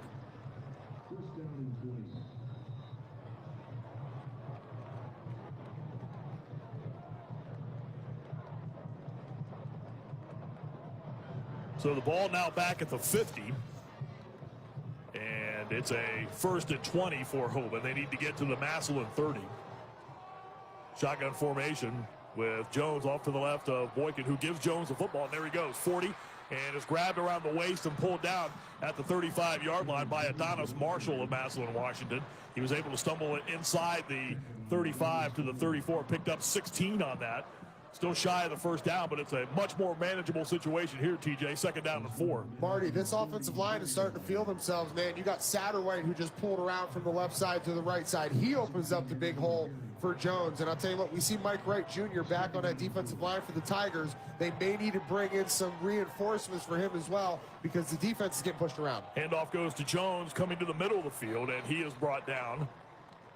As coming up for Massillon to make the stop was Dorian Pringle, 6 foot, 215-pound senior who'd missed the last 3 playoff games with an ankle injury. And we weren't expecting him to go tonight. That was the word before the game. But when the defense came out onto the field, number 3 led the defense out onto the field.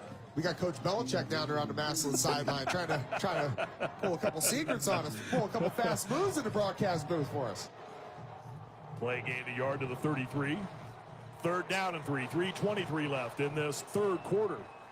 7-2, Massillon leads Hoban.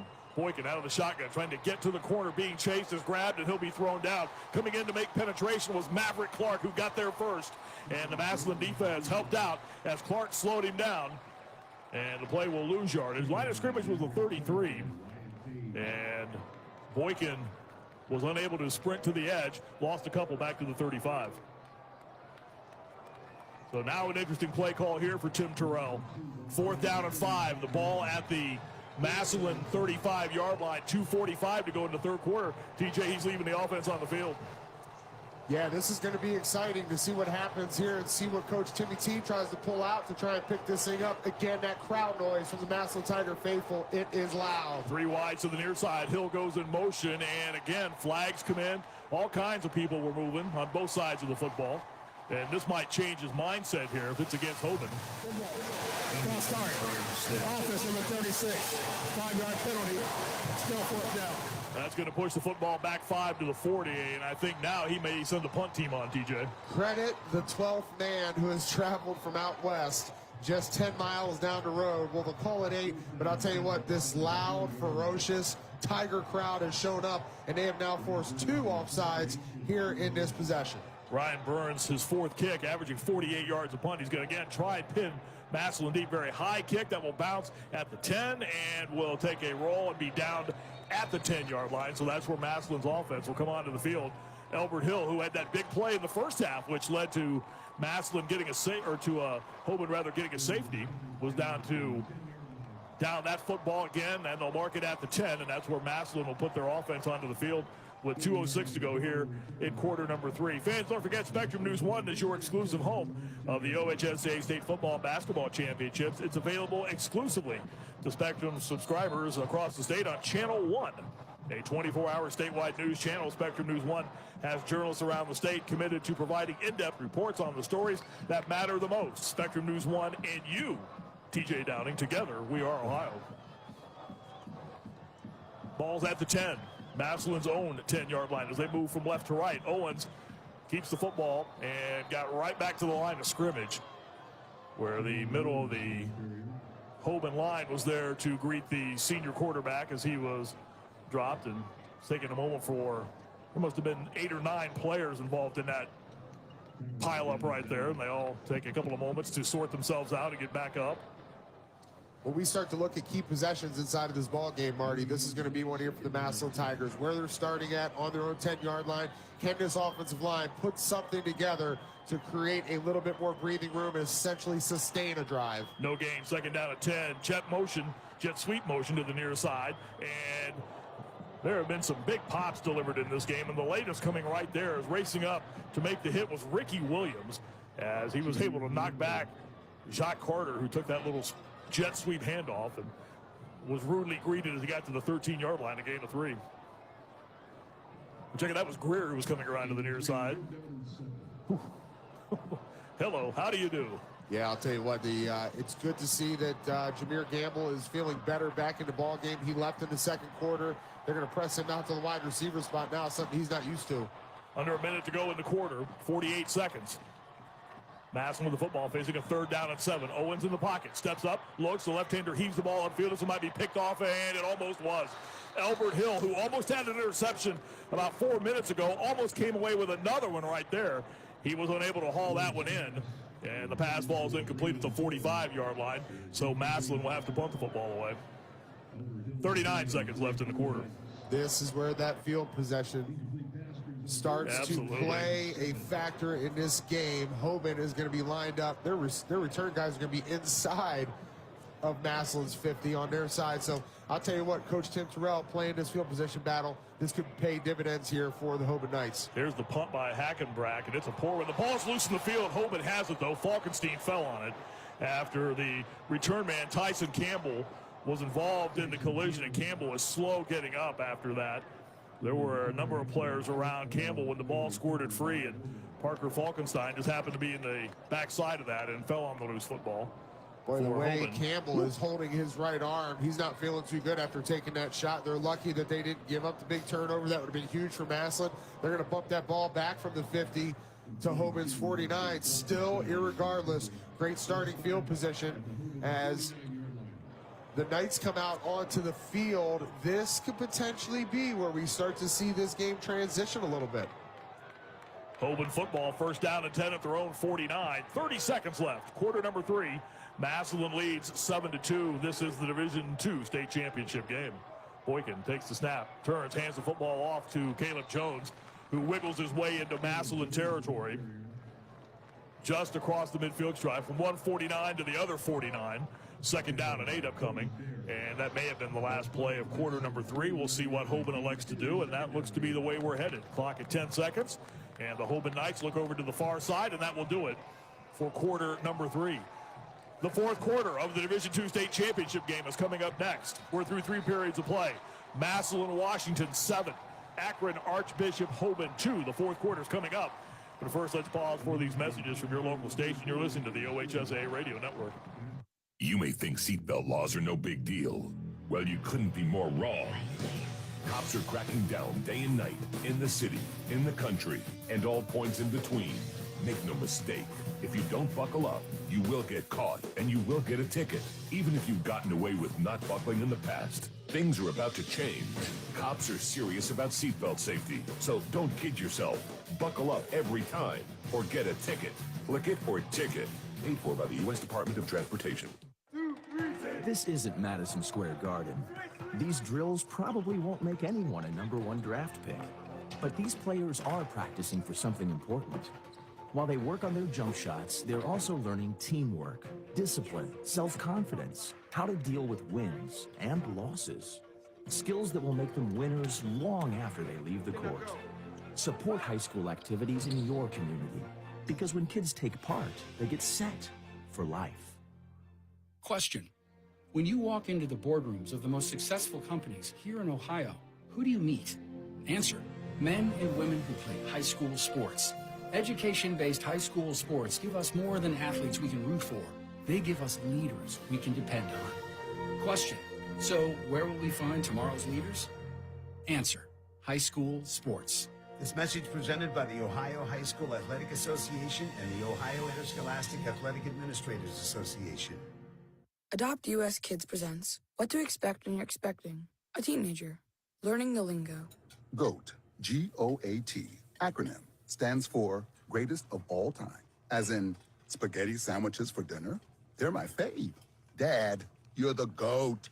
You don't have to speak teen to be a perfect parent. Thousands of teens in foster care will love you just the same. Visit adoptuskids.org. Brought to you by the U.S. Department of Health and Human Services, Adopt U.S. Kids, and the Ad Council.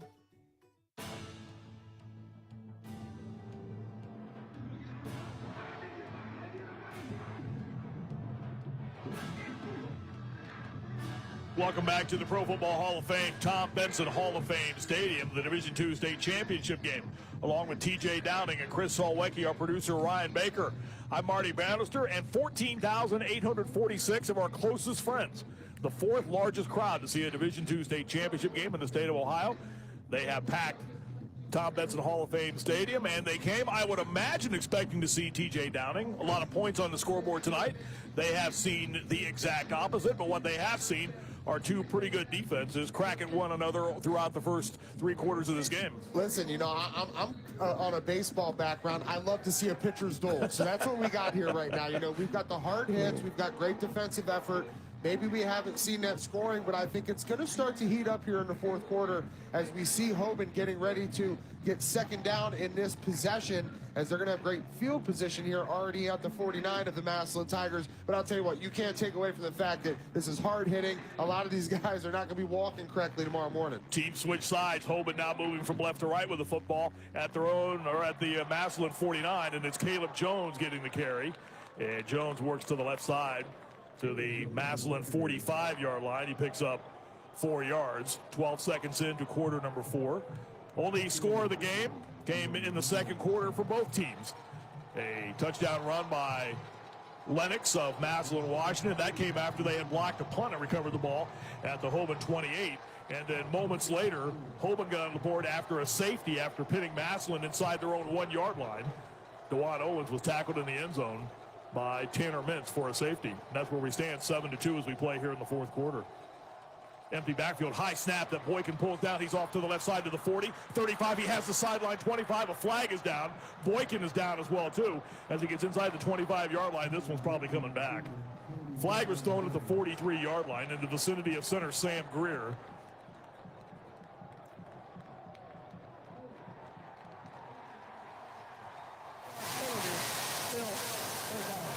And it is a holding call against Hoban. That wipes out the substantial gain by Boykin. One of the few times tonight, TJ, that he's had some running room, and it's coming back. Yeah, and we talked about those mistakes. Who's going to make more of them? We've seen Hoban in the second half of this football game. Although it feels like they've taken momentum inside of this football game, they have created more mistakes up front in the line of scrimmage from your offensive linemen. Multiple different guys have been flagged for false starts. Now you get this call against Sam Greer. This one's going to hurt if they can't recover here on third down. Ball moved back to their own 45-yard line. That's the 7th penalty of the night against Hoban for 49 yards. 3rd and 14, 11-11 to go in the game. They give the ball to Hill. Sprint draw to the outside. Hill to the 45 of Massillon, Washington, as he dives across. Again, in that motion, he came from the receiver spot, took the handoff from Boykin, and was able to get back onto the Massillon side of the field. Gets to the 44-yard line as he picks up 11. It's still shy of the first down. A 4th and 3 upcoming now. And with the clock rolling, 10:45 to go in the game, Tim Terrell's going to leave his offense on the field and play here. On the night, Hoban, this is the first time they have played on 4th down. Massillon opponents just 37%. Shotgun handoff or snap goes to Boykin, but there are flags down. Near side, Massillon indicating the penalties against Hoban.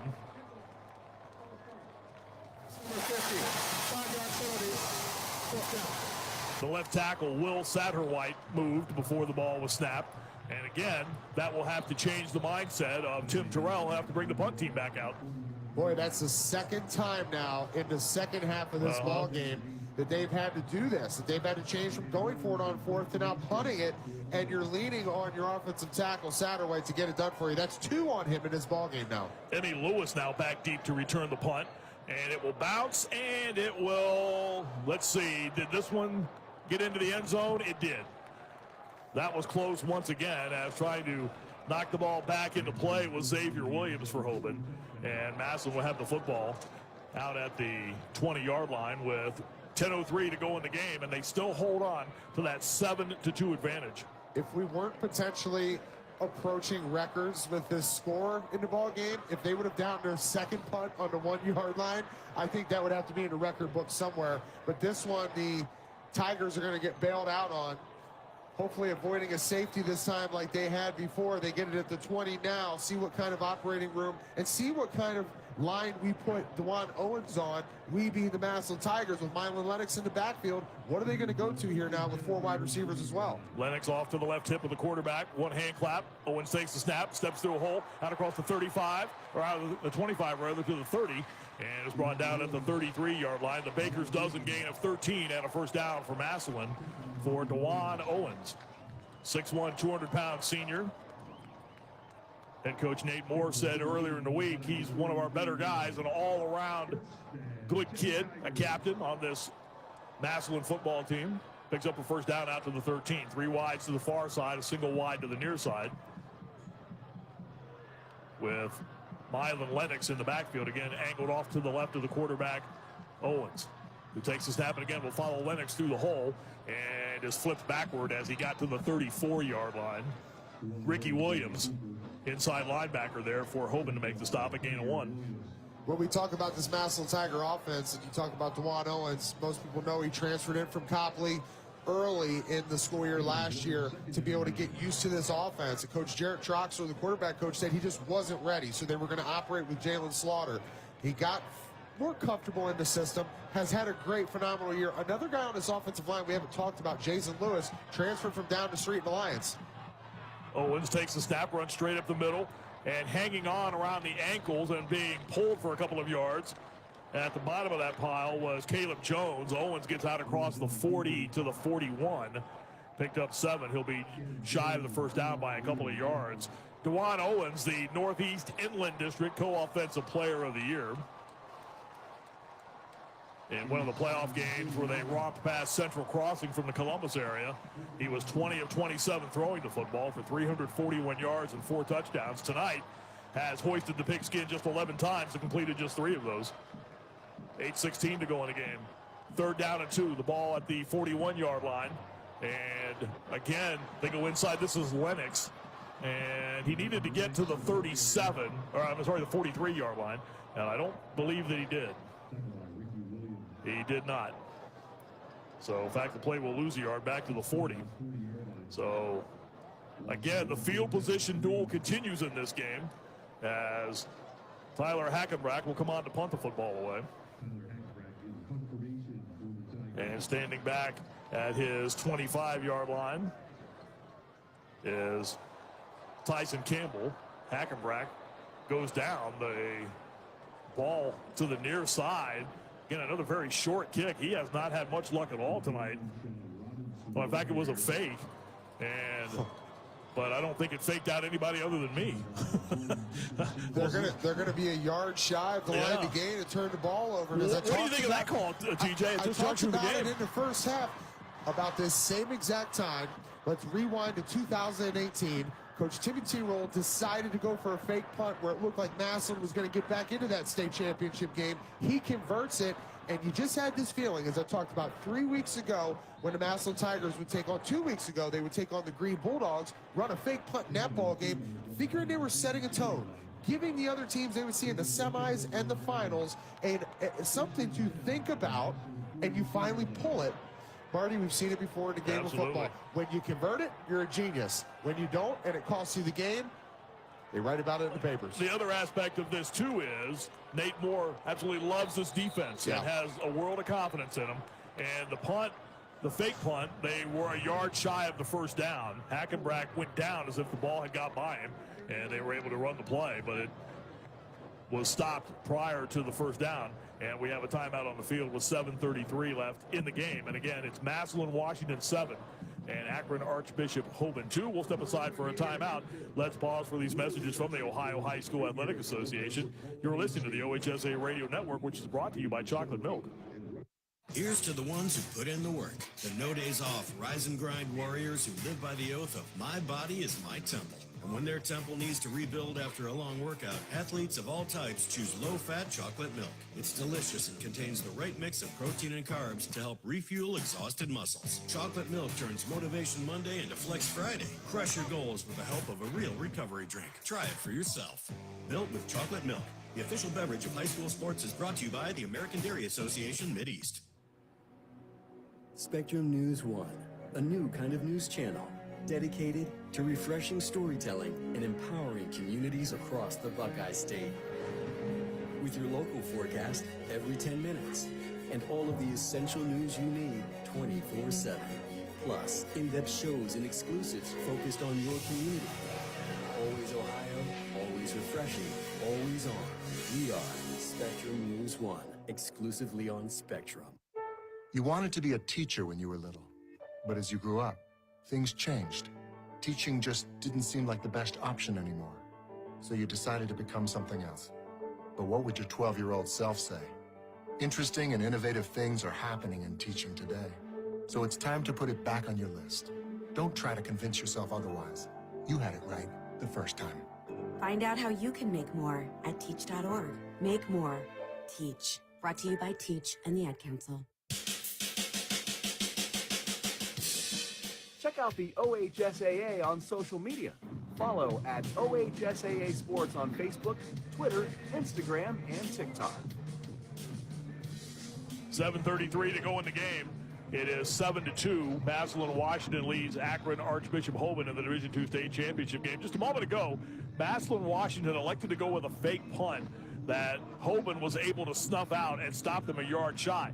Now, Hoban has the ball at the Massillon 42-yard line on the near side hash. TJ, let's go back and talk about that play for a moment. If this game goes Hoban's way, that's a huge point in this game. I think a lot of folks will be talking about that when we look back at this one. If, and that's a big word, if, but if that happens to be the way this game ends up, that's a huge turning point in this game. Well, the banter around here in Stark County since 1972 is that the Massillon Tigers have not won a championship in a playoff-style format. And if a play like that cost you that opportunity, they will never stop talking about it. Love the salesmanship and design of the play by Tyler Hackenbrack. Just wasn't able to convert it.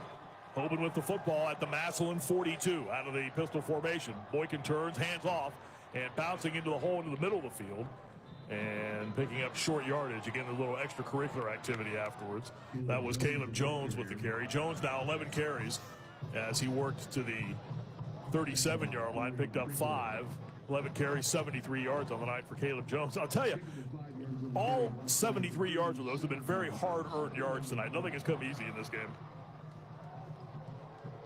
Jones will be off to the right of the quarterback again out of the shotgun formation. 7 minutes left in the state championship game. 7-2 Massillon, Washington. They're going to throw on the handoff to the near side as trying to find some running room and being dropped for a loss back at the 45-yard line. As taking the handoff and sprinting to the near side was Peyton Cook, the 6'1", 180-pound sophomore. He was looking to throw the ball downfield. There's a flag down as well, too. You're going to tack a little extra on this because Joey Hardman, the receiver, number 14, the way he blocked, I think they're going to call it behind the back. So Coach Nate Moore is going to have a discussion with the official and see where they want to take this at. Holding. Officer number 14. That throw has been declined. Take his arm to play. It's also third down. So Nate Moore will take the play. And Peyton Cook was dropped back at the 45. So it's a loss of 8. So it's 3rd and 13. So a big play by the Massillon defense. Hoban tried to get a little cute with them, and Massillon was ready, much like the fake punt that Hoban was able to snuff out. The Massillon defense comes up big. 3rd and 13, the ball back at the 45, the Massillon 45. Hoban with the football. They empty the backfield. The quarterback, Boykin out of the shotgun, takes the snap, will work to the left side of the field, finds a gap, gets through at 40, middle of the field, 35-yard line, and is down just a yard shy of the first down. He got a dozen to the 32. And now we'll see what Tim Terrell wants to do here. And we have a Hoban player down. It is Boykin, the quarterback, who is flat on his back at the, in fact, let's say he got to the 33, so it's a gain of 12. It's a yard shy of the first down. Now, we do know that the backup, as we talked about in the open, has played a lot of reps here throughout this postseason run for the Hoban Knights. Still a huge loss if you lose number 10 in this ball game, especially at the position that we sit in right now with a little bit over 6 minutes remaining in the fourth quarter. But I'll tell you what, that's got to absolutely frustrate you, Marty, if you're a defensive coordinator, to just watch the quarterback on 3rd and over 10, call it 3rd and 15, gash the left side of your defense, and now you're setting up a 4th and 1, short 4th and 1, that behind a big offensive line is not within a doubt of being able to pick up. But when you talk about Hoban, if they go back and they lose this football game, they're going to go back and circle one thing: the mistakes and the penalties that you had against your offense in the second half of this ball game has hurt you immensely. Let's go down to the sidelines and check in with Chris Solwecki. Yeah, same thing. I was just thinking, because the last 2 or 3 times that the offense has had the opportunity on 4th and short, a penalty has backed them up, and they've gone from running a play to running a punt. This has got to be a conversion, or at least it's got to be a play that gets off clean in order for this team to have a chance to build a little more momentum, down 5, now with just 6:14 to play in the fourth. Athletic training staff still on the field tending to Juice Boykin. And again, play is halted, 6:14 to go here in the state championship game. Fourth quarter with Massillon, Washington leading Hoban by the score of 7-2. Winter Blitz returns right here at the Tom Benson Hall of Fame Stadium on weekends beginning on December the 8th. Boykin jumps back up and sprints back into the Hoban offensive huddle.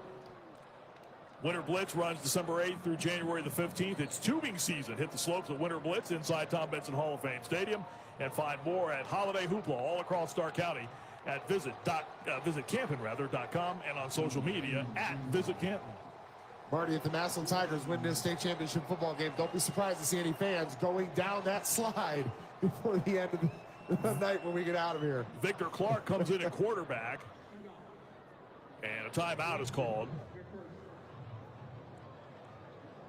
And that's the last timeout that Hoban had to use. And again, 6:05 to go here in this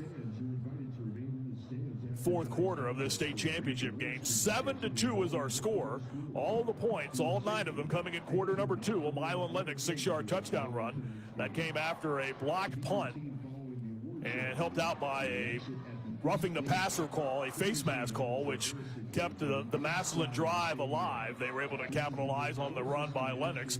And then a few minutes later, after a punt was down inside the 1, Massillon had a 1st and 10 at their own 1-yard line. And as DeJuan Owens was trying to get out of the end zone, Hoban linebacker Tanner Mintz grabbed him and dropped him for a safety.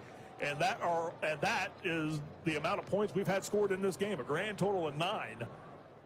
And I don't think anybody would have, again, forecast that type of score in this type of game between these type of teams, TJ. Now, Marty, correct me if I'm wrong. And I will. But following that timeout, is Boykin allowed to return to the game, or does it have to be a full play? It has to be a full play. It has to be a full play. So Victor Clark comes back on to the offense right now on a huge 4th down and 1. They load the backfield. 3 running backs, 2 in front of Clark, 1 behind him. He takes the snap, turns, hands off. It's Caleb Jones, and he's got the first down. Not by much, but he does have it. And here comes back into the game Juice Boykin.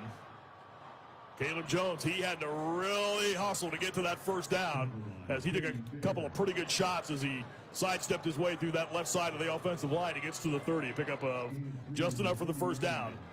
1st and 10.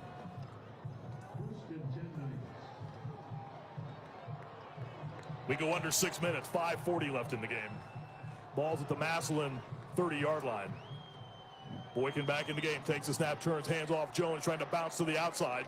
And Maverick Clark, one of the inside linebackers, will have absolutely none of that for Massillon as he grabs Caleb Jones around the waist and brings him down right at the line of scrimmage. Well, in fact, we'll say he got a yard to the 29-yard line. Jones was able to just slide ahead to the 29. There was a big pile right there, and it shoved everything back. They'll put 3 wides to the near side as we hit the 5-minute mark. 5 minutes left in the state championship game. 7-2, Massillon, Washington leads Hoban. Empty backfield for the quarterback, Boykin out of the shotgun. And whistles and a timeout by Massillon. Is that the call here? Let's see. No, in fact, it was a penalty against Massillon.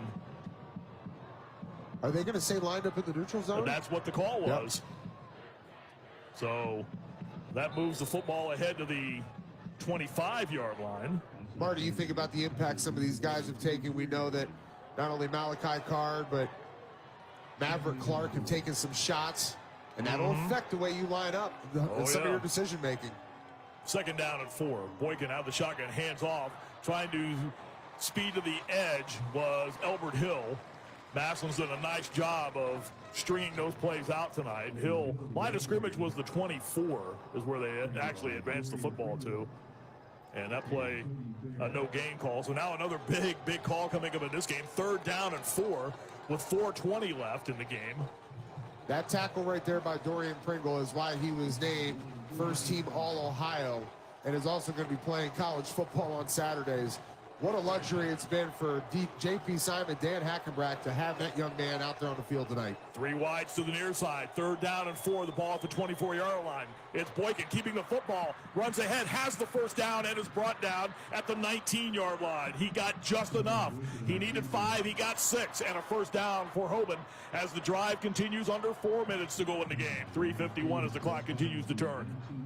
This offensive line, despite the mistakes they made in the second half, have opened up some great holes, not only for the quarterback, but for their running backs. And not only just at the line of scrimmage, but they're getting to the second level. I just saw Javon Lindsay all the way out there into the secondary. These guys are active, they're moving their feet, and they're creating for their skill guys. Again, out of the pistol formation, Boykin takes the snap, hands off to Jones. Bumps into a couple of defenders and pushes his way across the 15-yard line. Again, bodies tumble to the field as extra licks are being applied after the whistle blows. Jones got to the 14-yard line, picked up 5. 2nd down and 5 as we roll to the 3-minute mark. 3 minutes left in the Division II state championship game. 7-2 is the lead for Massillon, Washington over Akron Hoban. Hoban trying to win their 6th state championship under Jim Terrell. Washington of Massillon trying to win the school's 1st championship in the playoff era since 1972. Handoff goes to Jones. Sweeps to the left side. Has the corner at the 10. Is grabbed and is shoved backwards and then is finally knocked down. He did stay in bounds. He had the edge for a moment, but Massillon did a good job of getting bodies over there. Corey Fair, TJ's talked about him a number of times tonight, and he really saved that play right there. What a Jones play. got to the 10. What a play by Tyler Hackenbrack to be able to grab Jones before he stretched out for the marker and spin him back around. The strength that you have to be able to do, he's holding onto his hand to pull him back. What a job by number 24. Fair led the charge as the rest of the defense got over there. 3rd down and 1. The ball's at the 10. The ball's loose in the field. It's loose. Boykin lost the snap in the backfield. And let's see who came away with it. It looks like Hoban came away with it. Caleb Jones looks like he fell on the football. The snap got away from Boykin. It bounced free on the field, did the ball. And at the last moment, Caleb Jones was there to pounce on the football. Back at the 17-yard line. Now it's 4th down. And again, remember, Hoban is out of timeouts. 1:40 left in the game. Could be the ball game right it's here, Marty. 4th down and 8. They need to get to the 9. The high snap got away from Boykin. Here we go. 4th down and 8 at the 17. Boykin back to throw. Has time in the pocket. Flushed. Rolls. Delivers towards the end zone now, and the pass is dropped in the end zone. He had a receiver who was there. The throw was low. Jackson Callaway unable to scoop it in.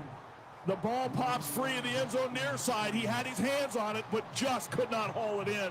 And with 1 minute and 22 seconds left, Massillon, Washington will get the football back. Their defense again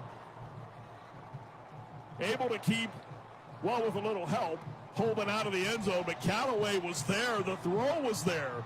Callaway just could not hold on to it. Chris Solwecki on the sideline. Did you have a good look at that for us down there? I did, and the pass was pretty well thrown. It was a little bit underthrown in running away from the receiver, but he got both of his hands on it. When he went to the ground, it bounced off his knees. and bounced out of bounds, and so a very fortuitous bounce if you're a Tiger fan, not so much if you're a Hoban fan. And that throw was low to the near side, and now we had a Massillon player running onto the field late as the ball was being snapped. That was Mylan Lennox, who came racing onto the field as they snapped the football with a first down and 10 at the 17, their own 17-yard line.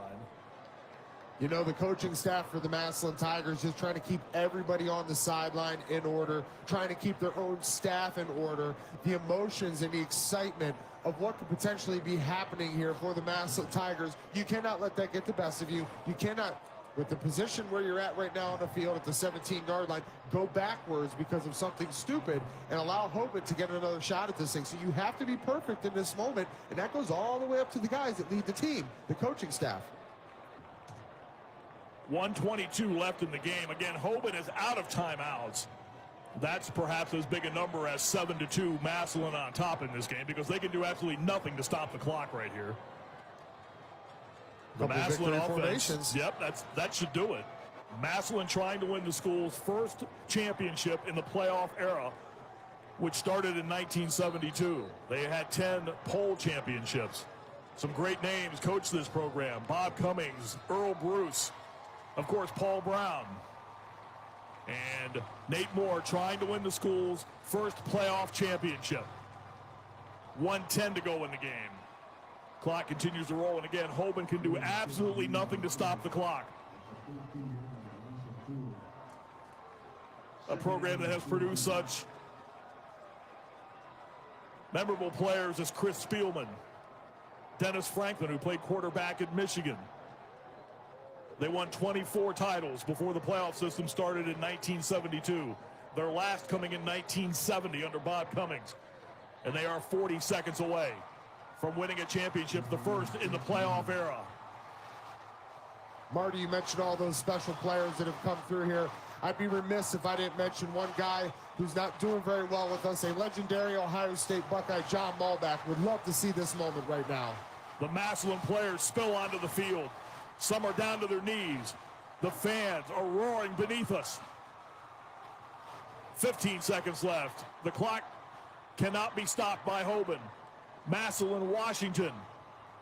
For the first time since the playoff system in Ohio was implemented in 1972, Massillon, Washington is your state champion in Ohio, 16-0. And what a sweet 16 it is for the Massillon, Washington Tigers. They defeat Akron Archbishop Hoban by the most unlikely final score of 7-2 in the Division II state championship game.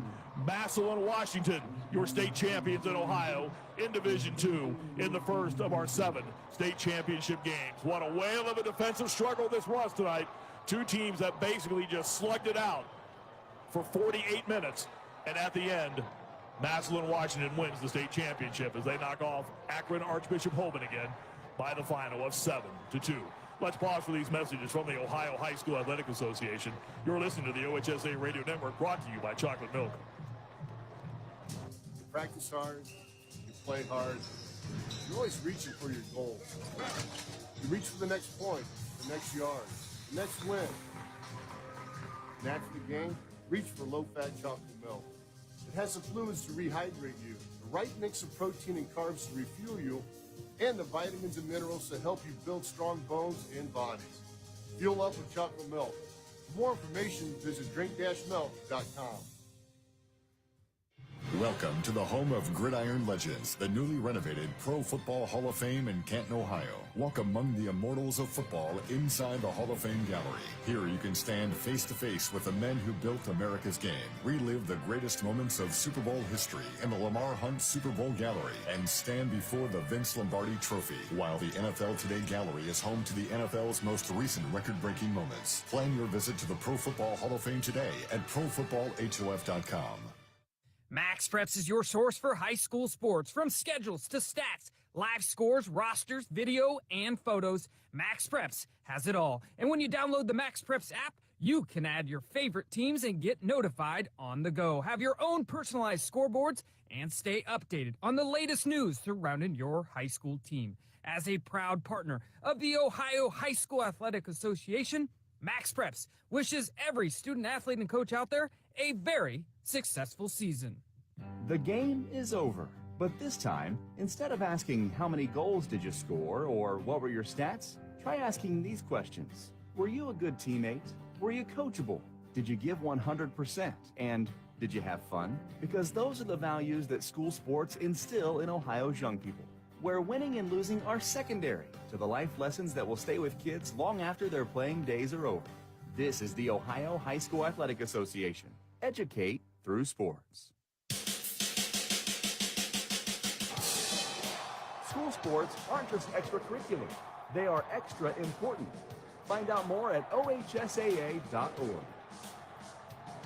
It is one of the brand names in Ohio high school football, and tonight it is brand one. Massillon, Washington has won the Division II state championship after 24 titles prior to the playoff system, when it was simply you finished the season ranked number one in the state. When the playoff system was implemented in 1972, Massillon had a number of trips. They were the runners-up 6 times in state championship games, but tonight, led by a stout defense that limited a very high-powered Akron Hoban team to a grand total of 177 yards. Massillon turned out just 132 in this game. Let's keep that in mind as well, too. A defensive struggle, and Massillon, Washington, as head coach Nate Moore said, I knew our defense was going to be good. I didn't know it was going to be this good. Well, it was very good tonight, and they win the state championship, beating Akron Archbishop Hoban again by the final of 7-2. Welcome back to Tom Benson Hall of Fame Stadium. Along with TJ Downing and Chris Solwecki, Ryan Baker, our producer, I'm Marty Bannister. It was, if you like defensive football, this was your game tonight. And it was a heck of a slugfest between these two teams. Trophy presentations going on right now down at midfield. First, for the runners-up, Akron Archbishop Hoban. We'll listen in as our friend Tim Street awards Hoban with the runner-up trophy in 2023 in the state of Ohio. OHSAA directors Bill Rugg and Tim Street, and OHSAA Board of Directors members Bill Nye and Glenn Gillespie, as they present the Division II State Runner-Up Trophy to the Knights from Archbishop Hoban High School. Gentlemen, you graduated a lot of talent off of last year's team, including Ohio Mr. Football. And I read last summer that some predicted you might not make it to the last week of the season. But what you proved again this year is that Hoban football is not only one of the best teams in Northeast Ohio, but in the entire state of Ohio. And gentlemen, playing in the last game of the season for the 8th time in the last 9 years, no other school in the state of Ohio has done that. This is Bill Nye from the OHSAA Board of Directors. It's my honor to give Akron Archbishop Hoban the state runner-up trophy for 2023. Congratulations.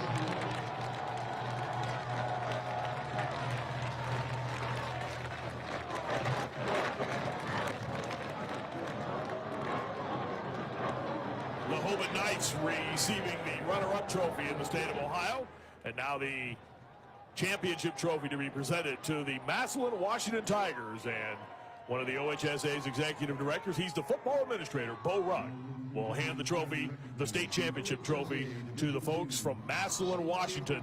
And a celebration a long time in coming in that football-mad community of Massillon, Ohio, where they are finally going to hoist a state championship trophy. And again, Bo Rugg will present the championship trophy to the Massillon Washington Tigers, who finished 16-0 and win the Division II state championship. To the Tigers from Massillon, Washington High School.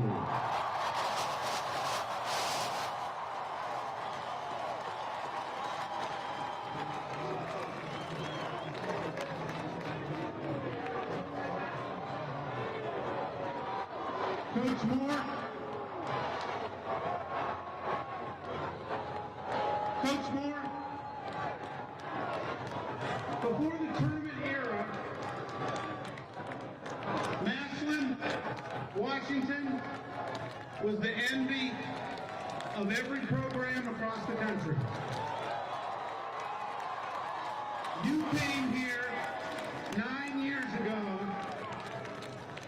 with the purpose of getting to this game, to this moment. You have done something, and these seniors have done something that none of your predecessors have done in the last 50 years. You've won a state championship. It gives me great personal pleasure, Nate, to present you on behalf of our board of directors, all of our member schools, the 2023 Division II State Championship Trophy. And you hear roar as they have claimed the championship trophy in Division II in the state of Ohio. Again, the final tonight in our Division II championship game. Massillon, Washington 7, Akron, Archbishop, Hoban 2. When we come back, more of the post-game celebrations, but first we'll pause for these messages from your local station. You're listening to the OHSAA Radio Network. Hi, I'm Anthony Munoz. I didn't make it into the Pro Football Hall of Fame by letting drugs and alcohol affect my ability to play. I brought my A game every time, and that's what you should do when sharing the road. That means never getting behind the wheel under the influence and wearing your seatbelt, because it's always the best defense against a drunk driver. So whether you're driving around town or to the Pro Football Hall of Fame, never let impaired driving take you out of the game. This message brought to you by the Ohio Department of Public Safety. Here's to the ones who put in the work, the no days off rise and grind warriors who live by the oath of my body is my temple. And when their temple needs to rebuild after a long workout, athletes of all types choose low-fat chocolate milk. It's delicious and contains the right mix of protein and carbs to help refuel exhausted muscles. Chocolate milk turns Motivation Monday into Flex Friday. Crush your goals with the help of a real recovery drink. Try it for yourself. Built with chocolate milk. The official beverage of high school sports is brought to you by the American Dairy Association Mideast. Okay, here are 3 important reasons why your son or daughter should play a sport in high school. Number 1. High school sports teach valuable life lessons like self-discipline and time management skills. 2. Teens who play a high school sport have better grade point averages. And number 3. High school sports are safer than ever before. This message presented by the Ohio High School Athletic Association and the Ohio Interscholastic Athletic Administrators Association. Why do they officiate? For some, it's a way of staying involved in a sport they grew up with.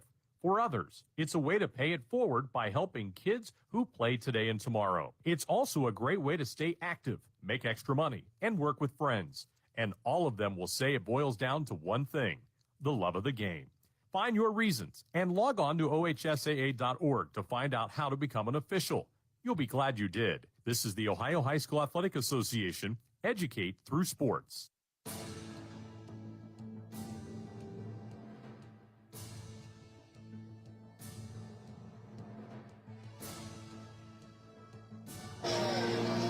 Down on the field where the Massillon Tigers get the victory this evening in the Division II State Championship, 7-2 over Archbishop Hoban, joined now by Nate Moore. Coach, this team, this program has kinds of history, and tonight you've written the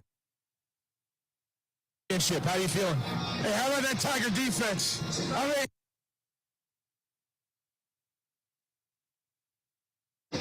unbelievable. I mean, they were on the field the entire game, the entire second half. It just kept battling, and you got to give a lot of credit to Akron Hoban. They're a great program and a great team, and you know, I couldn't imagine a tougher game that you come out the victor, and but we're gonna enjoy it. Proud of our kids. We got the trophy. Bath. What's the best part about this moment? Best part is the city of Massillon. You know, our kids got to bring a state championship for the first time in 50-some years to the city of Massillon and home. Okay. Yes. All right, Chris, thank you. And you could tell there, Nate Moore, his emotion in all of this, and right away, pointing a lot of the celebration and a lot of the gratitude towards the city of Massillon. And TJ Downing, you're from this area. You know what this is all about. and for that community, after coming so close so many times and not winning a state championship on the field, that has been such a big, big goal and something that I know the folks in Massillon have wanted so bad. It's going to be a remarkable celebration, I think. All right, and the talk around here has been Hoban is Massillon's kryptonite. They have not been able to get over that hurdle, and now they've finally done it. Let's talk about something that we'll call it the elephant in the room, but think about what this Massillon Tiger football program and team had to go through at the start of the football season. There was the investigation and all that played into that. Coach Moore having to be removed from his team as he's getting ready from training camp. How do you respond back from that? How much that had to have hurt him, impacted him, his emotions now to know that they were able to weather that storm, get all the way here to week 16, finally do what they've talked about here. The running joke from all of these neighborhoods around here has ended tonight. It's been paper talk, paper championships. They can no longer say that. The Massillon Tigers have handled their business, and I think kudos to Coach Moore for pointing it out. How about that Tiger defense, led by Coach Dan Hackenbrack and J.P. Simon, what these guys did. Spencer Lino and his linebackers, unbelievable performance. To keep Hoban out of the end zone has just been an impossible feat for most teams, and for the Tigers to get it done that way, I know that they can't be happier. They're proud of their team. It's a very proud tradition, Marty, as you mentioned. It's a proud group of people over there in Massillon out west of here, and they are so happy and excited because this was the bar. This was the expectations that was set for this team coming into the season, and I think that's why what happened before training camp hurt so much, because they knew that this was a team that was capable of getting to this point, getting to November 30th, and getting it done and bringing the trophy back. They weathered it, and they did it. Well, I'll tip my hat to them. 177 yards of total offense in the game for Hoban. 132 for Massillon, which backs up that defense as to being the determining factor in this game for Massillon. They had 115 yards rushing, and Hoban had 158 in the game. Again, this defense was just something special tonight to watch. Really on both sides of the ball tonight. Both teams really got after it defensively, but one drive was the deciding factor in this game in the second quarter on the touchdown run by Mylon Lennox coming after that block punt as Massillon Washington wins the Division II state championship, beating their nemesis. I don't think there's any other way to say it. Akron Archbishop Hoban again by the final tonight of 7-2. This broadcast is a presentation of the Ohio High School Athletic Association Radio Network. Any commercial use, retransmission, or distribution without the express written consent of the OHSAA is strictly prohibited. The announcers and production staff for this game were selected by the Ohio High School Athletic Association. Satellite distribution provided by Skyview Networks. For more information, log on to the OHSAA Radio Network at www.ohsaa.org. Once again, the final score in this Division II championship game, Massillon Washington defeats Akron Archbishop Hoban by the final of 7-2. Tune back into the OHSAA Radio Network at 10:10 tomorrow morning, bright and early, for coverage of the Division VI state title game as the Kirtland Hornets battle the Tigers of Versailles, with the kick coming up at 1:30. On behalf of OHSAA Executive Director Doug Ute, Radio Network Executive Producer Tim Street, our on-site producers Ryan Baker and Aaron Cassidy, my friend TJ Downing, always a pleasure to work with you. Great job tonight. Chris Solwecki as well, too, doing double duty down on the sideline. We appreciate his efforts tonight. I'm Marty Bannister. We congratulate the Tigers of Massillon, Washington, the 2023 Division II state champions in the state of Ohio. The preceding broadcast has been a presentation of the OHSAA Radio Network, fueled as always by chocolate milk.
You're listening to Western Reserve You're Radio. listening to WRDB, Western Reserve Digital Broadcasting, Youngstown, Warren, Salem, and around the world. Progressive presents the Sports Flash on Western Reserve Radio.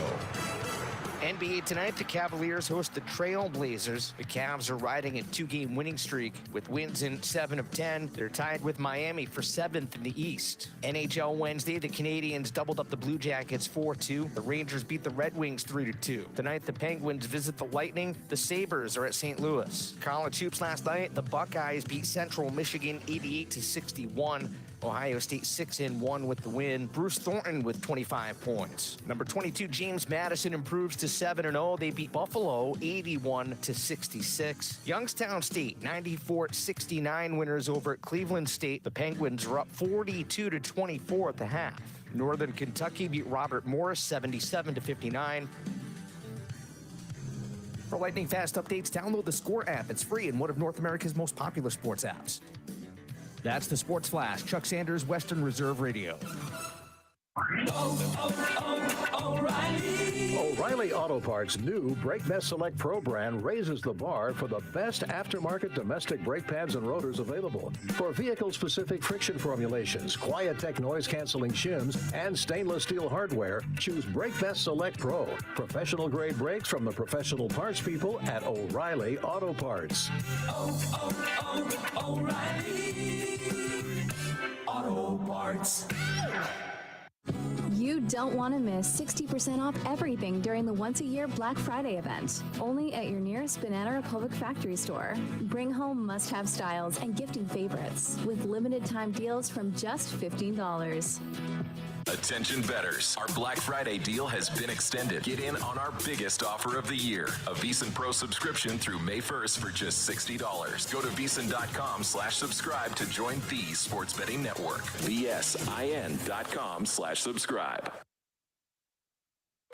Mill Creek Golf Course has been the Valley's leader for golfing fun since 1928. It features 36 challenging holes designed by the legendary Donald Ross and was voted a top 30 municipal facility by Golf Week in 2012. The Mill Creek Golf Shop is a certified Callaway Golf custom fitting center and is stocked with your favorite golf apparel and accessories. Mill Creek Golf Course is now booking tee times for this year's golf season. Please call us at 330-740-7112 or online at millcreekmetroparks.org.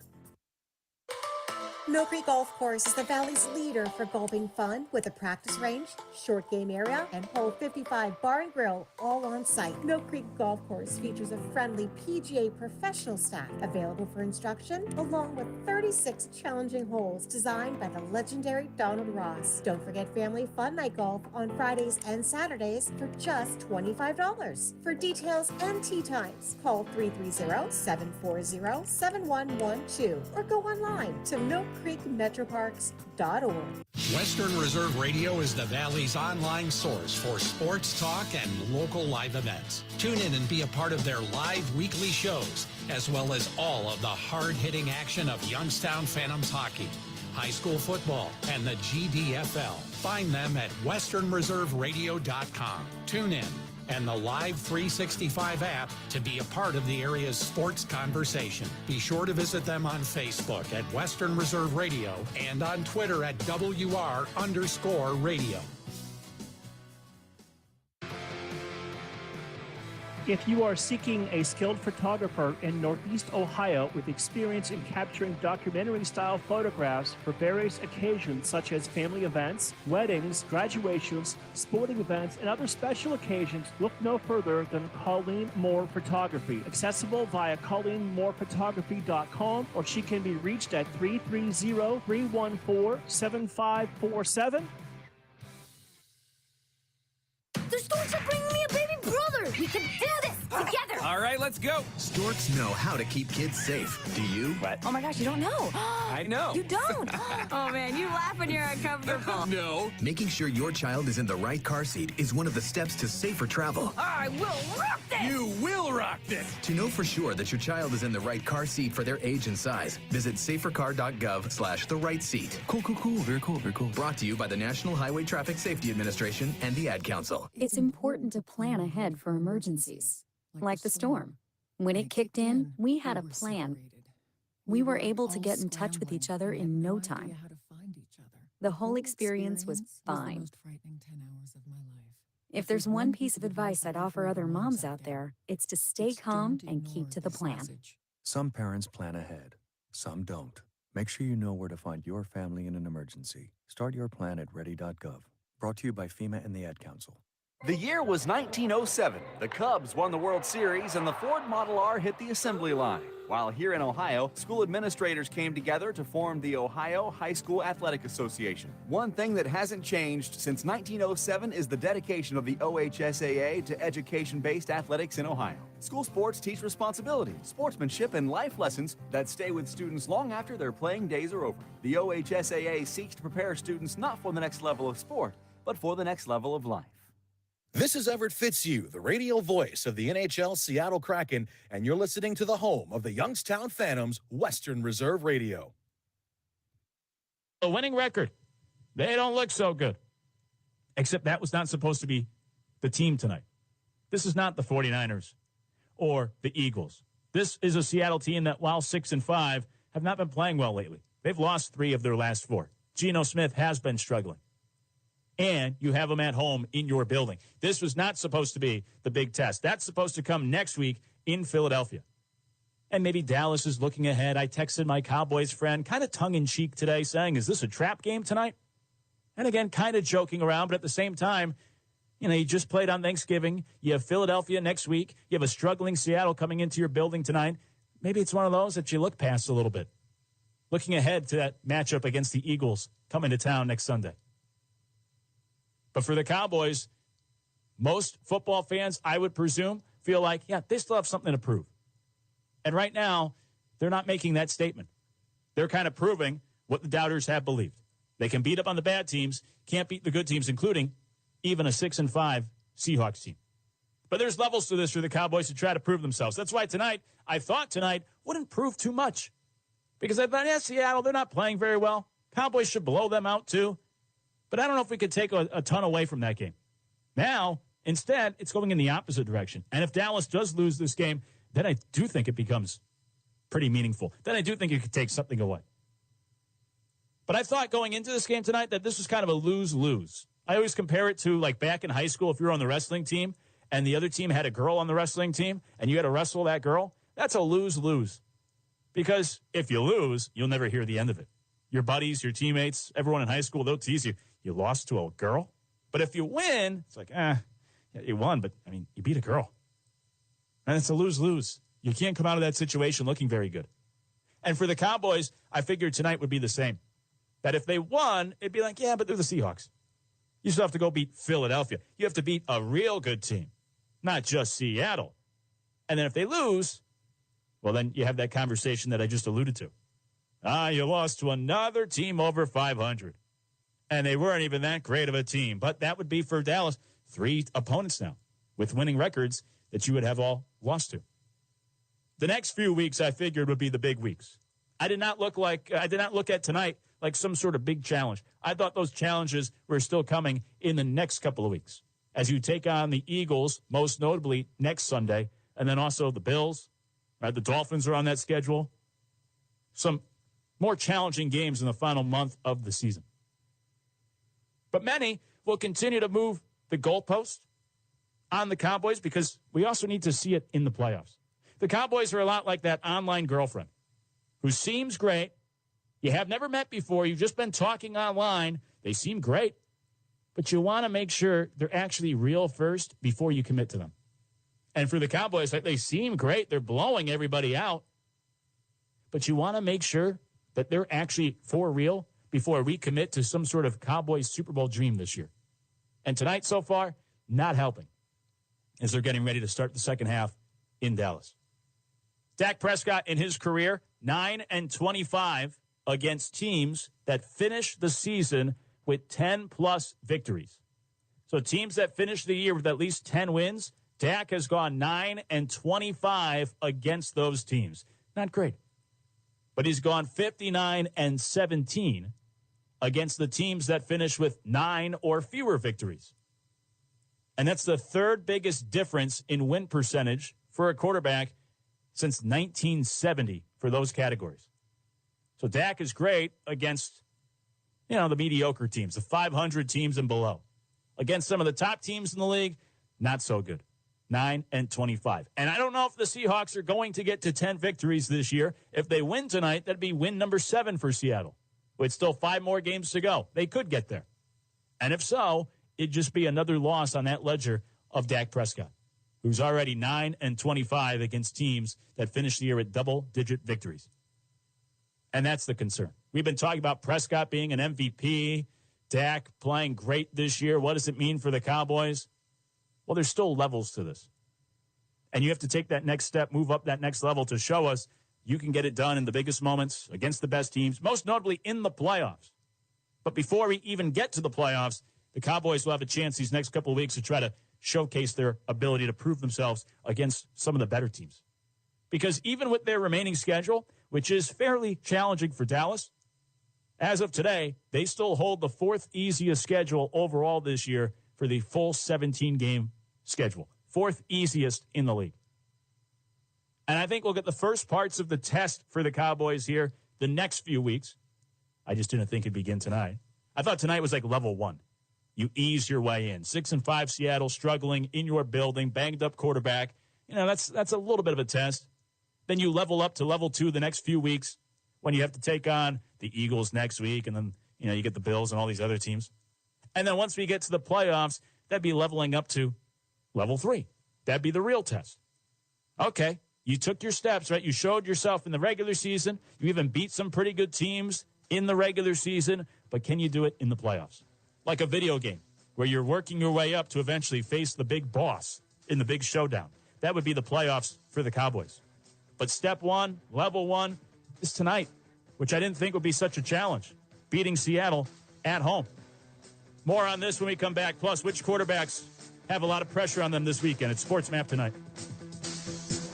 Learn how thousands of smart homeowners are investing about $1 to avoid expensive home repair bills. John, a former non-customer, said, "My air conditioner broke and I had to spend $1,900 to fix it." Jeff, a customer, wrote, "My air conditioner broke and I got a new one at no out-of-pocket cost." Mary, a former non-customer, wrote, "My heating system stopped running. I had to spend $3,000 to get a new one." Lisa, a customer, wrote, "My heater stopped working. I got it fixed at no out-of-pocket cost." For about $1 a day, you can have all the major appliances and systems in your home guaranteed fixed or replaced with HSC's home warranty coverage. Call now, and the first month is free. If the lines are busy, please call back. 800-814-5615. 800-814-5615. That's 800-814-5615. 800-814-5615. Children are the greatest joy and our best hope for a better future. Friends, they are the future. But did you know that millions of kids are facing hunger every day? Food is not just food. It's energy, health, confidence, hope, and even love. Yes, love. Thank you! Learn more about how No Kid Hungry is helping end child hunger in America at helpnokidhungry.org.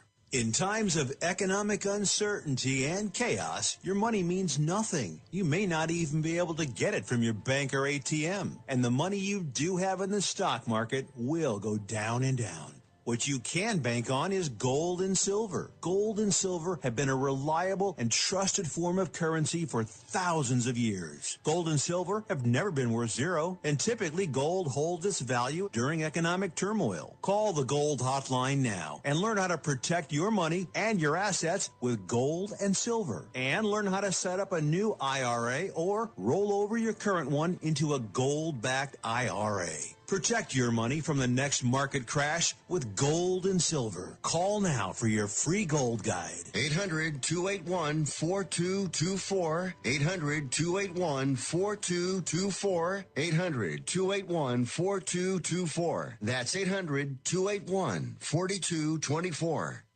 Wake up, Cole! You guys want to kick field goals? Okay, is that what the league is coming down to now? Do you know how many box scores I look at where I see a kicker kick 4 field goals in a game now? It happens all the time. The offense seems to be able to move the ball their first 50 pretty easily. Exactly. Once they get past the 50, everything gets stalled. But now you have kickers where it's like, oh, let's go for the 50-plus yard field goal. He's consistent. At this rate, kickers are going to start making $20 million a year. It's a kicker's league, Tony. Wake up call with Tony Z and Ron Culver. Weekdays from 9 a.m. to 1 p.m. Eastern.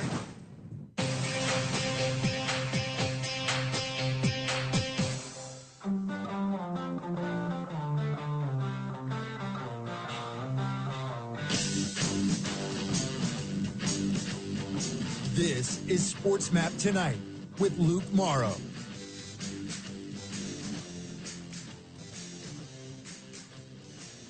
Which quarterbacks have the most pressure on them this weekend in the NFL? Sports Map Tonight with Luke Morrow, here all across Sports Map Radio.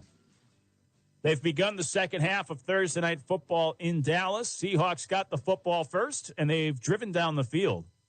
Let's see, as it unfolds. 3rd and goal, Geno Smith is going to run it in for a touchdown. So Seattle, the only time they have not scored tonight, there is a flag. That's typically the case. Right, we've gotten to a point now in the NFL where any time a big play happens, a big catch downfield, a good punt return especially, or even a touchdown, you always have to wait to see if there's a flag. Although the way they're acting, it looks like this is going to be, well, maybe not. I was going to say it looks like it's going to be on Dallas. Yeah, it looks like it. Geno Smith's walking off the field. Yeah, it looks like it is on Dallas. So the Seahawks, the only time they have not scored tonight was when they missed a field goal. Cowboys have had no answer for Seattle this evening. And the Seahawks, if they make the extra point, they're going to go up 28-20 on the Cowboys here in the third quarter as a 9.5-point underdog. And so Seattle, like I said, they're not even the true test. They're the warm-up. The real test is next week with Philadelphia. But this does not bode well for the Cowboys, who, if they don't come back to win tonight, will be 0-3 against the 3 teams they've faced this year that are actually 500 or better. Not ideal. And right now, the blowouts that the Cowboys have had this year, they've been historic, but they've been against bad teams. And they're kind of like empty calories. If the Cowboys don't actually win anything this year, then what good were those blowouts? Plus, they're the Dallas Cowboys. You need to strive for more. How do you determine success for this team this year? It's not beating the Giants and the Commanders. It's probably more like beating the 49ers in the playoffs for once. That's the hope. Winning a couple of playoff games. Ideally, winning a Super Bowl if you're a Cowboys fan. That has to be the goal. So these blowout wins in the regular season, yeah, they're great, but they don't get you much. They don't get you too far. Cowboys right now trailing 28-20 in the third quarter against the Seahawks. Dak Prescott's been great this year, but doing it against the bad teams. And in the biggest moments, I think there are still some waiting to see if they can trust Dak. In fact, Skip Bayless on his, Undisputed, on his show on Fox Sports 1, was talking about this today and where he would rank Dak on his trust meter. From a scale of 1 to 10, how much can you trust Dak right now, even with how good he's playing? Here's what Skip Bayless said today about the Cowboys quarterback. If Dak Prescott can keep taking it up a level and a level, if this is real and not a mirage, the rest of the league is about to be in big trouble. This team is loaded. This team has Super Bowl potential if the quarterback can play higher and higher levels the way he's been ascending since San Francisco up from the ashes of that game. If he keeps this up, as his receivers rise everywhere across the board, everybody's sort of coming to the party all of a sudden. If this keeps going, then I believe this team can be a little better than San Francisco. I believe this team is better than Philadelphia. So this is the question. Can Dak continue to ascend? Because he has not done it before. He is in year number 8. His history would tell you more miss than hit down the stretch. He is still 2-4 in the postseason. His last 2 games against San Francisco were stinkers. But he did go to Tampa last year and out Brady in the first round of the playoffs. So here's what I'd say. I'm going to go to a 7 on this scale. Skip talking about how much he can trust Dak. A 7 seems reasonable. He has been playing really well this year, but against mostly lesser competition. Tonight has not been Dak Prescott's fault. He's played well tonight. They had 20 points at halftime. The defense just hasn't been able to stop Seattle. But until we see it, I always reference this. You're probably tired of hearing it, but it's my Polar Express theory. You can't believe in it until you see it. Just like in that movie, which I'm sure is on TV all the time now. for these next few weeks. And one day I'll share my story about Polar Express because that movie stinks. But I do like the theory. Whoa. That's right. Not a Polar Express guy? No, that movie stinks. That movie's terrible. Boring. All right, I'll share my story now. I'm sorry to pull that out of you so early, but I know. I gotta hear it. I know, bringing up I've suppressed these memories. That was a Christmas present for myself and my brothers when that movie came out. The movie came out, I believe, 2004, if I remember correctly. Sounds about right. And on Christmas, that was a Christmas present from my mother to us. It was the classic, a gift for herself. It's like when you buy your wife like a new flat screen TV, because, you know, you're just going to be the one sitting there watching it. Same idea. My mother, for Christmas, got us tickets to go see Polar Express. That was our Christmas, because she wanted to go. So we all went as a family to go see Polar Express sometime around Christmas, probably the day after Christmas. And they were like the 3D back then, right? I think it was, I don't know if IMAX was a thing 20 years ago. It was like the stupid 3D movie. Oh, yeah, with the glasses. Oh, the stupid glasses. Those kind of sucked. Yeah. Yeah. I never got that 3D. It never looked like the train was coming at me out of the screen. Not once. No. I just felt like a doofus sitting there in these stupid glasses. Like one eye is red, one eye is blue or something like that, and you're sitting there and like with that film over your eyes and those cheap glasses that are made out of like paper and they don't stay on your face. And we're all sitting there as a family. I thought that movie stunk. It was so boring. And it's kind of long. But it was revered. Like it was so, when it came out, there was so much like publicity about it. Like, oh, this great movie. You got to go see it in 3D. And now I know they're even having, I think not far from Houston they even do. I know they do it all over the country where like different places have their quote unquote Polar Express so you can go bring the family around Christmas and go celebrate and go see the Polar Express. I hated it, though. Maybe just because I was like, this is my Christmas present. We're sitting here watching this stupid movie with these dumb glasses on. I thought the movie was boring. I honestly haven't watched it since. I couldn't wait to get out of that theater. I thought it was lame. I thought it was overrated. I hate Polar Express. And 3D back then was terrible. I think 3D tickets now are cheaper than regular tickets. Really? That was a big deal back then. Like, oh, we're going in 3D. So, you know, in defense of my mother, I'm sure we're a family of 5. I'm sure she dropped a nice coin on that to go watch it in 3D, and it was a big deal. I think I also saw Avatar in 3D, too, and I hate that movie, too. Whoa. Yeah. Oh, another one. That movie was so boring. That was lame. One of the highest grossing movies ever? I know. Ridiculous. Well, hey. Which movie do you like more, Polar Express or Avatar? I mean. You're a fan of both? I liked both of them. Am I just like some kind of super fan of Avatar? I thought it was creative, you know? Yeah. But as far as like, I probably wouldn't watch it twice. No. Did you see the second? They came out with a second one, right? I did see the second one. Was the second one any good? I heard bad things. It was good. It was just really, really long. Yeah, that's the problem with all these movies, especially all the new movies. Have we had a new movie that's actually like 90 minutes or less? Every movie now is 2.5 to 3 hours. It's ridiculous. I don't want to go to the theater for 3 hours. I don't know how long Polar Express was. You have to commit almost like a good chunk of your day to that. Yeah. Because I also like to see the previews, so you got to get in, 20 minutes. Then, I'm a guy that I like to pig out at the concession stand, and there might be a line. So now I got to get to the theater like 45 minutes early. I got to watch the previews. I got to get my icy. Then you're sitting there, you're watching the movie. Plus, you factor in the drive home, the drive there. It's a whole day with these movies. I know we veered off a little bit, but are you a blanket guy in the movie? I'm not, but I'm not against it. Okay. I've never done it, but I've been with women that would bring a blanket, and then I'm like, oh, you know what? I'm glad you brought the blanket. I hope it's big enough to share. So, no, I wouldn't bring one. Okay. No, I'm with you. But I like it. I'll tell you what, at home, there's something about I can't bring a blanket out in public. Right? At home, sure. I'll throw a blanket on myself on the couch. No problem. In the theater, though, I do like that. I won't go. I become a little bougie with the theater. I cannot go to one of the old theaters with just the regular seats. Can't do that anymore. You need the recliners. I need the recliner. If it's not a recliner, I'm not going. I've become a little stuck up at the movie theater. Yeah, I've kind of gotten there. I found them theaters like with couches in them. Oh man, and I haven't done that. I'll tell you where they are. It's actually a pretty good experience. Yeah, that's good. Expensive couch too. It's pretty nice. Yeah, yeah. Oh, the couch is expensive. What about the tickets? No, well, I mean the tickets are. Yeah. I mean, they're expensive, but like it's fitting for what you're getting. Yeah, okay. You're not going there thinking like this was too much. Right. Okay, as long as you get your money's worth. That's the other thing now in movies, just in general. A lot of these movies are. That's why I always love going to a matinee, just like on a Tuesday afternoon. If you're not doing anything, why not? Go to the movies.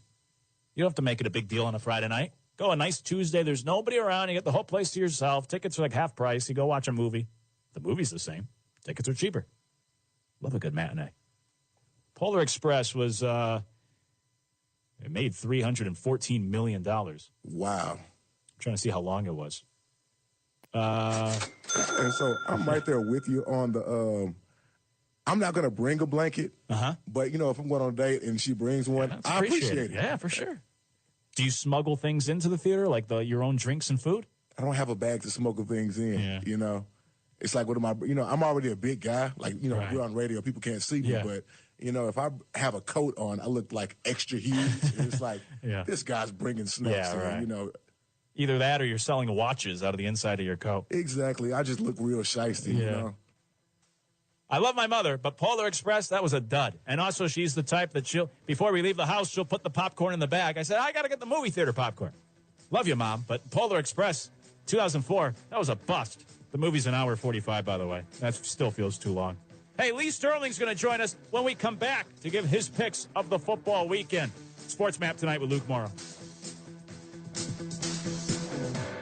Do you want to learn the secret to becoming a published author in a few easy steps? Here's all it takes with help from Dorrance Publishing. For over 100 years, we've assisted individuals like you to fulfill their dreams of becoming a published author. When you call right now, you'll be assigned your own personal consultant who will help you through the entire book publishing and design process. Then, your book goes into production. It gets promoted, distributed, and finally, made available where books are sold. If you've got a book idea, call Dorrance Publishing right now for a free consultation. We'll help get your great idea out of your head, on paper, printed, and sold. It's a free, easy call. We're trusted by thousands of book authors just like you. So don't wait another day. Call now.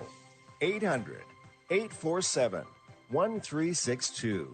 That's 800-847-1362. 800-487-1362. College football is in full swing, and the American Heart Association's Paul Bear Bryant Awards campaign has begun. The campaign honors the legendary Alabama football coach who died of a heart attack just 28 days after his final victory in the Liberty Bowl. What better way for Coach Bryant's legacy to live on than by recognizing other remarkable college football coaches? Go to BryantAwards.org, then click on Fan Vote, then cast your vote for your favorite college football coach. Who are you rooting for? That's BryantAwards.org. Wake-up call. The verdict's out on Josh McDaniels, right? He should never be a head coach again in the NFL. 2 times he couldn't make it past year 2. Maybe he'll go crawling back to New England, but no more of this hiring Patriot people. Look, let's all admit this. Everybody got rich because Tom Brady was good at his job. Tom Brady was outstanding at playing quarterback, and he made a lot of people a lot of money because of it. Just by being in his presence, you were elevated in your skill and talent that you did not deserve. Anybody that touched Tom Brady's garments were elevated to positions of prominence in a league, and every one of them failed. Players who caught passes from Tom Brady disappeared once they left him. Coaches forgot how to coach once they left him. This is one of the biggest scams I've ever seen in sports. Wake Up Call with Tony D and Ron Culver. Weekdays from 9 a.m. to 1 p.m. Eastern. Wake up call. About Mark Cuban for 25 years. Right? Yeah, He yeah. bought the Mavericks. Cord getting fines. Yelling constantly at David Stern. Stern is like, oh, stupid 38-year-old billionaires yelling at me every night. Then he goes, I'm not just going to buy a basketball team. I'm going to be one of the biggest names of the owner. Like when people don't know the owners of all the other teams, including the one they root for, they'll know me. Wake Up Call with Tony D and Ron Culver. Weekdays from 9 a.m. to 1 p.m. Eastern. Sports Map tonight with Luke Morrow. Doc Rivers, quote-unquote, hired Dennis Rodman to come babysit his kids when they were both teammates in San Antonio in the mid-'90s. What athlete would be the worst or best babysitter? Of all time, any sort. Like, obviously, I think you say Tim Tebow would be a great babysitter. But if I needed a babysitter in a pinch and I had to choose an athlete. I'm with you on Tim Tebow for a great babysitter. I know probably who the worst would probably be. Who would you say? I'm definitely thinking Antonio Brown. Absolutely. I feel like Russ might be the most boring babysitter. Oh, you know, that's another good one, too. Speaking of phony. He'll come with all the cliches. Yes, he would drive you nuts. He'd probably do a good job, like from the parents' perspective. He'll make sure the kids are okay. But, yeah, the kids probably would not like it. They'd be, putting things in his shoes and stuff. He'd be like the substitute teacher that nobody likes. Exactly. They're throwing things at him when he turns around, sticking signs on his back. Super responsible, though. Oh, he'd be a great babysitter, but the kids just wouldn't like it. Sports Map tonight, weeknights from 10 to 1 Eastern.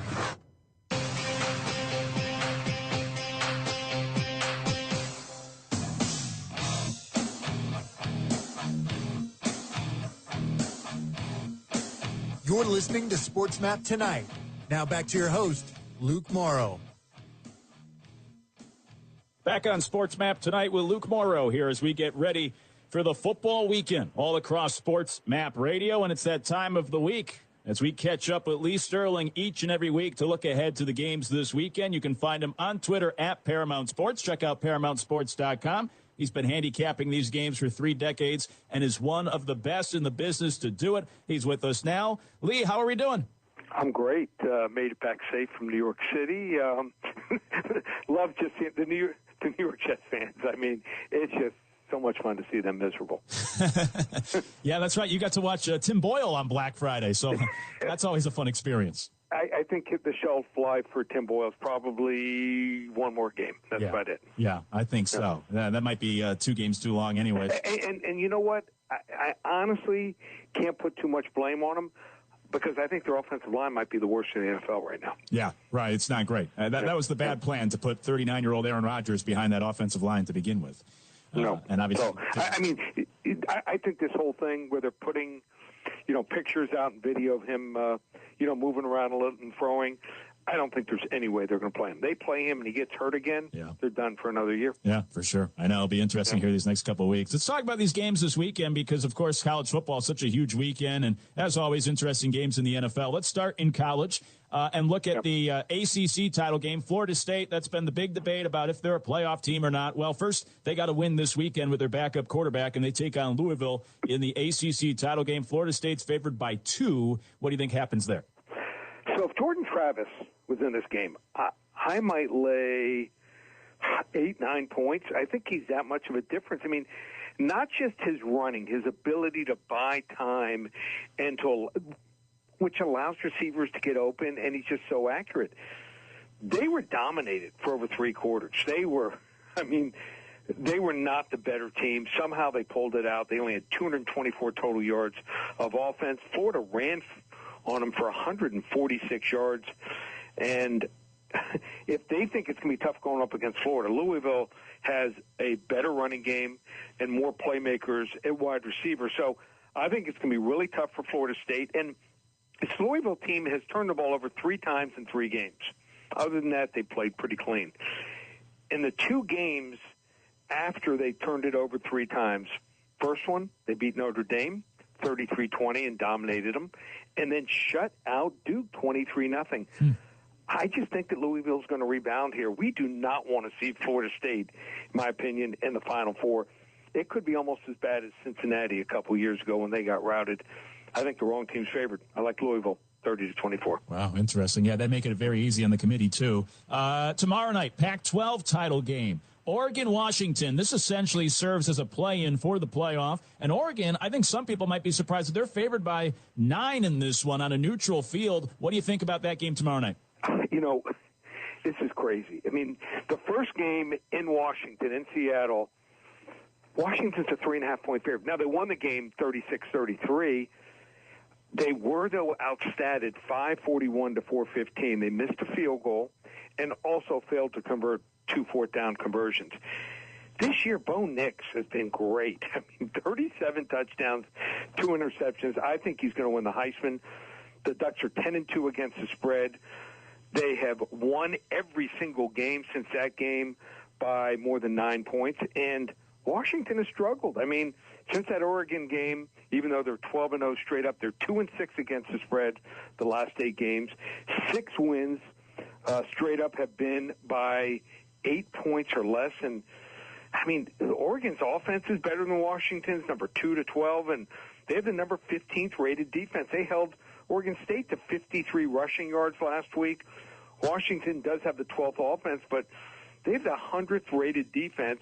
Michael Penix has struggled. He was only 18 for 33 last week, just like almost every other game since that Oregon game against a weak Washington State defense. I think revenge here is going to be sweet for the Ducks. I like Oregon big, 42-24. Wow, yeah, I do agree with you there. And then the big game of the weekend, well, they're all big, but I'm especially looking forward to the SEC title game, Georgia and Alabama. Georgia's favored by 5. I think Alabama has gotten a lot better as this season has gone on. Looking forward to watching this game Saturday. What do you think happens in the SEC championship? Yeah, it was crazy last week. Both teams were sleepwalking. I mean, everyone's going to talk about Alabama. I mean, when you pull up a 4th and 31 and somehow escape with a win, that's going to be the talk of the weekend. I mean, there was clearly, in my opinion, 2 of the dumbest things ever done by coaches. Mario Cristobal, number 1, not taking a knee, but Auburn rushing 2 guys with a spy from the 31-yard line. Are you kidding me? So it was bad, but no one's talking about Georgia. They struggled last week to beat Georgia Tech by 8 points. Georgia, undefeated, but only beat Auburn and Ole Miss in their SEC crossover games. Alabama did play Texas, I think, which bodes well for them if they do win this game getting in, and also helps them, I think, maybe prepare for this game. Their defense of Georgia, good, but not where it was the last couple of years. They've given up 4.9 yards per carry last 2 weeks against Tennessee and Georgia Tech, while Bama is averaging 5.9 yards per carry the last 4 games here. And I think Jalen Miller is going to be able to buy some time here, not just as a runner, allow receivers to get open and hit on some big plays. And I know Georgia's won 29 straight games, but Bama has won 7 of the last 8 in the series, and they have all the motivation. Motivation is very important in these games. I think Georgia probably still gets in if they lose this game, as long as they don't get blown out. I'm going to call for the upset. Alabama, 27-23. Talking with Lee Sterling, as we do every week. Find him on Twitter at Paramount Sports. Check out ParamountSports.com. He's been breaking down these games for 3 decades and is one of the best to do so.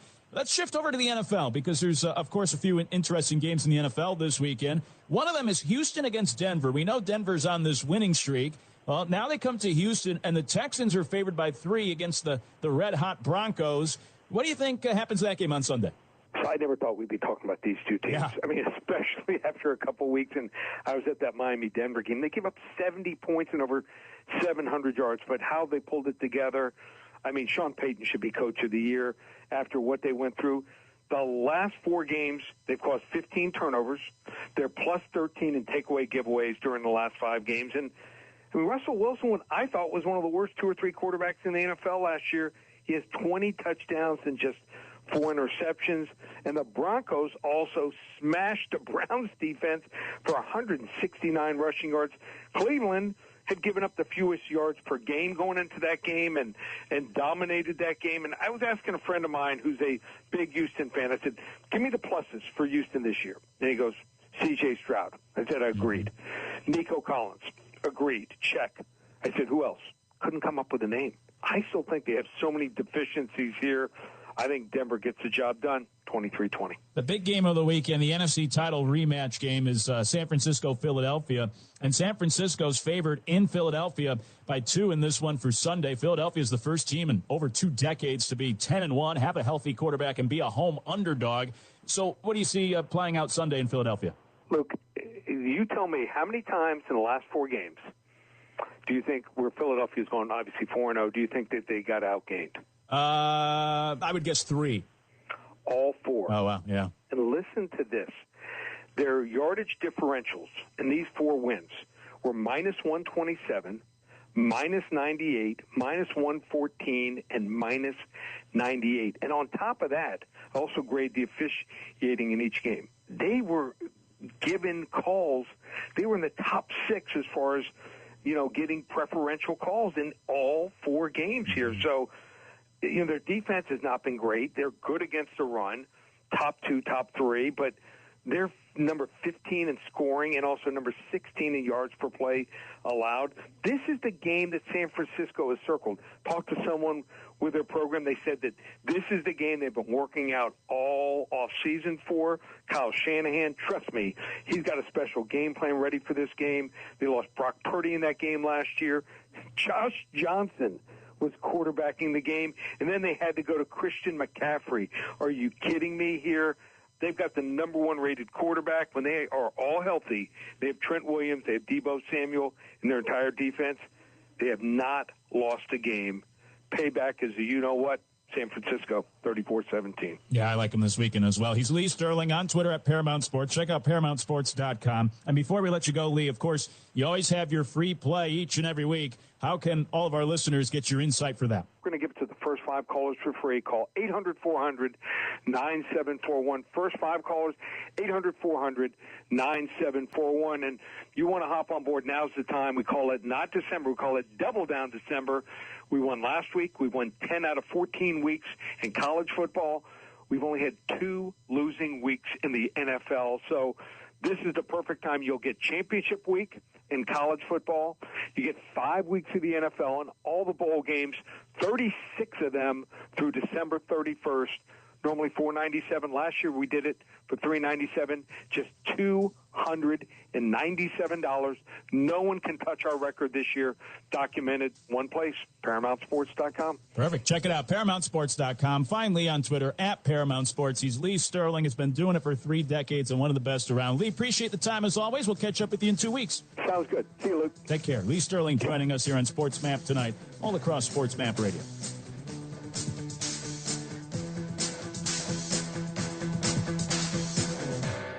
Wants to get ripped off, broken into, or robbed, but nobody wants to pay a lot of money to have their home protected either.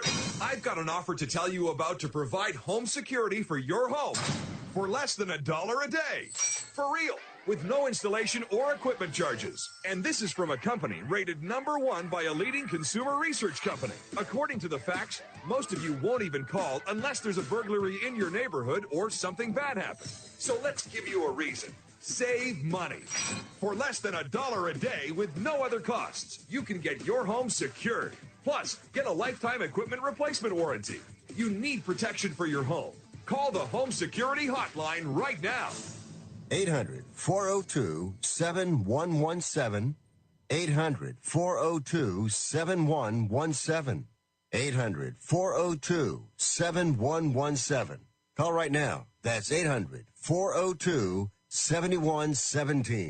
Did you know you can go to a trade school college that has you learning as an apprentice in a real radio station, culinary kitchen, film studio, or in a recording studio?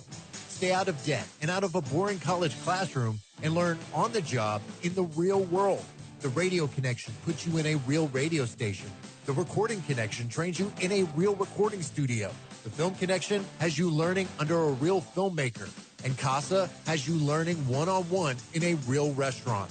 It's your life. Amplify it now and learn as an apprentice in a unique way to get a career as a broadcaster, podcaster, chef, music producer, or filmmaker. Just visit one of our sites, radioconnection.com, recordingconnection.com, filmconnection.com, or casaschools.com. Or call 1-865-413-5724. That's 1-865-413-5724. The diehards. And then all of a sudden, a sweeper pitch from the Shredder. What's a sweeper? And I looked at her and I went, I don't know. Hey Siri, what's a sweeper pitch? What is going on? Like I felt like I was lost, and I'm like, I cover sports. I know this. And again, I'm a knucklehead fan on the radio, but I'm like, what is this? And then I'm seeing slurve, and I'm going, what? Like, am I gone? The Diehards, weeknights from 8 to 10 Eastern on the Sports Map Radio Network. The diehards. And then all of a sudden, a sweeper pitch from the Shredder. What's a sweeper? And I looked at her and I went, I don't know. Hey Siri, what's a sweeper pitch?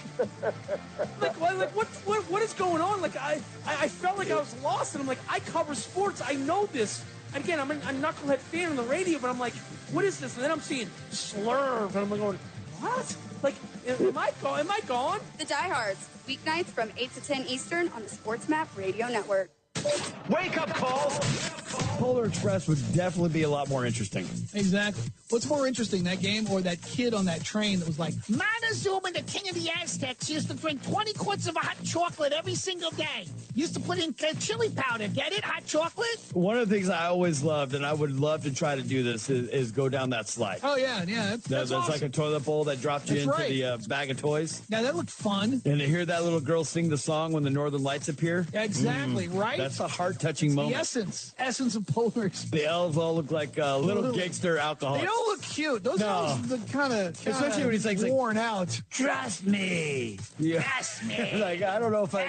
kind of scary or more troll-like than a cherub little elf. Billy, the poor kid from other side of the track. Other side of the track. And drop him off. Doesn't even have like a full PJ set, just wears dad's shirt. Wake Up Call with Tony D and Ron Culver. Weekdays from 9 a.m. to 1 p.m. Eastern.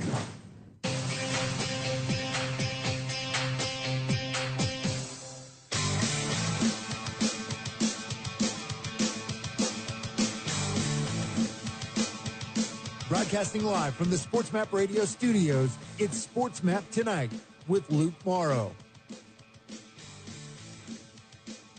Why are the 49ers favored this weekend in Philadelphia? I'll let you know. Coming up here on SportsMap Tonight with Luke Morrow, all across SportsMap Radio. Appreciate the time. Last segment from Lee Sterling, who typically joins us on Friday nights, but because one of the games we wanted to talk about was kicking off tomorrow night, he had to come on this evening instead. We'll catch up with him in 2 weeks, but appreciate the time from Lee. If you ever miss anything from the show, such as his picks, you can always go back, find all 3 hours of the show podcasted. Just search SportsMap Tonight with Luke Morrow wherever you listen to your podcasts. Search SportsMap Tonight with Luke Morrow. We'll talk about one of those games, the Eagles and the 49ers coming up. And that game tomorrow night is the Pac-12 title game. Later on, we'll rank the top conference championship games of this weekend in college football. But we'll be on the air for the end of that game tomorrow night, Oregon and Washington. So that's why I had to have Lee on tonight so we could talk about that game instead of tomorrow night when the game's already going on. Hey, and Thursday night football, the Seahawks lead the Cowboys 28-27, a minute left in the third quarter. We finally got our first defensive stops. Geno Smith threw an interception, but then the Cowboys could not take advantage of the short field. They went for it on 4th and 2. CeeDee Lamb did not make what would have been a tough catch for a first down, and the Cowboys turned it over on downs. So Seattle got the ball back after the interception, still with the lead. And it's easy to say now, but I said it at the time here in studio. I do not like going for it on 4th down for the Cowboys. I'd rather just kick the field goal and take the lead. I'm sure that won't be their final opportunity tonight, but if I have a chance to take a lead, I think I'm going to do it as a coach. If the game's tied, that's different. Sure, I'll be aggressive. But when you're down 1, I'll just kick the field goal because, again, there's still a whole nother quarter. It's been an offensive night. I doubt the Cowboys won't have another chance to score this evening. But theoretically speaking, like, what if they don't? What if that was their last best chance to score or take the lead? I know that sounds crazy. That's like such a, not a defeatist attitude, but that's like somebody who has a bomb shelter and all sorts of canned food to eat for the end of the world. Like, it's a situation that you probably don't really need to worry about. But what if it does happen? Same with, like, teams when they're down 8. If you're down 8, I always like going for a 2-point conversion unless it's, like, the first quarter. But later in the game, like maybe the third quarter, let's just say the second half, because theoretically that may be your last chance to score and tie up the game. You never know. So if you're down 8, you get the touchdown. Like, I always like going for the 2-point conversion there. And I know you don't want to chase points, but you go for the tie because what if you never can get back into scoring position? That's just always been my thought. Dallas went for it instead, didn't get it. Now the Seahawks, if they score a touchdown, right now you could be down 8, makes it a little tougher. In fact, here's another one I'll share with you. My other philosophy. When you're up 1 and you score a touchdown, you should go for 2 every time. Because you score the touchdown to go up 7 points, instead of kicking the extra point to go up 8, go for 2. Try to make it a 9-point game. That turns it into a 2-possession game on one play, on the 2-point conversion. And if you don't get it, you're still up 7. They won't take the lead on an extra point. So if Seattle were to get a touchdown here, and they're already inside the 10-yard line, my goodness. Cowboys defense, you can't do anything tonight. If the Seahawks get a touchdown here, I'd go for 2. You go up 9 in the fourth quarter. You're up 2 scores all of a sudden. So we'll see how it plays out. We can all second guess here from our couch and our chairs and, from the car, whatever it is. But if I was the Cowboys, I would have kicked the field goal. If I'm the Seahawks and I get a touchdown here, I'm going for 2. Try to make it a two-score game and maybe wrap up the game just like that. We'll keep you posted. They're heading to the fourth quarter. Seattle's up 28-27 with the football on Thursday Night Football. Hey, the 49ers, the big game this weekend is the 49ers and the Eagles. And you may be surprised that the 49ers are favored in Philadelphia, favored by 3. You might be wondering, what's up with that? Because that would mean if this game was in San Francisco, the Niners would be 9-point favorites. Wouldn't that seem ridiculously high for these two teams, two best teams in the NFC? They were the two best teams last year in the NFC. And the Niners at home would be 9-point favorites. On a neutral field, they're a touchdown better than Philadelphia. Is that true? But I like the Niners this week. I'll give you my picks tomorrow night, but I could already tell you the 49ers will be one of them. I like San Francisco to win in Philadelphia, cover the 3 points, 2.5, whatever you get it at. So why are the Niners favored? Why do I like them? Well, a couple reasons. Number one, extra prep for an offensive head coach. They have not played since Thanksgiving, so they get a week and a half to get ready for Sunday. Meanwhile, the Eagles played on Sunday. Not only that, but they played an overtime game where their defense was on the field for like 90 snaps. So you have a tired, worn-down Eagles team, especially on defense. You have a rested Niners team with an offensive coach having extra time to get ready. I like that matchup. The Eagles also played the Bills last week. They get the Cowboys next week on the road. This is a tough spot. Not that they're going to overlook the 49ers, but they have to get up week after week here. You just played a tough, dramatic overtime game with the Bills. Now you got the 49ers coming in. Plus, you, in the back of your mind, you know you got a big game next week, too, with the Cowboys. It's tough to consistently put together these emotional performances.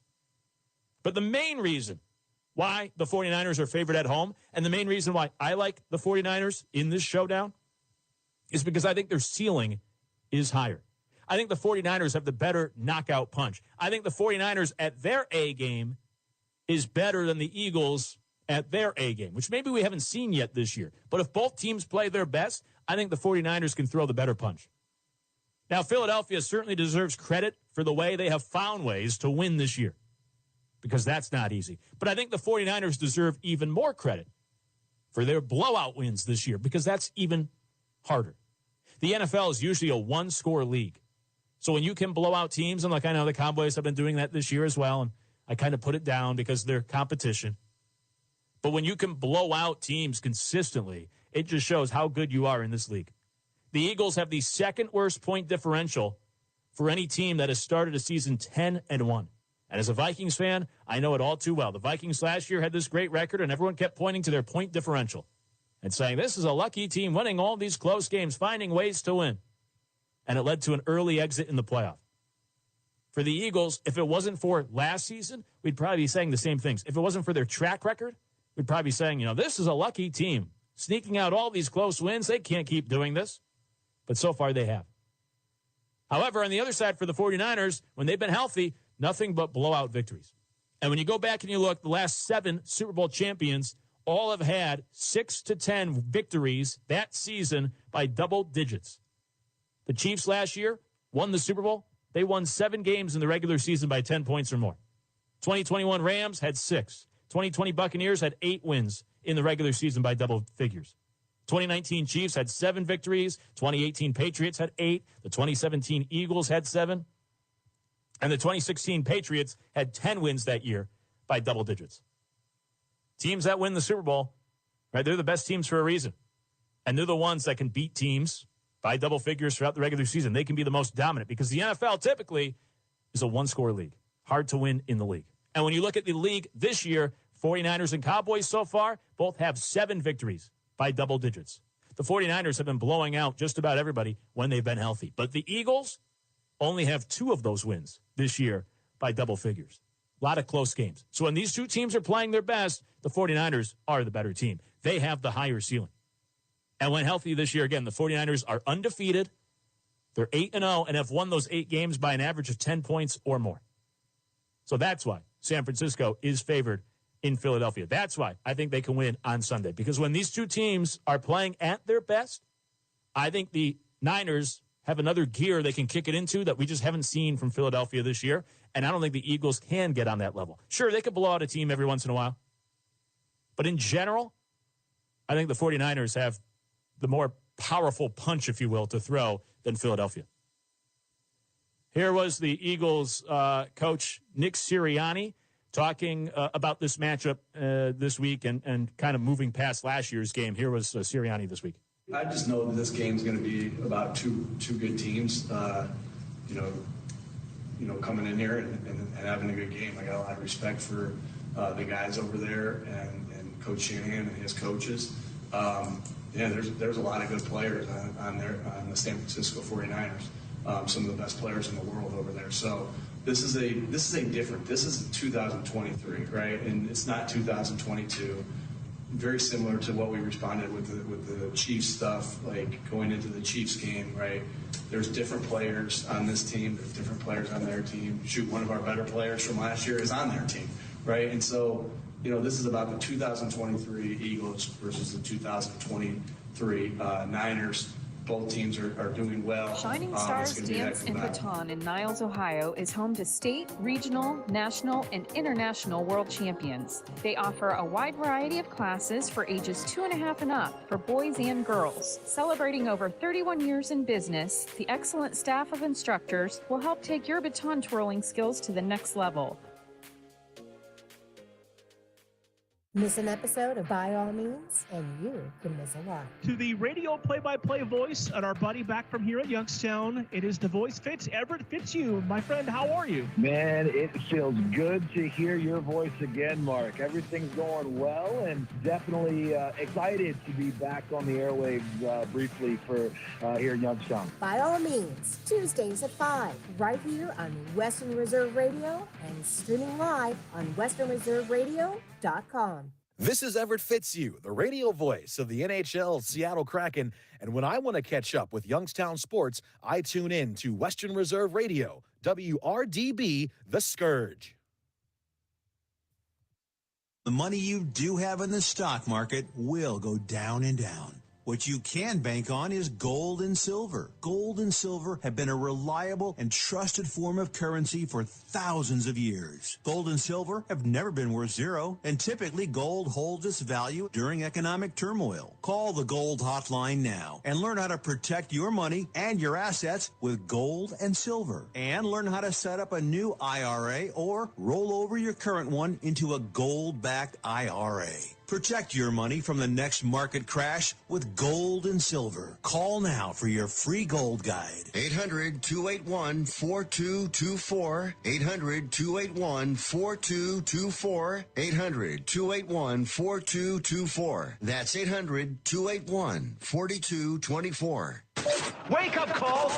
Hefty Lefty on Twitter. Easton Stick is the most perfectly named hockey player that angered sports gods by picking football. That's a great point. That's true. Easton Stick. That's a hockey player who chose to play football. Who is Easton Stick that he's a calf injury away from being the starter of the Chargers? That would be like if a kid named Rawling Glove decided to pick up a basketball. Right, exactly. Wake up call with Tony D and Ron Culver. Weekdays from 9 a.m. to 1 p.m. Eastern. The Boss and the Gloss with David Gow and Carla Dawson. Joining us on the Progressive Insurance Guest Line is Hall of Fame quarterback Warren Moon. I want you to put on some coach's hat for us. You are the head coach of the New York Jets. What do you do to right this ship, Warren? Well, their biggest problem has been their quarterback position, and you have to be able to have a good quarterback play, at least good quarterback play, in order to be good in this league right now. And they do not have that. They have a good running game. They have a great defense, like you said. And defenses kind of feed off the offense. If the offense is doing positive things, the defense plays better. They play harder. They play with, more of a dedication because they know they have a chance to win. But when your offense isn't moving the ball, when your offense isn't scoring, that defense isn't going to play with that same inspiration. They're going to make the change at quarterback. I would have done the same thing maybe a couple of weeks ago. The Boss and the Gloss, Monday nights from 6 to 8 Eastern. The Die Hards. There's a lot that think they're the king, you know what. And those shows out there are awful. But I've also been very good at grooming co-hosts to be really national spectacular talents. And then I sit here in my basement broadcasting live. This is funner. I suck. This is funner. Funner. Is that a word? Funner? You don't even drink. No. The Die Hards, weeknights from 8 to 10 Eastern on the Sports Map Radio Network. Sports Map tonight with Luke Morrow. But the most annoying part about flying, of course, is always the people. I can't stand the people that cut the line. As soon as the plane lands, they're up out of their seat and they're running towards the front of the plane. And especially when I try to stand up to get out of my row and they don't stop for you, they just keep passing you. Oh, man, I think we'd be plane enemies. You and I? I think so. Why? You're one of those? You're getting right off the plane? I am one of the guys who try to jump and rush off the plane. But I will let people in if they're like, people keep passing them up. Yeah. I will let them in line. Oh, well, at least you'll do that. Unbelievable. You're reclining your seat. You're cutting to the front of the plane. I only recline my seat with kids. That's the only one. Oh, okay, if you say so. What about when it comes to boarding the flight? Do you wait till your zone, or are you up, like, hovering around? No, I wait till my zone. Okay, all right. Yeah, but oddly enough, they always think I'm military whenever I come. Oh, really? Like, I always get asked. Yeah, I can see that. You fit the role. Sports Map tonight, weeknights from 10 to 1 Eastern. You're listening to Western Reserve Radio, WRDB, The Scourge, a part of the Sports Map Radio Network. Progressive presents the Sports Flash on Western Reserve Radio. College hoops last night, the Buckeyes beat Central Michigan 88-61. Ohio State 6-1 with the win. Bruce Thornton with 25 points. Number 22, James Madison improves to 7-0. They beat Buffalo 81-66. Youngstown State 94-69 winners over at Cleveland State. The Penguins were up 42-24 at the half. Northern Kentucky beat Robert Morris 77-59. NBA tonight, the Cavaliers host the Trail Blazers. The Cavs are riding a 2-game winning streak with wins in 7 of 10. They're tied with Miami for 7th in the East. NHL Wednesday, the Canadiens doubled up the Blue Jackets 4-2. The Rangers beat the Red Wings 3-2. Tonight, the Penguins visit the Lightning. The Sabres are at St. Louis. For lightning fast updates, download the Score app. It's free and one of North America's most popular sports apps. That's the Sports Flash. Chuck Sanders, Western Reserve Radio. Shop Macy's Cyber Monday specials for big savings on gifts they'll love now while supplies last. Like 50 to 65% off warm winter coats, 50 to 60% off party-ready shoes and handbags, and 20 to 65% off the hottest toys of the season from Sharper Image, Discovery, Jeffrey's Toy Box, and more. Plus, get it faster with store pickup at Macy's. Savings off sale and clearance prices. Exclusions apply. Like any good agent, we're here for the open house, for the closing, for handing over keys.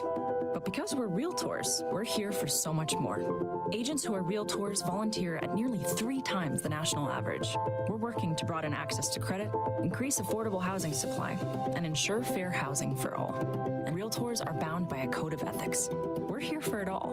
Realtors are members of the National Association of Realtors. That's who we are. Located in Applewood Estates in Boardman Township, the Applewood Swim and Tennis Club offers a pleasant family environment. Choose a membership that meets your needs and enjoy a relaxing venue that includes not only swimming for the family, but also youth activities such as competitive swimming, tennis, and more. Enjoy the friendly atmosphere all summer long with the staff and members of the Applewood Swim and Tennis Club. For more information, go to applewoodswimandtennis.com or call 330-953-2833.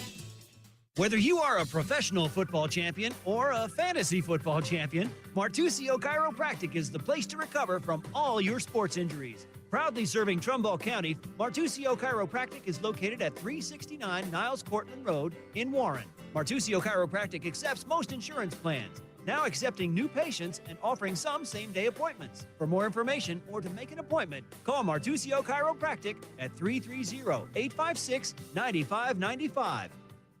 Hamilton was adopted from a rescue in 2008. He really likes to be around people. I get out my mat and I'm doing a downward dog and he's underneath. He's quite the pug about town. He gets invited to a lot of parties. He knows he's a pretty big deal. Look at this little face. How could you not love him? Hamilton the Pug, Instagram star and shelter pet. Amazing adoption stories start in shelters. Visit theshelterpetproject.org to find a pet near you. Brought to you by Maddie's Fund, the Humane Society of the United States, and the Ad Council. You make sure his toys don't have any sharp edges. You taught her what to do when the smoke alarm goes off. You do so much to keep your child safe. But are you using the right car seat for your child? Car crashes are a leading killer of children ages 1 to 13. Protect your child's future at every stage of life. For information on the right seat for your child, visit safercar.gov/the-right-seat. A message from the National Highway Traffic Safety Administration and the Ad Council.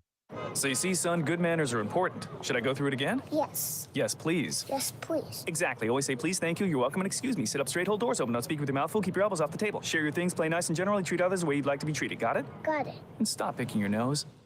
Most parenting is hard to do in just 2 minutes. But 2 minutes twice a day, making sure they brush their teeth, is easier. And it could help save them from a lifetime of tooth pain. Visit